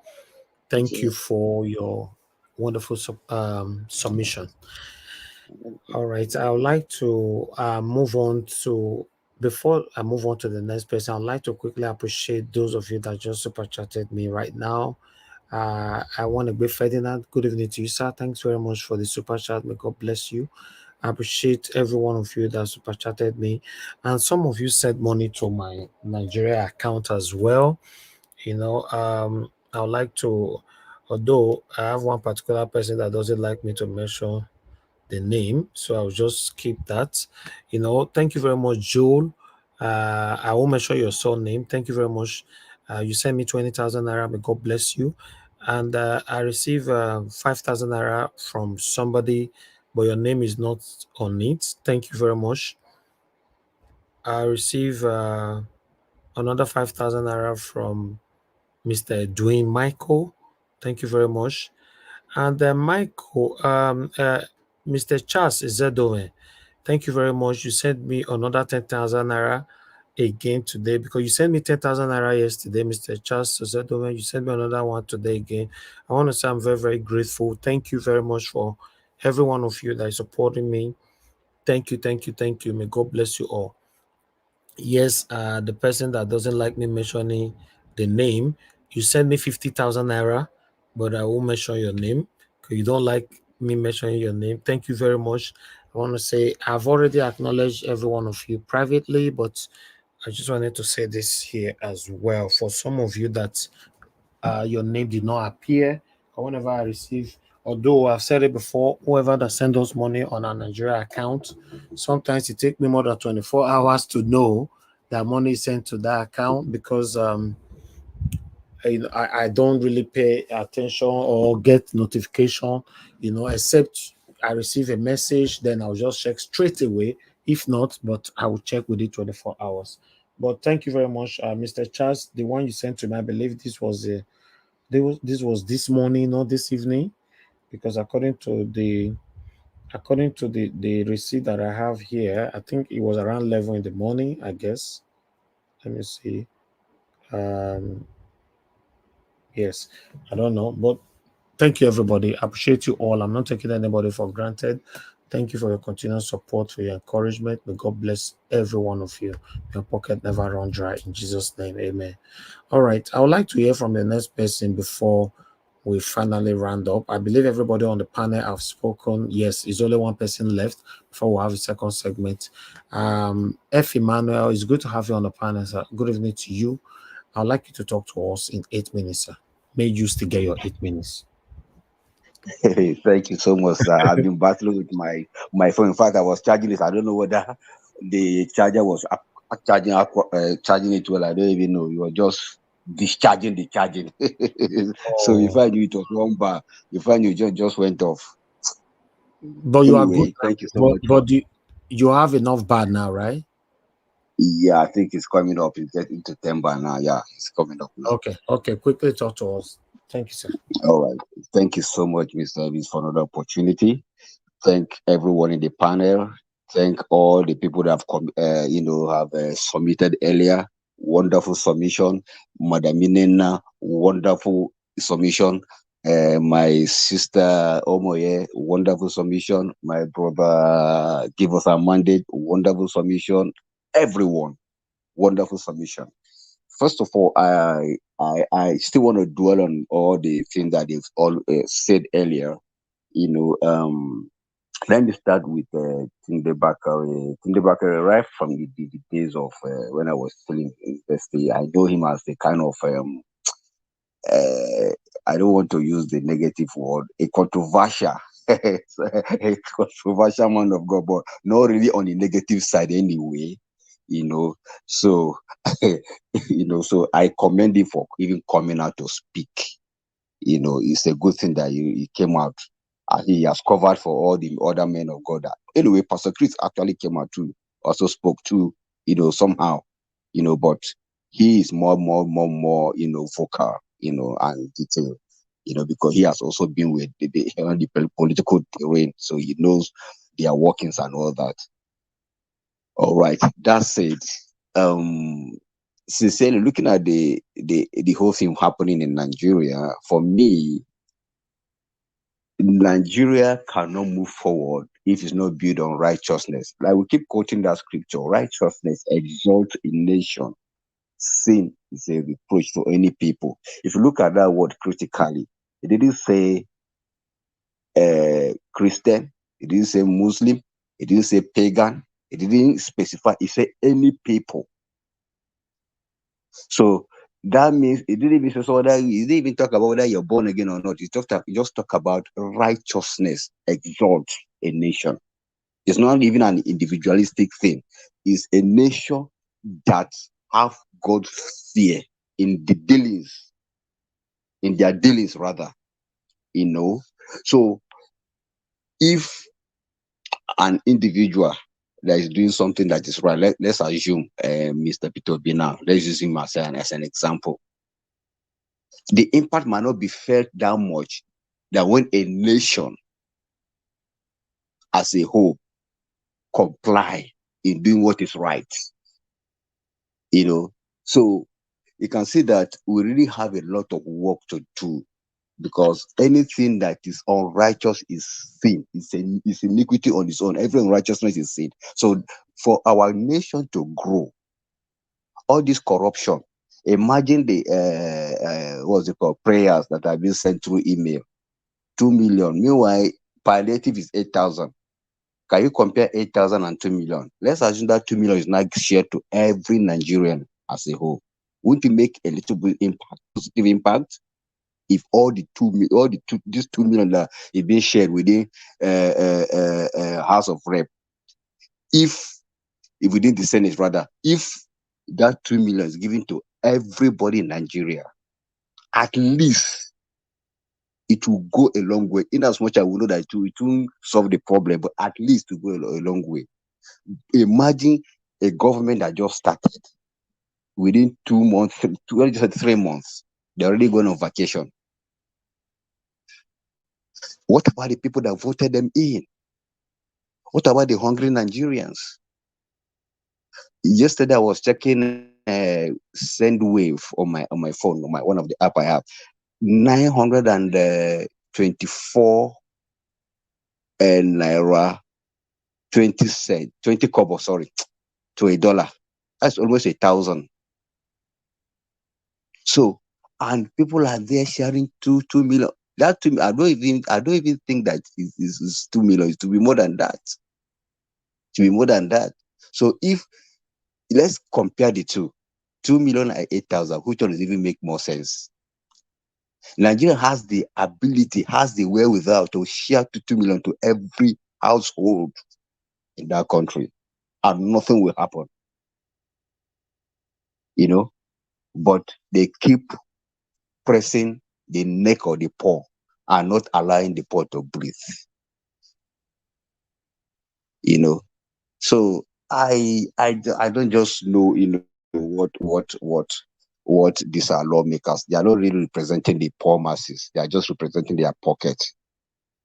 They are representing their pocket. That, by the way. Then the other one, that picture you showed about Fashola. As soon as I just saw that picture, I was the next thing that came in my mind said, this man at his old age is still doing electoral yahoo. Let me call it that way. Let me paraphrase it. If it's a young guy now that is doing this, say, this is yahoo guy. They will come and arrest him. But look at him now, at his age with his white hair. He's doing electoral yahoo on the system to just change the whole thing. This is the corruption in a different level. I used to have respect for him, but with all this thing, in fact, it is well. I go help our country sincerely. And the only thing I can say there is that we still need to rise. God will never come down from heaven and do anything for any man. God will give us grace to get it done. Those who built the Tower of Babel, they just imagined in their mind and they thought it in their hearts that if we can do this, and God saw it, that these people, the way they are going, they will touch heaven. And he said, what did he do? What did he do? He just confused all of them. That's why we have languages today. So if we can have in unity, let's forget north, south, west, whatever, in unity, have it in mind that we are one Nigerians. All of us have our green passport, Nigerian passport. No one is showing one is from north, one is from south. All the same passport is the same thing. If I ask Mr. Elvis now, show me your Niger passport, you will show me it's green. I will show you my own is green. It's the same thing. So I don't know why this division is being used against us. It's just unfortunate. But I still have hope that once Peter will come on board, things will begin to, take its shape gradually. I have that confidence, and I believe, this battle we are fighting all this while is not going to be in vain. I have that assurance. Things will certainly change. Things will certainly change. That is why these Nigerians, they've decided to take their own destiny in their own hands. That's what we would have done too. But they decided to do what they do. At least with now the whole ECOWAS, the whole African nation now within ECOWAS, they're beginning to see what the Western world has really, really, really done. The impact. They're beginning to feel the impact. Using our leaders, our puppets. So it is well. Let me just rest here. I'm here.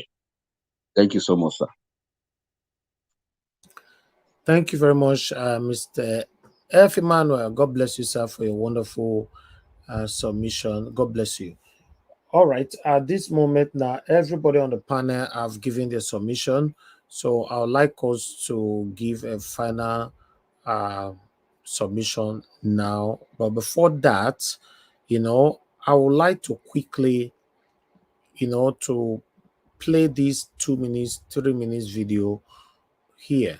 from Simon Ekpa, then we'll just take it like that. Because currently, information reaching us that some of the Biafrans in the southeast have betrayed him. So they are currently sharing leaflets from house to house, telling people the sit at home have been cancelled, that they can come out and focus on their businesses and all that. So they're sharing it from house to houses and all that. So, but that have triggered the anger of Simon Ekpa, saying that, out there and all that, they say such a thing.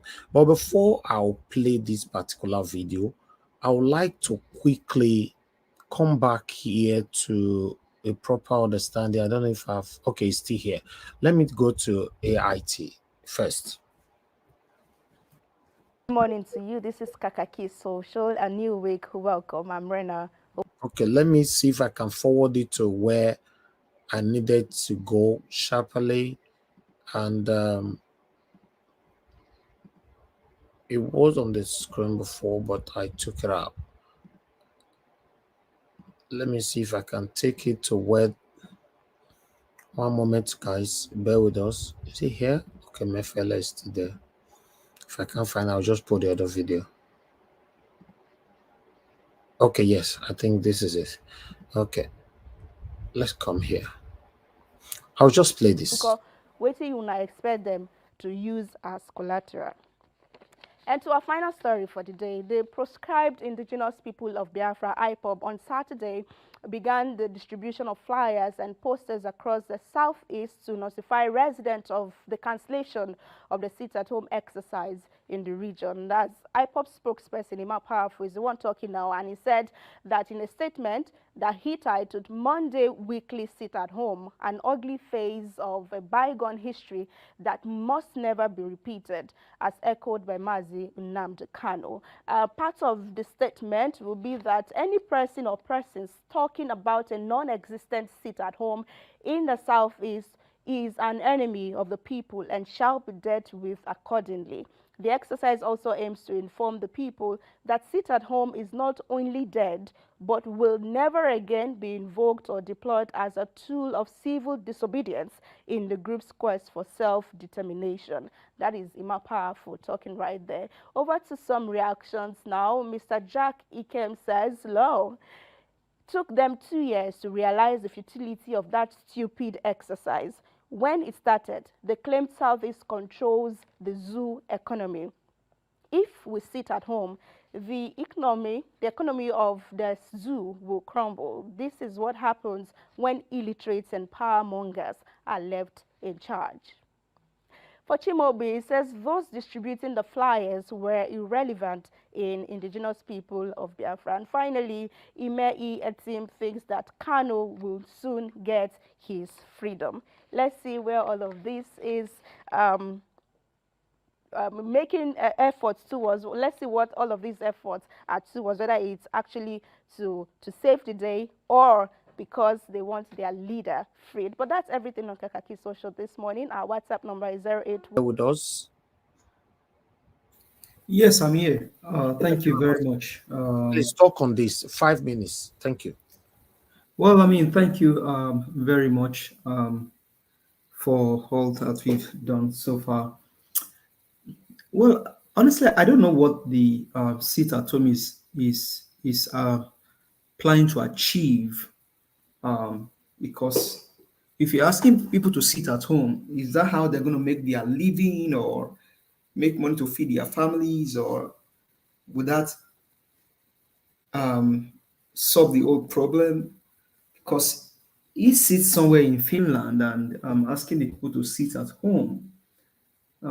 Regardless of whoever is sharing that whoever is going from house to house to go distribute those flyers, the order of sit at home should not be the thing. The main thing is how to fight and we get our country back to the point where we need to get it to. And that's why all Nigerians need to actually arise and fight this cause to the end by making sure that we get the right people in power. So they sit at home. Honestly, I'm not sure if that's going to achieve anything that is being that they are clamoring for, because people, regardless, they have to leave. And if they don't go to their business places, how do they make money and then take care of their families and things like that? So I don't know if what Samuel Ekpa is doing is even if it does make sense at all. And I think also there has been call for him to be brought to Nigeria and then for some questioning, because what is he what does he want to achieve? What is his purpose? What does he stand to achieve with all of this that he's doing? I mean, I don't know, but I'm going to leave it there for others to speak on. But I don't think the sit-at-home thing should even be what we are talking about here now. People are suffering. They need money. They need food. And how are they going to get money and food if they don't go out to their businesses and things like that? So, but all well and said, thank you very much, Mr. Helvis. Judiciaries, all eyes on you. We're trusting that in the coming days. But when will the judgments even go down? The judgment on this whole case, when are they likely to even pass this judgment? That's one thing I've been like. Is there a set date for this judgment to be passed? And I'm just wondering what's going on. So thank you very much, Mr. Elvis. I appreciate it.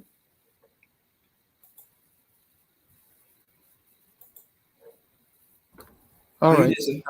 Thank you very much. Yes, thank you very much, my brother. Give us a mandate. God bless you for submission. All right, let me go to we still have Omoyes Kona. You're still with us. Thank you very much. Your 5 minutes, please. Your final submission. Thank you. Okay, thank you very much, Mr. Elvis, and everybody else that has been on the panel. So just a quick information, right? So I happen to be on a space where the chairman, Julius Abure of Labour Party, was speaking, and I had the opportunity to ask him about this local government chairman that are running in Edo State. So I was asking him about the list of them so that we can start to look out and figure out who they are and all of that. He said they're going to be coming up with a list and they'll be sending it out, just to put it out there so people can look out for it as well, because that's one area that we need to be focusing on. Having said that, well, all eyes on the judiciary. I mean, the handwriting is on the wall. If they choose to do the right thing, okay. If they don't, okay, we'll see how it plays out, because they cannot pretend now that they don't know what's happening. They cannot, And then with regards to the video you just played about this man, I mean, I find it very funny. This man is in somewhere receiving better AC in his body, looking fresh. He's sending threats from from thousands of miles away. Can he just come and be on the ground? That's what real, if you want to be a real revolutionary person, you are on the ground. Chopping problem like everybody else that is suffering. He's sending threats from miles away. Who's going to pay attention to that? I mean, does it even make sense for people to be staying at home? How are they going to feed their families? How are they going to take care of themselves? How are they even going to make donations? Because I know people are making donations to him. How are they going to make the money to make donation to him? Since he claims to be fighting for people. It's just ridiculous, because in the person that started all of this started in truth, even though he's not a perfect person. He's been locked away. Nobody's talking about that. Nobody's putting enough attention on that one. He's there setting ring lights and be doing a background and sending message thousands of miles and telling people they are criminals. So he now agrees that there's some people operating as criminals within the group. He's now saying it with his full chest. I beg me all these people go sleep, Ojare. My own be say, I beg now judiciary now be our focus. May we for collect this thing from these mad people when they do office right now, because before they sink the ship, pata pata, I beg. Judiciary, Mona do the needful. That's all I have to say. Thank you very much, my brother. Thank you very much, Amoyeskona. God bless you. I appreciate you. Thank you. All right. Let me come to Madam Nena. Are you there with us? Yes, I'm here. Thank you. You have 5 minutes. Please Yeah, talk to us. yeah. Thank you so much. I don't have much to say at this point. I touched briefly on one of the things that I've been saying before, and that was the issue of Fashola and the story with regards to him and the him helping what is it, the petition tribunal to write this thing. So I remember the first time that the issue broke out, I was like, okay, is this real, is it not real? And honestly speaking, knowing the Nigeria that I know, once anything happens like that and these people begins to make noise about suing and doing and all these things, you know that basically what they're being accused, that is what they've done. And you see how the kind of impunity that's going on in this country. Every single day we have every reason to say that things start to change in Nigeria. Every single day that happens, we have every cause to keep clamoring for a change, because the level of impunity, the level of nonsense that is going on in Nigeria, I mean, it's unprecedented. So from what I'm saying, I'm hearing in the news now, I think one of the people that carried the news, they said they went to arrest him and they didn't see him, they carried his brother. For crying out loud, what does that even happen? It's become obvious now that these people have decided to use DSS as their bulldog that they use to attack whoever they think is working against them or anything like that. Their personal security guard. Exactly, their personal security. It's so unfortunate. So an organization, a group like DSS has no integrity, they have no independence, they have not, for crying out loud, the DSS is supposed to be like the FBI of or special like the FBI of Nigeria, if I'm not mistaken. And I know the kind of prestige and honor that such an organization have in the Western world, like maybe like in a place like US. To think that those people have reduced themselves to be nothing but just errand boys in the hands of anybody is so shameful. It's so shameful. And that guy's brother is being held, and up until this point, nobody knows anything that is going on with him. Nobody has anything. Why? What did he do? Because he wrote something. Okay, Fashola, if you think that what they wrote about you is not true, come out and debunk it and keep it moving. People accuse people of things every day. All you need to do is to come out, say your own truth, and keep it moving. Why do you have to send DSS to go and arrest this guy? He was not seen and decided to pick his brother, and that guy is being held now, and up until now nobody knows what is going on around him. So when you keep seeing things like this keep happening in Nigeria, it gives you the more. It should give anybody more energy to say that something needs to change. Something needs to change in Nigeria, because a lot of nonsense is going on. A lot of P2B will say a lot of criminality and a lot of rascality is going on. And if all these things are going on without anybody calling them out or without anybody doing anything about it, people do anything and they get away with it. It's just, how long are we going to continue like this as a nation? How long can we continue like this as a country? It does not even make any sense. That's why when Bakare was saying something about Tinubu key corruption and not Nigerians, I said to myself, how can a person who is corruption personified bring corruption down? It's not possible now. Tinubu is corruption personified. If you want to see the dictionary definition of corruption, come and see Tinubu. Once you see him, you have seen corruption. Every aspect of it. Somebody whose life is nothing but lies. His name is a lie. His age is a lie. Maybe his gender is a lie. Nationality is a lie.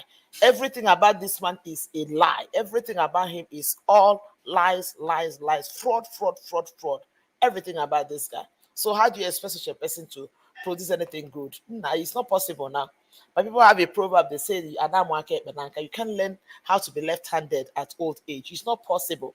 There's no how any person will expect that this Tinubu now will begin at this point to begin to do something right. It's not possible. So Bakare, of everything you said is right, but one other thing that he said, I know that is impossible. That does not tally is to tell Tinubu to kill corruption. How can you kill the man is corruption himself? How can that even happen? Look at him. Look at his vice. Look at his the supposedly third person in command, Akpabio. Look at all his ministers. Look. I mean, how do you expect How do you expect it? Okay, they've not entered already, you know, amassing this thing, giving themselves money for to go and go home and drink a 50-year-old wine. And this is just the senators. So very soon now the ministers will enter their own, and they said their own madness. It is appalling. Nigeria cannot possibly continue like this. I don't know when this tribunal is going to bring out. They need to do this. Let's get this over with once and for all. Let's get this over with. If Nigeria is going to sink, let's know it's sinking once and for all. If this country is going to be savaged, let it be savaged once and for all. It doesn't even make any sense. It doesn't even make any sense. Somebody saying that 2 million is nothing. When we're talking about the 8,000 they're giving. The 8,000 is, they said it's going to be only for 12,000 families, 12,000 families, families, and it's supposed to be in a month. In a month. 12 million. Eh? 12 million. Or rather, 12 million. Okay, 12 million families. Sorry. Out of how many millions in Nigeria? 12 million families. When we talk about families, who are the families? How do you even know the statistics? How do you even know how they selected the names of the family? Who are those? And this is for a month. 8,000 naira in a month. Like, come on. And these people are collecting 2 million for doing absolutely nothing, just for sitting in the chambers of the house and make fun of Nigerians and say and do nonsense in the name of screening ministers. Screening ministers, my foot. They are just ushering in their parade of criminals. That's just basically what they're doing, bringing the likes of Festus Kayamo and the Nyesom Wikedem and the likes of them, pulling them in to just to that, and the kill and the stealing continues. It's ridiculous. Something really needs to change in this country, for crying out loud. Something really needs to change. Thank you so much, Mr. Elvis. God bless everyone.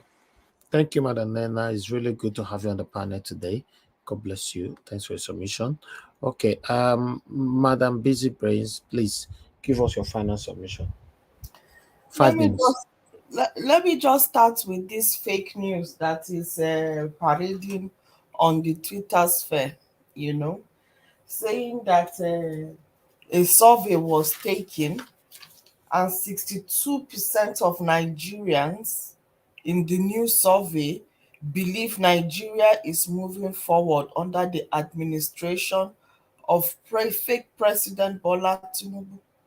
The survey was conducted by CMS Connect, LLP, Lagos-based public perception consulting and strategic communication firm. What bad dash? What lies?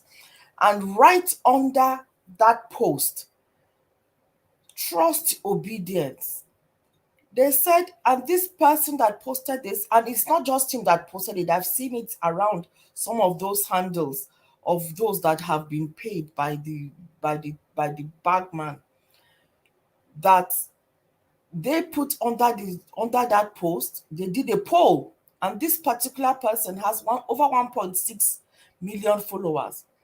And the poll happened, and 93% of the people that voted in the poll, whether yes or no, Nigeria is moving forward under Tinubu, 93% said no. Can you see?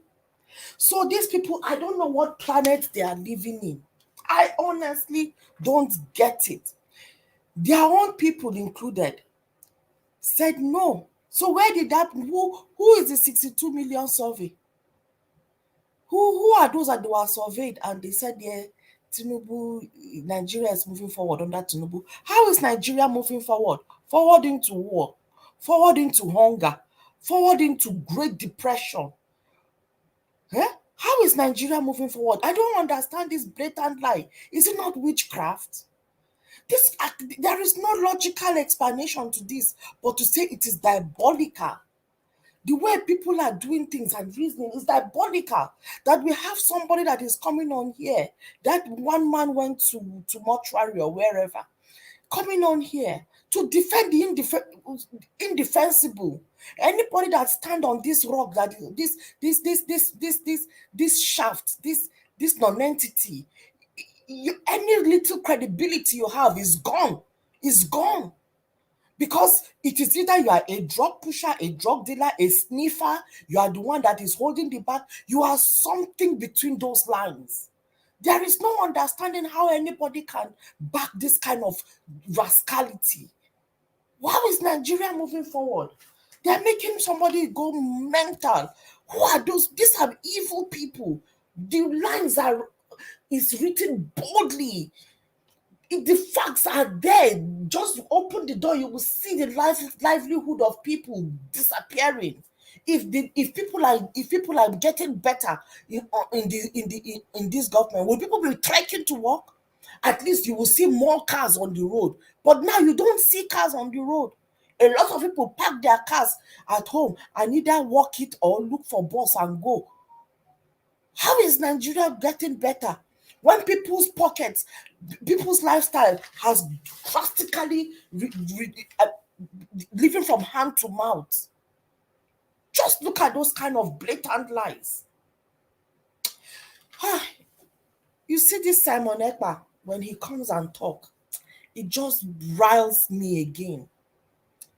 Because there is nothing good about what he is doing.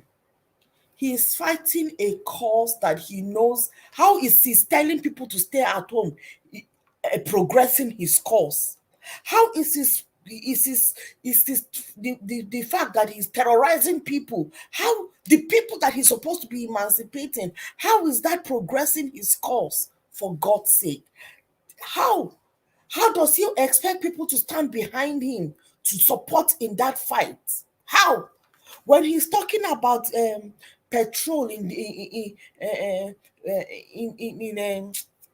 Biafran land, I beg to be corrected, but most of it is not even in Biafran land. It is in Port Harcourt, Niger. What part of the Biafran land is petrol? Please advise me, please, if I could be wrong. And from my understanding, a lot of those who are in the Niger Delta, they don't classify themselves as Biafra. Am I wrong? So who is he trying to come and intimidate here? Because at the end of the day, the way I see it, I am yet to be convinced that that the funding machinery behind him is not part of the one that is taking us to go and fight Niger.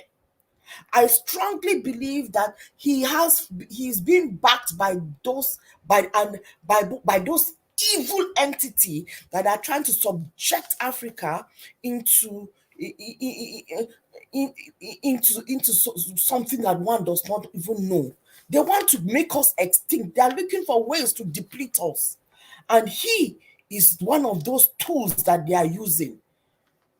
How can he be sitting down in comfort, in AC, and sending people's children to go and buy? Why can't he go in the front line? Why won't he come and be part of the struggle? Nonsense. Nonsense. The nonsense he is looking for will follow him. How does he expect in this harsh condition that Nigerians are finding themselves? He's not telling a sector of them to stay at home, not to go and fend for themselves and bring food on the table. How are we not sure that Monday that they are sitting at home is the Monday that they are supposed to be blessed out there when they go and hunt? Hi, Nigerians, we are the ones that are doing ourselves. We allow these people to use us and confuse us. It has been going on for so many years. He's hijacked a good cause and has turned the cause into a curse. Let me end on this note. You see the judiciary here? I don't understand why they are delaying. It is over close to a month or over about a month since they finished the last submission. I do not know what kind of debating or what kind of writing they are writing. After all, we know that it can be done within 7 days, as San Agbakpopa told us. This is my own submission.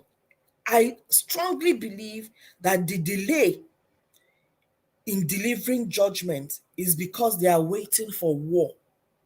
They are waiting for war to happen, because once war happens, they will not need to deliver any judgment. Judiciary, there will be no war. Just so you know, war will not happen the way you expect it.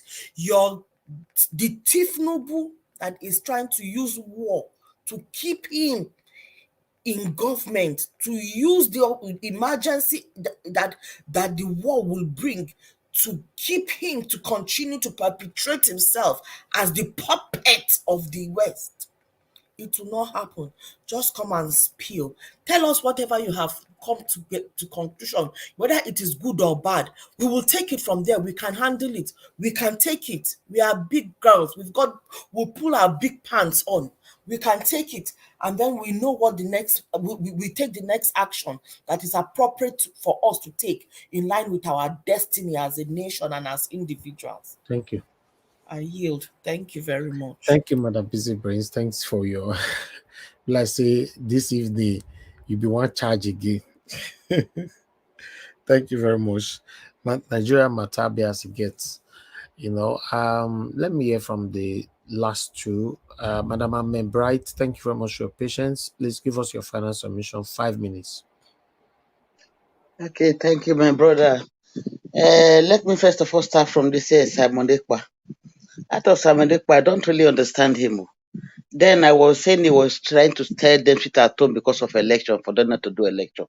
Now election is over.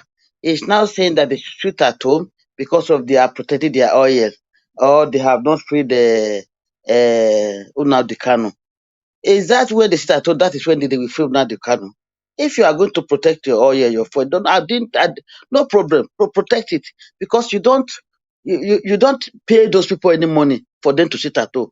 They are going to make their business. They are going to make their money. You don't provide anything for them. How will they live? I don't really understand that of Ikpa. What the meaning of that sit at home for him? I don't even really understand it. I can use any other means and not that means. And then my sister also remind me now about that 8,000 monthly. They said they'll be paying for families. If even a family with a child safe, with that child, how much that 8,000 you can, it's not enough to buy things 2 days for children to take to school to eat now. That is no money. It is just the way they look down on us when they can deal on billions, and they are talking of trillions. But they are telling we the citizens to live with 8,000 naira a month, not 1 day. So they are very, very perfect. They are very good leaders. Let them continue the way they look at us. So what again do I want to say again? I will have to advise our military. I will say it again. Please, Niger, we Nigerians, we don't have any problem with you. You are our brothers. We are brothers and sisters. We are not waging war with you. It is Tinubu. It is not we. If Tinubu prefer to go and war, I learned that they have I only saw 2 boys of his, they said, when they were inoculating him. Sorry him, when I will sorry him. I don't know whether they say I have 3 children or 4. Whether there is girl or boy, I don't know. Let him take the boys down. Let him take the boys to war. If there's any girl, one girl among them, let that one be cooking for them. Should in case if they shoot any, if they, I don't know whether shoot or so, not injury. If they have anything like injury, let that one be a nurse and somebody cooking for his children. Let them with his core oath, let them go and fight Nigeria. We Nigeria, we don't have time. Military, I advise you not to go. Don't go, because Tinubu, they will have money to buy jets. The moment that thing finish now, they will just enter their jet, carry their picking, they're out. They go to stay in France or somewhere in London or America. Don't go there. They have money for their jet. They maintain their jet or whether they are playing every minute. But this Nigeria, whether Nigeria weapon, they don't even have weapons for police. They don't provide the weapon for them. No gun, nothing.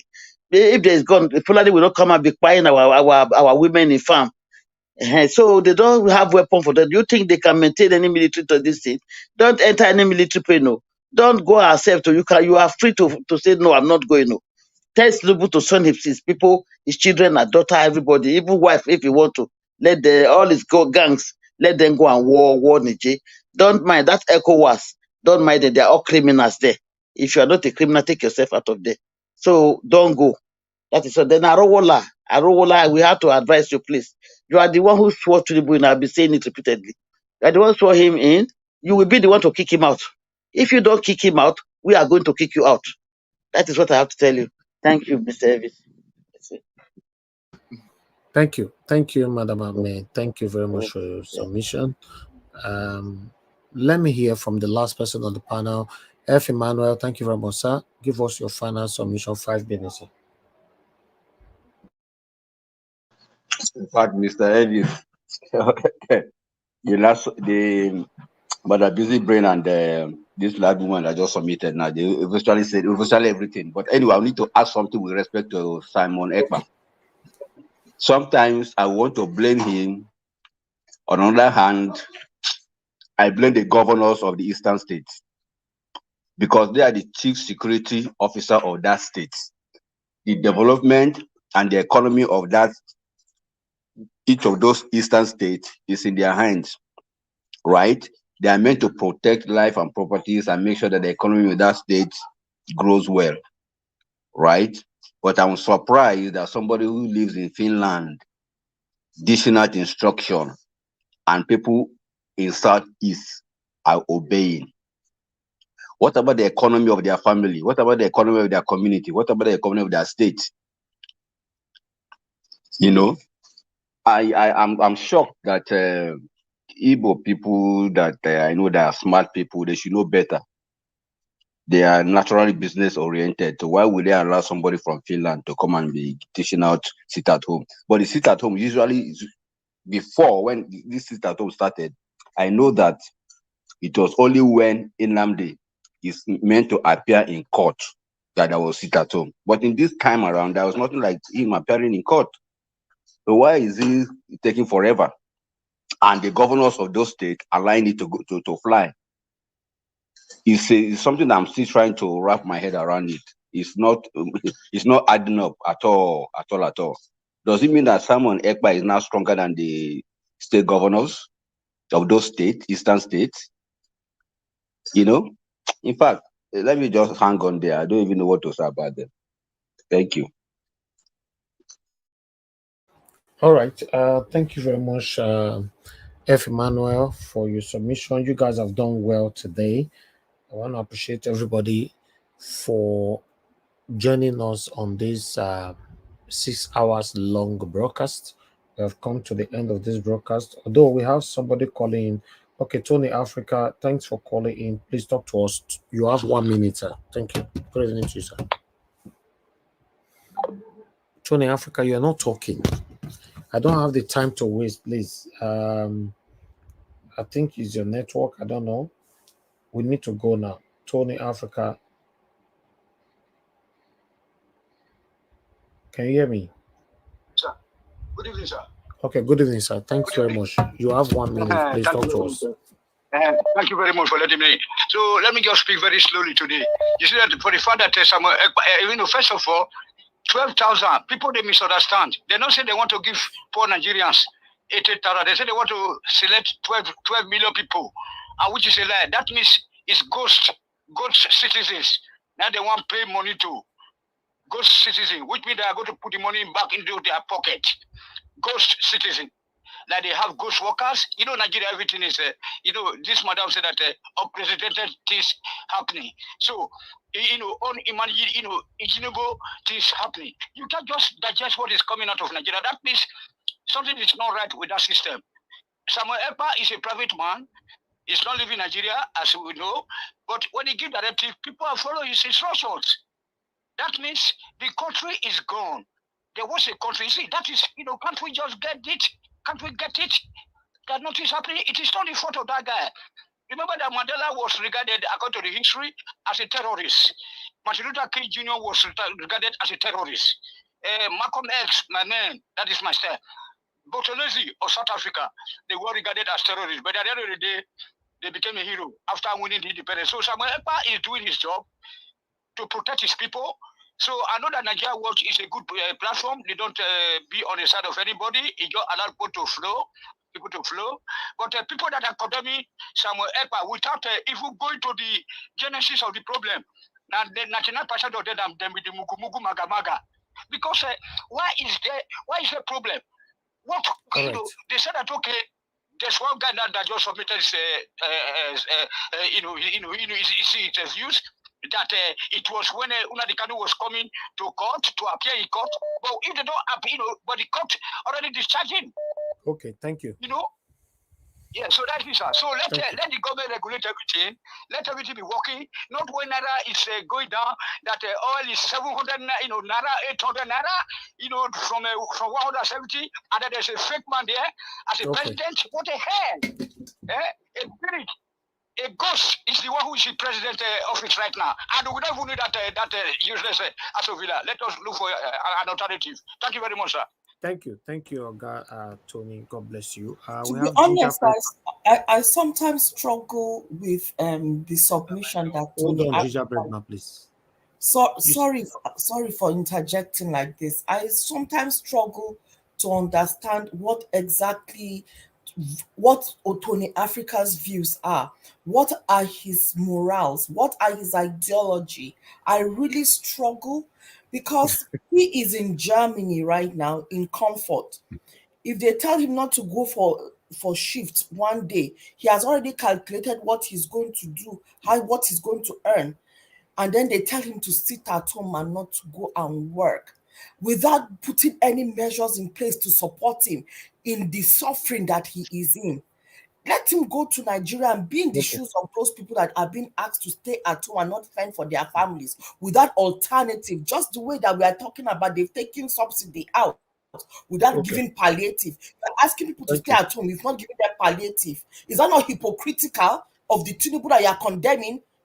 You have been hypocritical. Condemn this man. He's not doing right, even if he has good intentions. But the way he's going about it, it is wrong.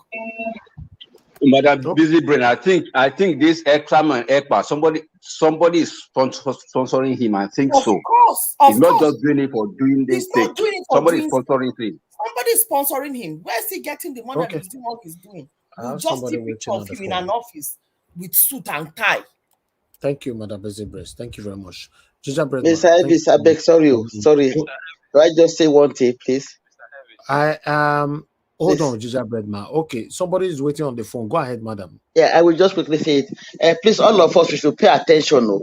You say about this Gbadebo and the Sowolo case, about their certificates. We should we should wait for this week for Obi, but we should remember we are still waiting for our government. Mahabasaki and all these past gang governors, they are coming to tell us what they've done to Benin. We should not forget, we should pay attention. There are many other things going on. Don't let them take us carried away for what they are causing. Thank you, Mr. Harris. Grateful, thank you. Thank you. The only focus we have right now is the Judiciary. Every other thing must wait. All right. Very good. Ginger Breadman, please talk to us. Good evening to you. Yeah, Mr. David, God bless you. You are doing very, very well. You understand, Mr. David? You know, say me and you don't do for this matter from beginning, from election time, even before election. Of course. And me, I want to share an information with you. Me, I be inside that. I know they come on time. I know they come online all the time. Information reaching me from Abuja, Gongon, where the capital is, by Villa Aziz. Obi is coming. I mean to tell you now, Obi is coming. Be prepared. You see all these things you are hearing about is an expose that Obi is coming. And let me tell you one of the reasons why the revolution, the political revolution you are seeing in Nigeria now, it can never in this life, the eternity, be written without mentioning Niger Watch. And for that reason, God will bless you. Amen. Thank you. Obi is coming. I want Nigerians to know that Obi is coming. Even the judges, they are hearing me now, they know that Obi is coming. Obi is the one that will change the trajectory. He's a clean man. He's a man that was sent. He's a man that wants to move the nation from consumption to production. He is not coming after anybody. He's coming to put things right. When he put things right, if you are found wanting, you answer the question. Obi is coming. Write it everywhere. Tell everybody, Obi is coming. I want to leave that there. Thank you very much. God bless you, my brother. Thank you. Thank you. All right. That's why we are here. Yes. Mr. Elvis is coming. Yes. Ginger Breadman, say make I tell you, say Obi is coming. Ginger Breadman, say make I tell you, say Obi is coming. Mr. F. Emmanuel, Gingerbread and Simeka tell you say Obi is coming. And he's coming, Jesus. Give us our mandate. Elvix is coming. Busy brain. Obi is coming. Yes, Obi, Obi is coming. Obi, Zua. Obi yana zuwa ya zo ko yana nan yana jira ne kawai. Okay, Yoruba Egbo Obi Mbo. Yes. His Excellency Mr. Peter Obi Ombo Laikbe. She come and speak Igbo. Mr. Peter Obi Odi. Yes, so Obi is ɗan zakaran da Allah nufeta da cara ko ana muzuru ko ana shawo sai ta yi. Yes. Thank you very much, my wonderful people. I can't wait for us all to celebrate together with putting in the energy, the hard work, in fact, the work into this. We need to start planning how we will celebrate it. So we'll do virtual parties. We can't plan it. This kind of thing, we can't plan it. Let it just happen naturally. We can't plan it.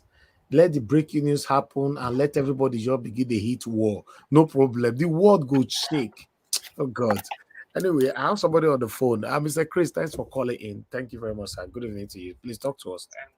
Mr. Nanjawash, good evening, everybody in the panel. Let me quickly apologize for calling late. It was because I saw that you are making calls, so I decided to chip in my 1 cent. Thank you. I'll try to make this as short as possible. It's been a very wonderful contributions from everybody, and I want to hang my contributions to the conclusions of Madam Busy Brain. You know, she actually made a very profound statement. And she said, why are we doing this to ourselves, Africans? I think that's actually the basis of the problem we are facing in Africa. You can imagine this case have been concluded since how long? And the judges are just simply refusing to give a judgment on this when all the evidences are there.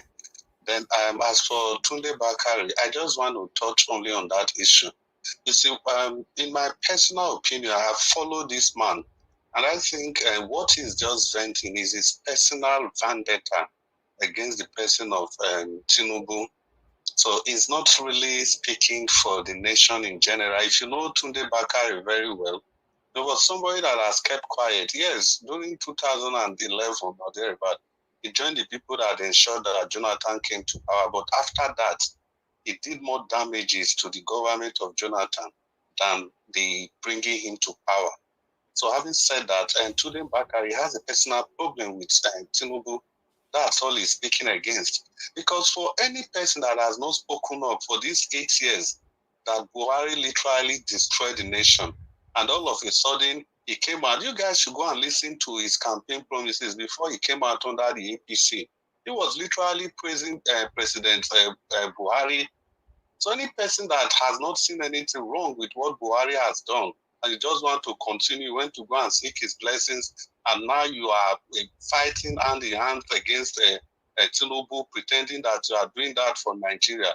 You shouldn't be carried away by people like this. The antecedents are there. Why has it not condemned the other things that has been going on? It's because they look at the way the political tension go. Because they now see that the majority of the certain part of the country, they are beginning to attack Tinubu. That's why they are all coming out. Tinubu did he condemn the election? What about the people that were prevented from voting? Has he condemned INEC since then? We waited. It was only the obedient movement. Imagine if we had all these voices at the time the election was going on, the fraud and everything. If we had all these voices as at then, it would have been better. You know, because he has been involved in politics. For a person like Pastor Chris, yes, he has not actually been involved in politics. So anytime that one speaks, you can always make an excuse for him. But for Pastor Tunde Bakare, someone that contested in the presidential primaries, and he saw the way the election went, he couldn't have anything to say. Is it now that he wants to start talking? Even if we are looking for people to be part of the movement, you know, we should pick our heroes carefully. So thank you very much, Mr. Nanjawash. Once again, I'm sorry for calling very late. And thank you, everybody in the panel. Wonderful. Thank you, sir. Work you guys are doing. Thank you so much. Thank you, sir. And God will bless you. Thank you. All right, my people. I beg, let me end this broadcast. Wow. I can't wait for the good news. I cannot just wait. You know, we are looking forward to even bringing one of them to the panel, you know, before the week runs out. So fingers crossed. Stick with us. We are planning something to bring in one of them. So to take it from there. But I want you guys to know one thing. Once Peter Obi is declared, the world will shake. I'm not saying Nigeria will shake. I'm not saying Africa will shake. The world will shake. Do you know why the world will shake? Every part of the whole countries in the world, there are Nigerians there. Every part. Mention a country where you sure say Nigeria are not there. I'll tell you say Nigeria are there. Now, Africans are waiting for Nigeria to succeed because they know if Nigeria succeed, all the African countries will succeed. And they have testified to this so many times. This will be a huge celebration. God Almighty, please let this happen in my time. Let this happen in our time. Let us see a better Nigeria in our time. In the mighty name of the Lord Jesus Christ. It's close. It will happen this week. Amen. It will happen this week. Max next week. This week, max next week. By Wednesday, something might happen this week. Fingers crossed. Thank you very much, my people. Thank you very much. I appreciate every one of you. It's a collective effort. A lot of you always tell me, thank you, thank you. I really do appreciate it. It pushed me to come out. It gives me the energy to do what I'm doing. But I want to reverse it, to let you guys know it's a collective effort. Okay, look, people like on the panel right now. My brother gave us a mandate. Have been with me since 6 hours. Madam Busy Brace have been here 6 hours. Madam Nena, F. Emmanuel, Omoyes Corner, and many others that have been here. Mr. Alex and all. What about the people on the comment section? People who started commenting with me from the beginning, they are still right here, right now, commenting. So it's a collective effort. I've said it before. One person cannot do this. It's not possible. If you know you can count your success today without mentioning the name of God and a man, please raise up your hand. It's not possible. You cannot succeed in life without the help of a human being, without the help of God. I'll pick this last call because thank you very much, sir. Calling from Gabon. You have 1 minute. Good evening. Thank you, sir. 1 minute. Yes. I just called now because I've listened for what you. My name is Paul. Anyway, calling from Gabon. What I want to say this evening is that you people just mentioned something. That's what pushed me to call. When you people are saying that someone is sponsoring from somebody, because we have been saying this thing for many years now. And Samoneba is not fighting for Biafra. He is fighting for the money he's getting in YouTube, and somebody is sponsoring him. They're destroying what IPOB is doing. So that is what I have to say. So okay, that's my thank you, sir. Solution. God bless you, sir. Thank you very much, Mr. Paul. All right. Like I said before, my people, let's keep our fingers crossed. Nigerian judiciary is about to restore their names. Nigerian judiciary is about to restore their names. Amen. Amen. We desperately need them to. Yeah, they have to, because we need to be proud of our judiciary. We can't continue like this. We cannot continue to be pretending everything is fine when your judiciary is not working. They are about to restore their dignity, their pride, their name, where you and I can boast fully. When anything is tormenting you, harassing you, affecting you, you run straight to the judiciary. They are about to do that. Nigeria will walk in our time. Nigeria will walk in our time. In the mighty name of the Lord Jesus Christ. Thank you very much, my people. Now, God will bless you now. Thank you for your continued support. It's a collective effort. I'm proud of you all. Same way you guys are proud of me, I'm proud of you all. Thank you, thank you, thank you. Now, God will bless every one of you. All of you that joined me today on the panel, thank you. Those of you that sit right here with me, give us a mandate, Mother Busy Brains, F. Emmanuel, God bless you all. And those of you that have left already, God bless you all. Those of you that supported me today financially, I would like to appreciate you all, starting from Mamaka Fojebi, Michael Aganamaro, Mr. Joseph Oji, Bossede, Dr. Alexander Gomez, Mother Bella Naomi, Ame Bright. God bless you all. Mother Ame Bright, you did it again just now. Thank you very much. Pretty AJ, Lulu, thank you very much for becoming a member of this platform. We appreciate you once again. I don't like Wash, Peggy Modi, Obi Oshuko. God bless you. I appreciate you all. Thank you. Thank you. I want to be Ferdinand. Thank you very much, my wonderful, wonderful people. I appreciate you all. Those of you that send money to our account, thank you very much. May God bless you all. I really do appreciate every one of you equally. Then I come to the comment section, and our spectators, I appreciate you all, even though you don't like us. If you are part of our spectators, even though you don't like us, we want you to know that we like you, we love you, we don't have any issue with you. It's politicians that divided you and I.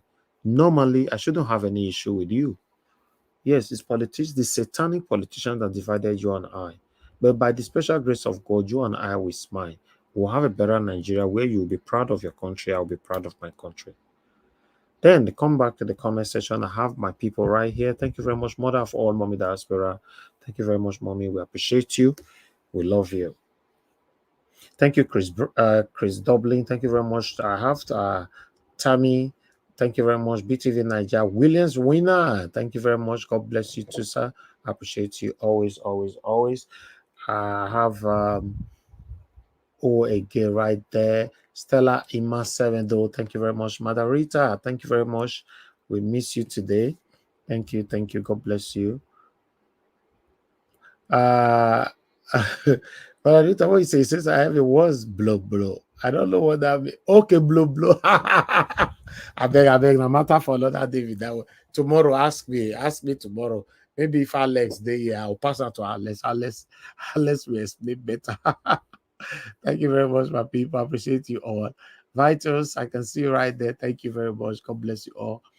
I have a Jude Empire. Thank you, thank you, thank you. And God will bless you. Now, Glory, I can see you. Michael and Emaro. Thank you, my wonderful people. Thank you, who again?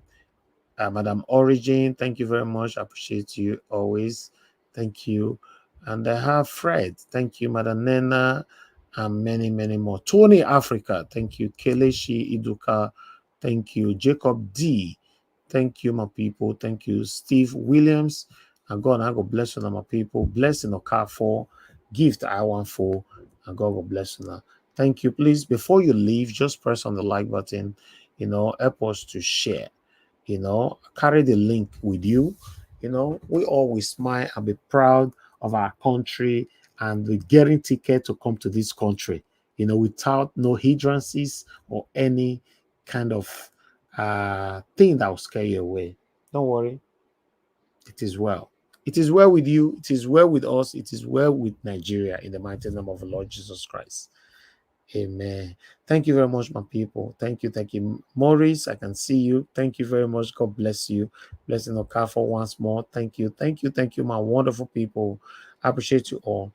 I will say, please allow me to end this broadcast right now. Good night, my people. And I'll be with you guys again by 6 p.m. tomorrow. By the special grace of God, fingers crossed, we're going to be here. I might come out randomly if we hear the news. If now you still hear the news, no send me message for Niger Watch. Just they call the number. Call them till I pick. Niger Watch where you day. You they sleep. You know hear wetin dey happen. So even though I dey eat beans and dodo, call me, I go withdraw. I'll come out. Wake me. God bless you all, people. Good night and bye.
are the pillar that holds my life. Master Jesus, you are the pillar that holds my life. Lily of the valley.